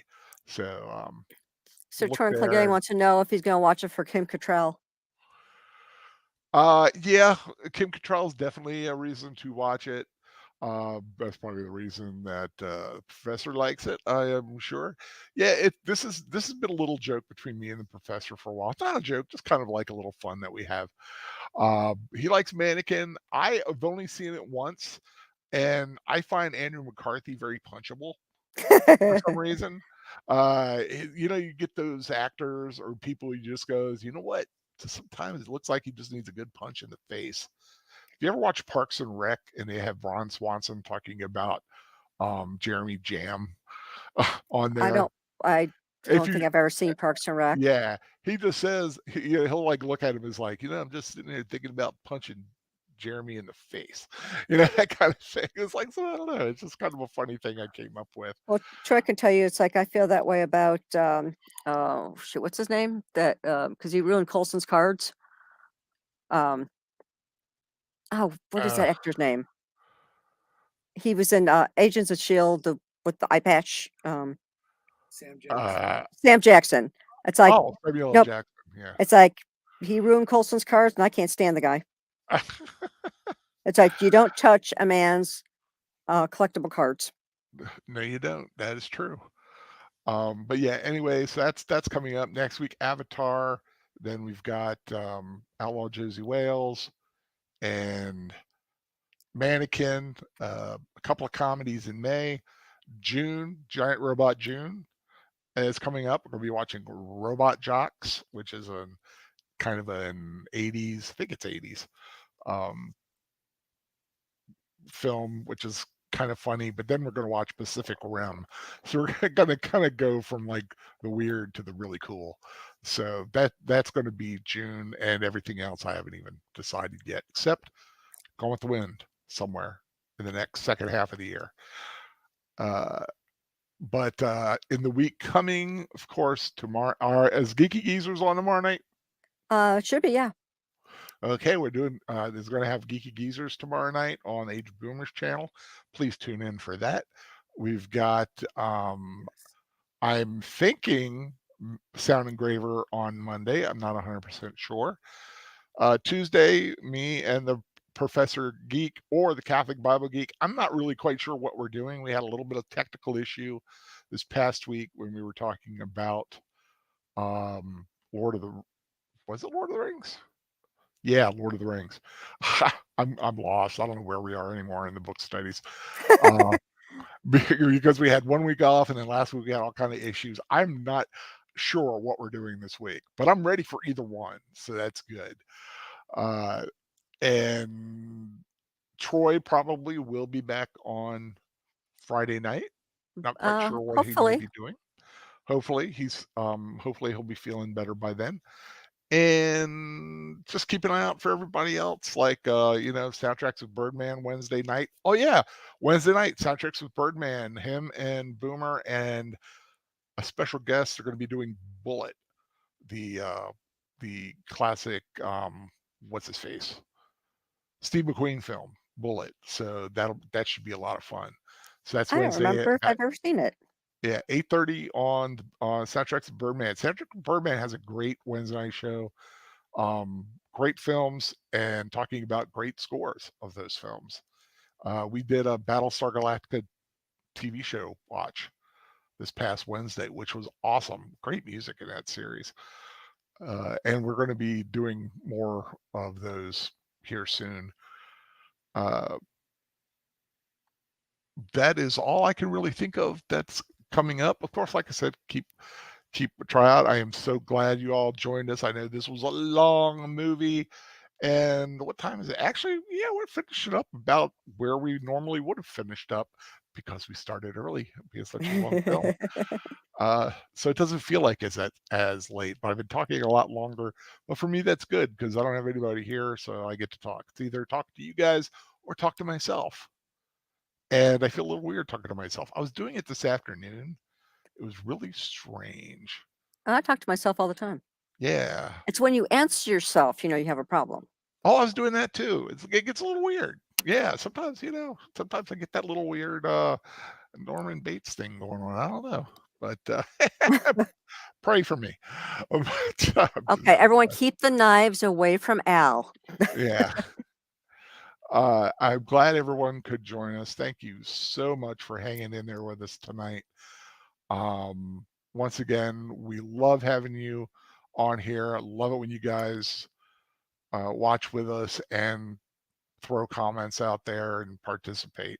It was a great night. I really had a lot of fun doing it tonight. Thank you, Netter, for joining us. We did, of course, miss Troy. Wish Troy well. He had a pretty major surgery. Well, yeah. He had I his mean, gallbladder removed, so yeah. it's not fun. Yeah, it's not fun, and but he's bouncing back from it. So God bless him, and keep everybody in your thoughts and prayers at all times. It's always a good thing. Yep. Have anything you want to say before we sign on out, Nender? Well, it's the same thing I say all the time. It's and LRA kind of touched on this. Is we love having you here. You're not just friends, you're family, and we could talk amongst ourselves, but it's not as much fun as when you guys are chatting with us and throwing in your own trivia and Yep. questions, what have you, for the movies that we're watching. So thanks again for being here. Yep. I hope everyone has subscribed to my channel, Big Al Presents.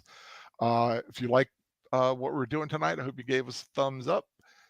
And keep an eye out for more rewatches, reviews, rambles in the weeks and months to come. I just dropped one last night for Sonic the Hedgehog 2, or actually right now it's after midnight, so it was 2 nights ago. For Sonic the Hedgehog 2. Um, Quick, great movie. Loved it. It was awesome. A lot of fun.